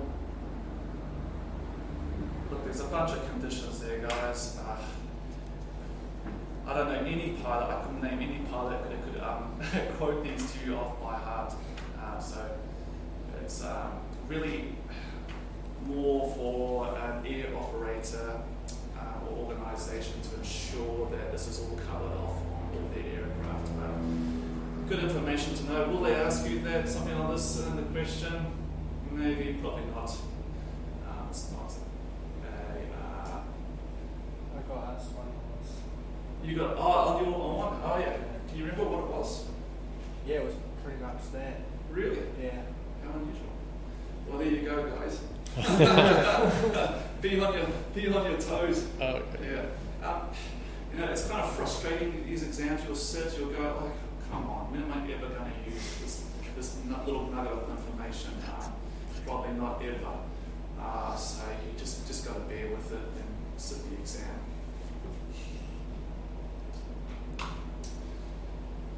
Testing of an ELT shall be carried out, such as it's never tested in an airborne aircraft, for obvious reasons. So no one thinks you're having an emergency. In shielded areas, it should be done in a shielded area in controlled conditions. So I guess it means in a shielded area, it's got provisions in place that the radio transmission won't go as far as the place it's being transmitted from. Unlimited to no more than 3 audio sweeps. Only in the first 5 minutes past each hour. So if you're a licensed aircraft maintenance engineer, this will probably be something that you would know very well. For our purposes, we just need to know for the exam, maybe. What do you do in an emergency? What do you do in an emergency regarding the electronic location transmitter? So, if an emergency situation is arising, ensure the ELT is turned on as soon as possible and leave the ELT on until rescued, so it continues to provide a signal for search and rescue to find you.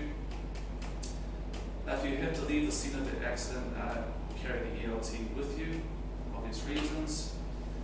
If you ditch the aircraft, so you're crash landed in the water, allow the ELT to float with its antenna vertical so it can transmit.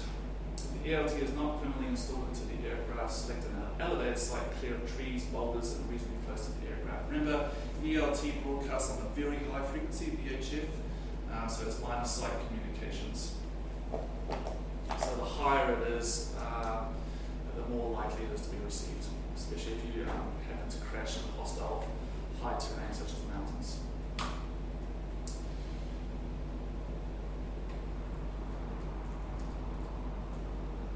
And you can also place the ELT on a reflective surface such as a wing or flat section of the fuselage. Secure the ELT to keep its antenna vertical and remain clear about transmitting ELT. I guess what they mean by putting on a reflective surface is that When a radio signal is transmitted, it goes everywhere, but it is, since it's line of sight, it can bounce off the surface, so if it's transmitting around the wing, it will bounce off the wing back into the air, more chance of being heard. Right, so we've discussed declaring an emergency, the differences between a mayday and a pan-pan situation, and the contents of the messages involved. We've looked at the ELT, search and rescue procedures, what to do if you inadvertently activate the ELT, the legal requirements to carry an ELT, and the conditions for testing the ELT, and the activation of an ELT in an emergency. All good with that, guys?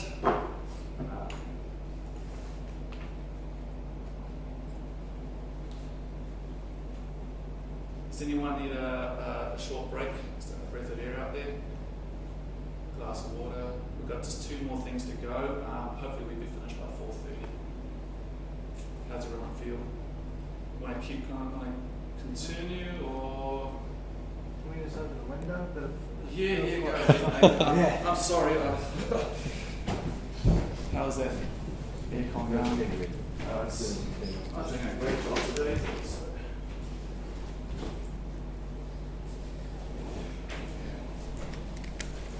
How about we have a quick 10-minute break, guys? Grab a glass of water, and we'll jump back in here.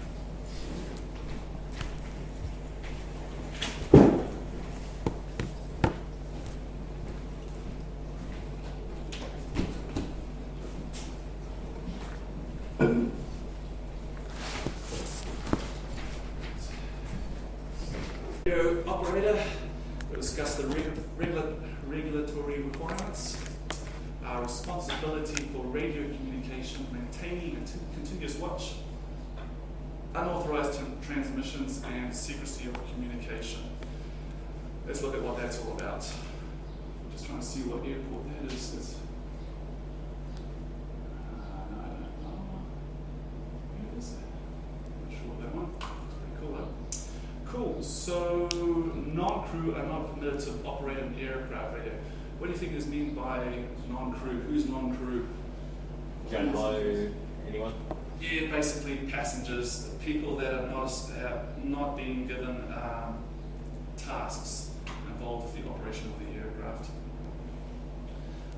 So they're not permitted to operate an aircraft radio unless the person holds FRTO rating, so flight radiotelephony rating, or the person is undergoing training toward the rating.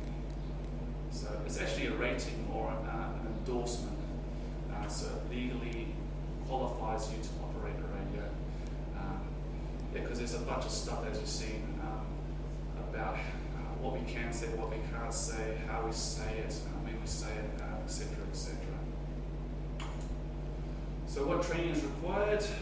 For the issue of the private pilot's license, the PPL must understand basic radio wave propagation, manipulation of aeronautical radio transceivers, practices and rules, phraseology and procedures, distress and emergency communications, loss of communications, and improved aeronautical radio telephony practices and procedures. So basically what we're covering today, passing the exam, all going well, you'll qualify with an FRTO.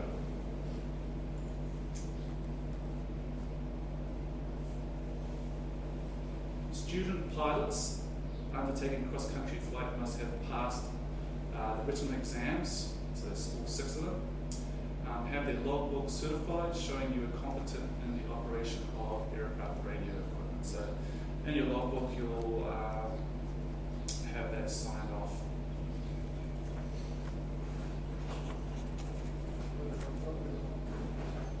Yeah, I was just going to ask, I've got mine here too, I was going to just see if it's in there somewhere. It should be.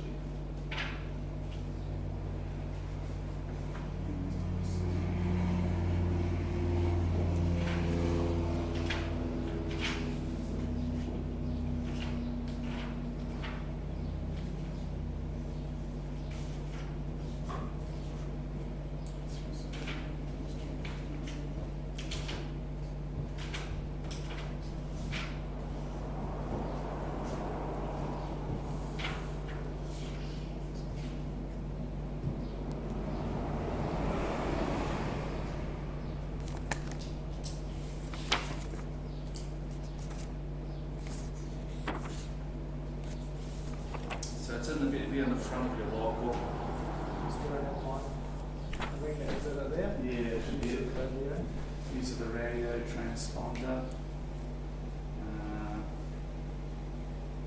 Interesting. So I think it would have been signed off if you passed your FRTO. Also radio communication procedures.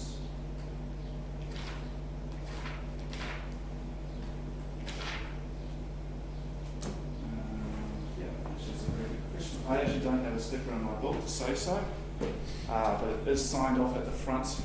So, yeah, sorry, I'm a little bit fuzzy on that one. It's a more of a law question. But I'm pretty sure that's what it means. In the front of your logbook, it will be signed off by an instructor and certified competent. So who is ultimately responsible for the radio communications? It's the PIC, in charge of the aircraft.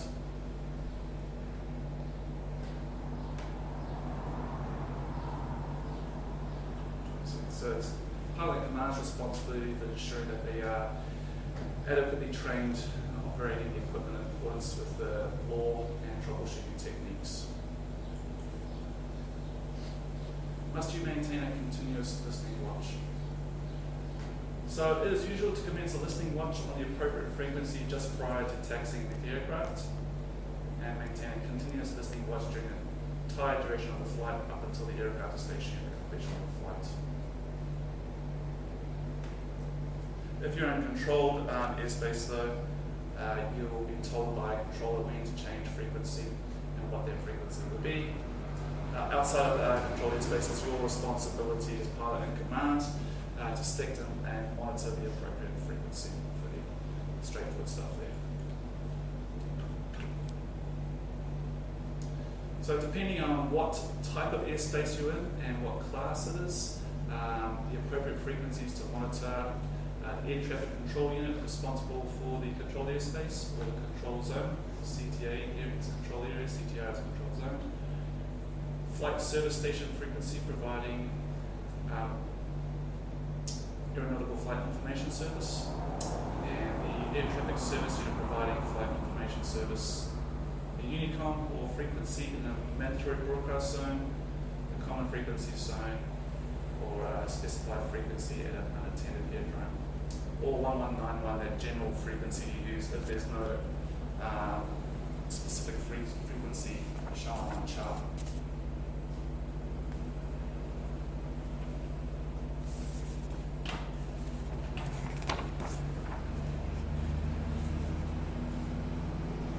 Basically, you're monitoring the frequency that you should be on according to the airspace on the chart. Unauthorized transmissions. What is this? Radio operators are forbidden from transmitting the following messages. So profane or obscene language. I think even in radio broadcast on like for the disc jockeys on that radio, I think there's 5 words that you're not allowed to use online, and that doesn't take much imagination to know what those words are.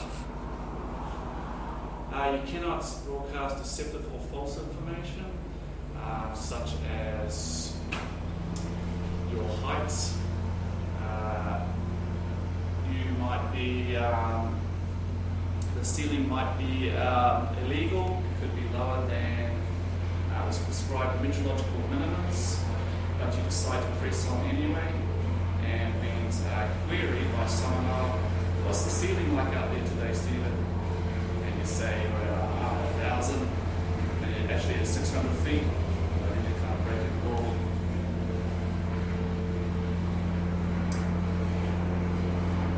Improper use of a call sign or another aircraft or station, so it's like kind of like identity theft, pretending to be someone else and using their call sign.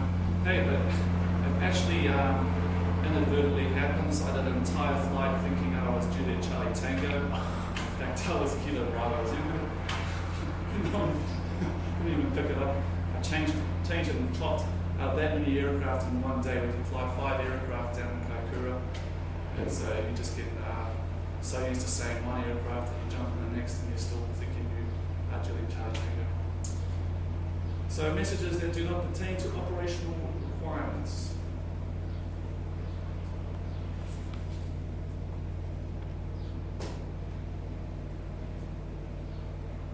does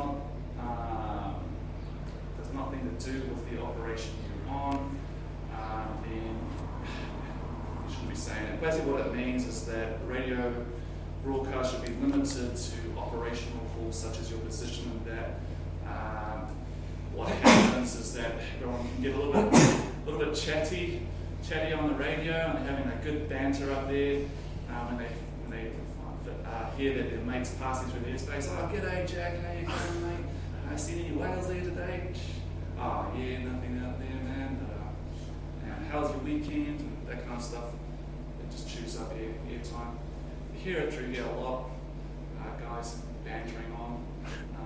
Nothing to do with the operation. Because it's all about safety at the end of the day. Most messages is of personal nature. Asking someone out on a date in the air, that kind of thing. Or you're broadcasting personal information about someone, that kind of thing. You have to remember everyone can hear you that's on that frequency. Secrecy of communications. You cannot divulge text or any radio message you may have received unless authorized to do so. So I think there's an act about that. So you keep it to yourself. Be mindful of the media. Media love anything to do with aviation. How many times do you open up the Herald or paper and there's all flights delayed due to fog, or this aeroplane had to turn back from on its way to Radiotelephony or something. It always creates a great sensation whenever there's an aircraft involved in something. So not even to friends and family. Let's take it pretty far. It must be a really secret communication if you're not telling your friends and family. Cool, so we've looked at the regulatory requirements. Responsibility of you as a pilot in command and radio communication. The requirements for maintaining a continuous listening watch from the moment you start taxiing to the moment you shut down your listening watch on the appropriate frequency, so you're monitoring it. And we've talked about unauthorized transmissions, so those conditions there, such as keeping the transmissions operational in nature and rather than personal, and secrecy of communication. Anything anyone want to discuss on that further? No? Okay. Alright, so before we finish off today, just one more to go. It's a little bit more heavy on science, so I'll try to keep it as simple as possible.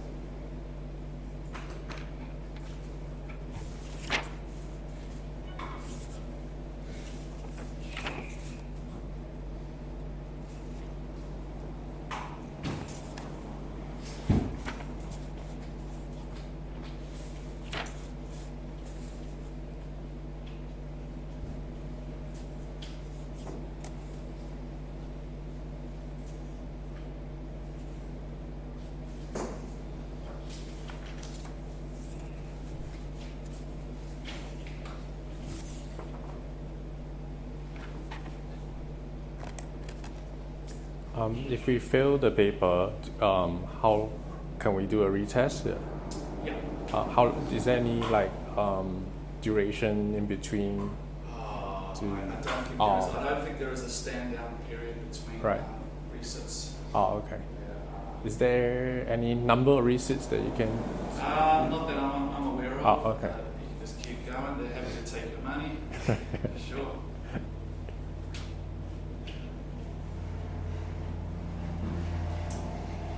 So we're going to finally look at some more about radio waves, electromagnetic waves. Looking at radio frequency bands across the electromagnetic spectrum, properties of radio waves such as bouncing and reflecting, high frequency radio communications, VHF and ultra high frequency, and we're going to look at radio navigation receivers such as VOR radio, very high frequency omnidirectional radio, the ADF, which is the automatic direction finder, and the distance varying equipment. My understanding of this section of your book, guys, is that it's not an absolute necessary requirement of the syllabus. It's just more of a kind of nice to know stuff. So will you be tested on some of this thing? You might, but I haven't heard of anyone. It's just kind of building on a little bit of extra knowledge. It's particularly relevant to long distance aviation flights, such as international, overseas stuff. That's when this comes into effect. Okay, so we have radio frequency bands. So the electromagnetic spectrum is divided up into several different radio frequency bands as shown in the following table. Thus, has certain characteristics of waves within the visible light spectrum vary from frequency to frequency. Many properties of radio waves also vary from one frequency band to another. So there we have a list of the frequency bands from very low to ultra high, and the abbreviation in there. I did get asked a question on the abbreviations, and also whether it's kilohertz or megahertz. So they might ask you a question, right? So is the VHF band in megahertz or kilohertz? They can trick you out like that. So VHF, 30 megahertz to 300 megahertz, and it's used for aviation communication, also FM radio and television. That's good for as well. And then you can see medium frequency is from 300 kilohertz to 3 megahertz. So you can see a difference there, kilohertz to megahertz. And it's for what's called an NDB and amplitude modulated broadcast. NDBs is a radio navigation aid, stands for non-directional beacon. Okay, so now we'll look at what these are used for. So the properties of radio waves, as I said, they act like light waves to a degree, and they interact with the medium through which they travel. So radio waves travel through space, but they are subjected to the properties of reflection and refraction. So what is reflection? Is when a radio wave bounces off an object. So that's how the primary radar works at the airports. It sends out a radio signal, and it waits for a return, or a reflection or a bounce off an object such as an aeroplane passing by. Depending on the frequency that the signal is going at, it can also be reflected off weather, such as raindrops and that. So some aircraft, particularly the commercial jets, are all fitted with a weather radar, and they can tune in the frequency to get a reflection of any precipitation built up ahead of them. It would tell them that there's a storm ahead, for instance, that they need to go around. Cool, and what is refraction? That's the bending. It's the bending of a light wave. In this case, it's the bending of a radio wave. So some radio waves can actually bend around objects and get around them, which is useful for communication.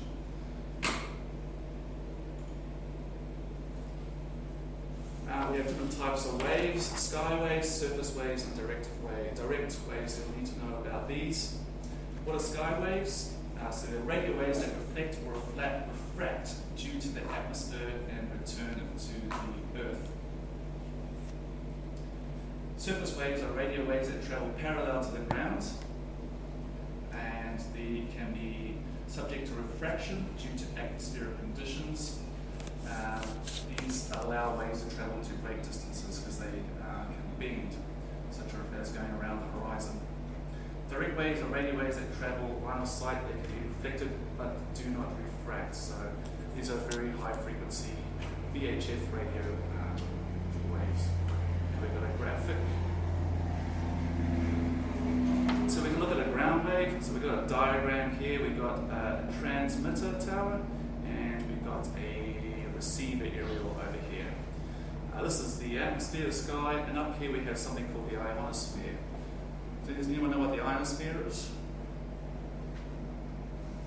So it's a lower part of the atmosphere that contains a lot of gases, and these gases can reflect radio waves if they're at the right frequency. So if we've got a ground wave,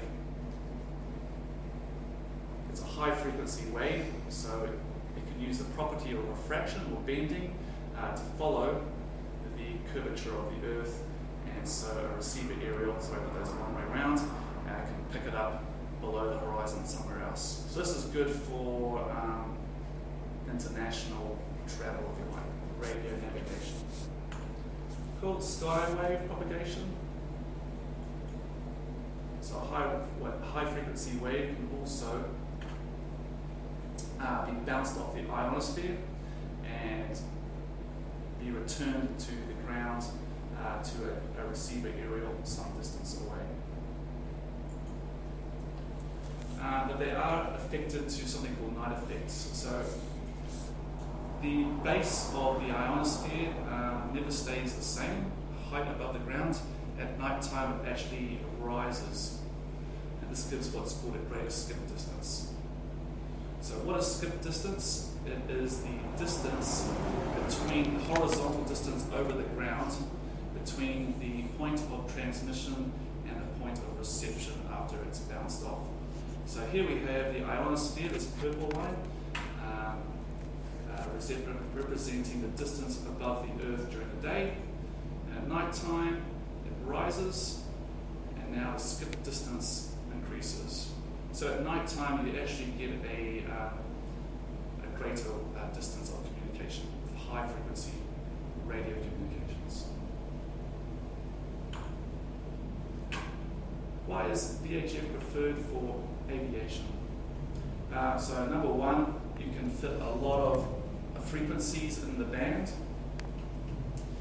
and the reception is superior, so it's less prone to interference, it's a lot clearer. However, they are line of sight, remember, so if you're in the lee of a mountain, such as this aircraft over here, you're unlikely to pick up reception because it can't go through the mountain. However, if you were to travel higher, you would pick up the reception like that. And here we have a mathematical formula, if you're interested in maths, that you can actually figure out what the range of the VHF or UHF is in nautical miles. Will you be required to know this for the exam? Maybe. There's always a chance.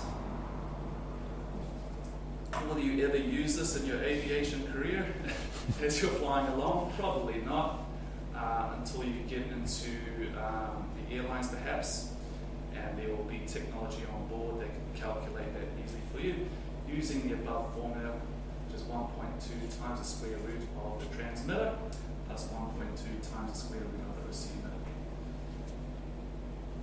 Altitude of the transmitter plus the altitude of the receiver will give you a nautical mile range of the signal. So you can write that down if you want.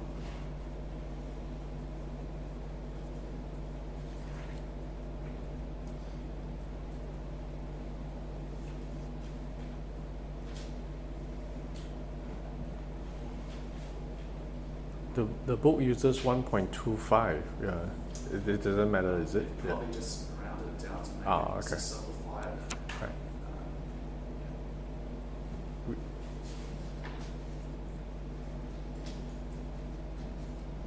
All right, now so we're going to get into a little bit of basic radio navigation technology. The most commonly used one is called the VOR. So that stands for Very High Frequency Omni Range, and it's a line of sight radio navigation aid. So here is the comm stack that we saw in the Robin aircraft before. It's pretty much the same one. So on the left-hand side, you have the radio communications, and on the right-hand box, you have the radio navigation frequencies you can set. And it has an active one in use, and you can also have a standby one you can set as well. So this is a VOR instrument, and basically how it works is that the receiver area on a VOR fitted aircraft can pick up a signal, ground signal that's been transmitted from, say, the airport, and it can tell you whether you're left or right or on a radio that's been transmitted. And so we use it when we're flying in clouds. We don't have any visual reference to where we're going. We can use this instrument to fairly accurately align ourselves with an airport. The automatic direction finder, that's what ADF stands for. So this can give us directional information on where a radio beacon is on the ground. The needle indicates the relative bearing to the beacon. So in this instance, the green needle here is telling us that the ground station where the signal is being emitted from and received by us is about 35 degrees off our nose. So if we turn 35 degrees to the right, we'll be heading in the direction of the beacon, and we can use that to basically hone in on, it's like a honing beacon, to navigate with. And so that operates on the low frequency and mid frequency bands.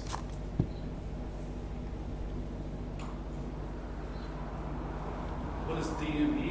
It's another navigation, radio navigation piece of equipment. It stands for distance measuring equipment, and it allows you to determine your distance in nautical miles from a beacon on the station. So it can read out to you your 12 miles, 15 miles from a station. So you can get distance information. So all this stuff is just FYI for your information, out of interest going forward. It's not necessarily part of the syllabus.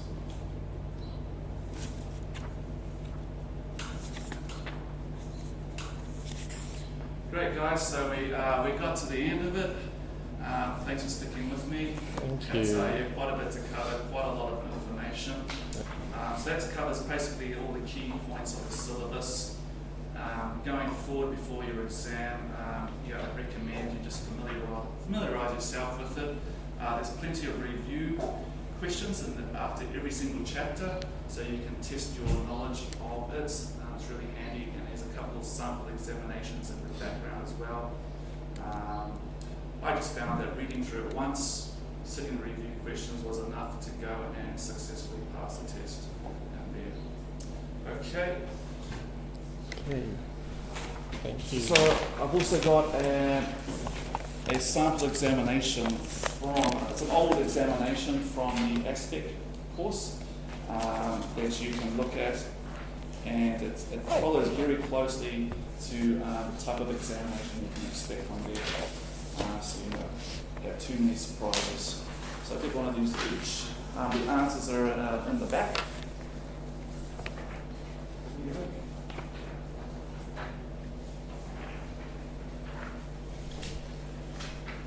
And in the front there's some rules about sitting the examination as well. So on the day of your examination, you can expect a room not too dissimilar to this. There'll be like 3 desks put together with about 3 computers. So you'll be grouped in groups of 3. And it's all multiple choice. You'll be given, there's a counter on the test itself, so it'll show you how much time you have remaining. If there's a question that you're unsure of, you can actually put a flag on it, and so you can identify which questions you want me to come back to later. Pretty strict rules there now around cheating and everything, so things like you can't actually wear a watch in there, in case you can use a calculator or something or hide things under there. Toilet breaks, you can't use the toilet once the examination started, so don't drink too much coffee. or whatever for the exam. Luckily this one's only 40 minutes, so it's not too bad. But once you get into like a navigation exam, for instance, I think my CPL one was like about 3 hours. So it's a long time to hold. You can imagine. What else can I tell you about it? No cell phones, they have to be turned off. You need to bring some sort of ID to prove you are who you are sitting the exam. And there's also, once you register for the exam, you'll be told what equipment to bring for the exam as well. I don't think there's anything for this one. You just turn up. And once you've finished, your result will be emailed to you fairly quickly, within an hour you'll know your result. So you'll even be driving home, sitting in the traffic lights, and you'll get an alert. And you're on your way. You can also expect you'll be sitting the exam with other people, a lot of taxi drivers, so many Uber drivers. You can pick them out. They'll be sitting there, open book, transportation, public transportation exams there with you as well. And then if there's any questions you get wrong, you'll need to, granted that you've passed the exam, you have to complete a knowledge deficiency report. It's called a KDR. So you won't actually be told what questions you got wrong. You'll just be told what items on that syllabus that you've got need paying attention to. So, anyone got their syllabus handy? Is that that one there? Yeah. So, say you might have had something wrong, a transponder question. It'll just tell you you need to pay attention to 2.6.4. And then when you write a KDR report, you just have to describe the function of the following terms and explain the procedures to transmit ODA notes the information. Once you've done that, you give it to an instructor. He'll read through it and sign it off if he's happy with it. And then you will be in a position to sit the flight test. So you have to have all those KDRs written and signed off by an instructor before you can sit the PPL. All right, guys. Made it 4 o'clock, finished half an hour early.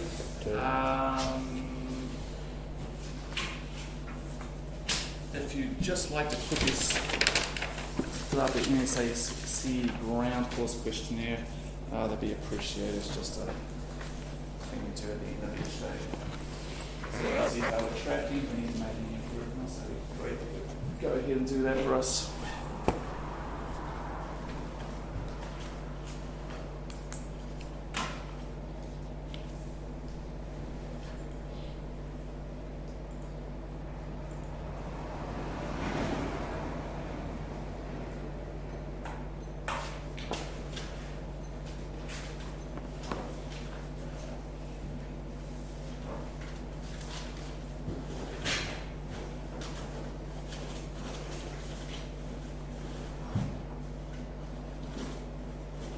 Today?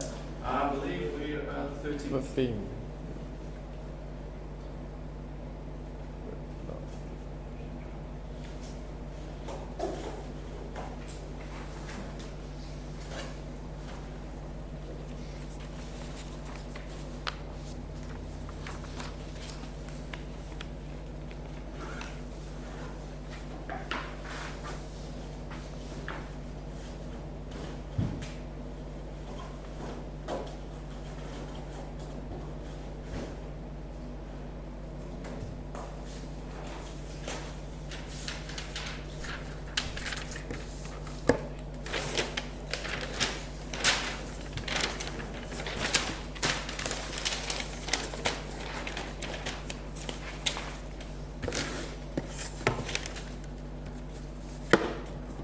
You don't have to write your name on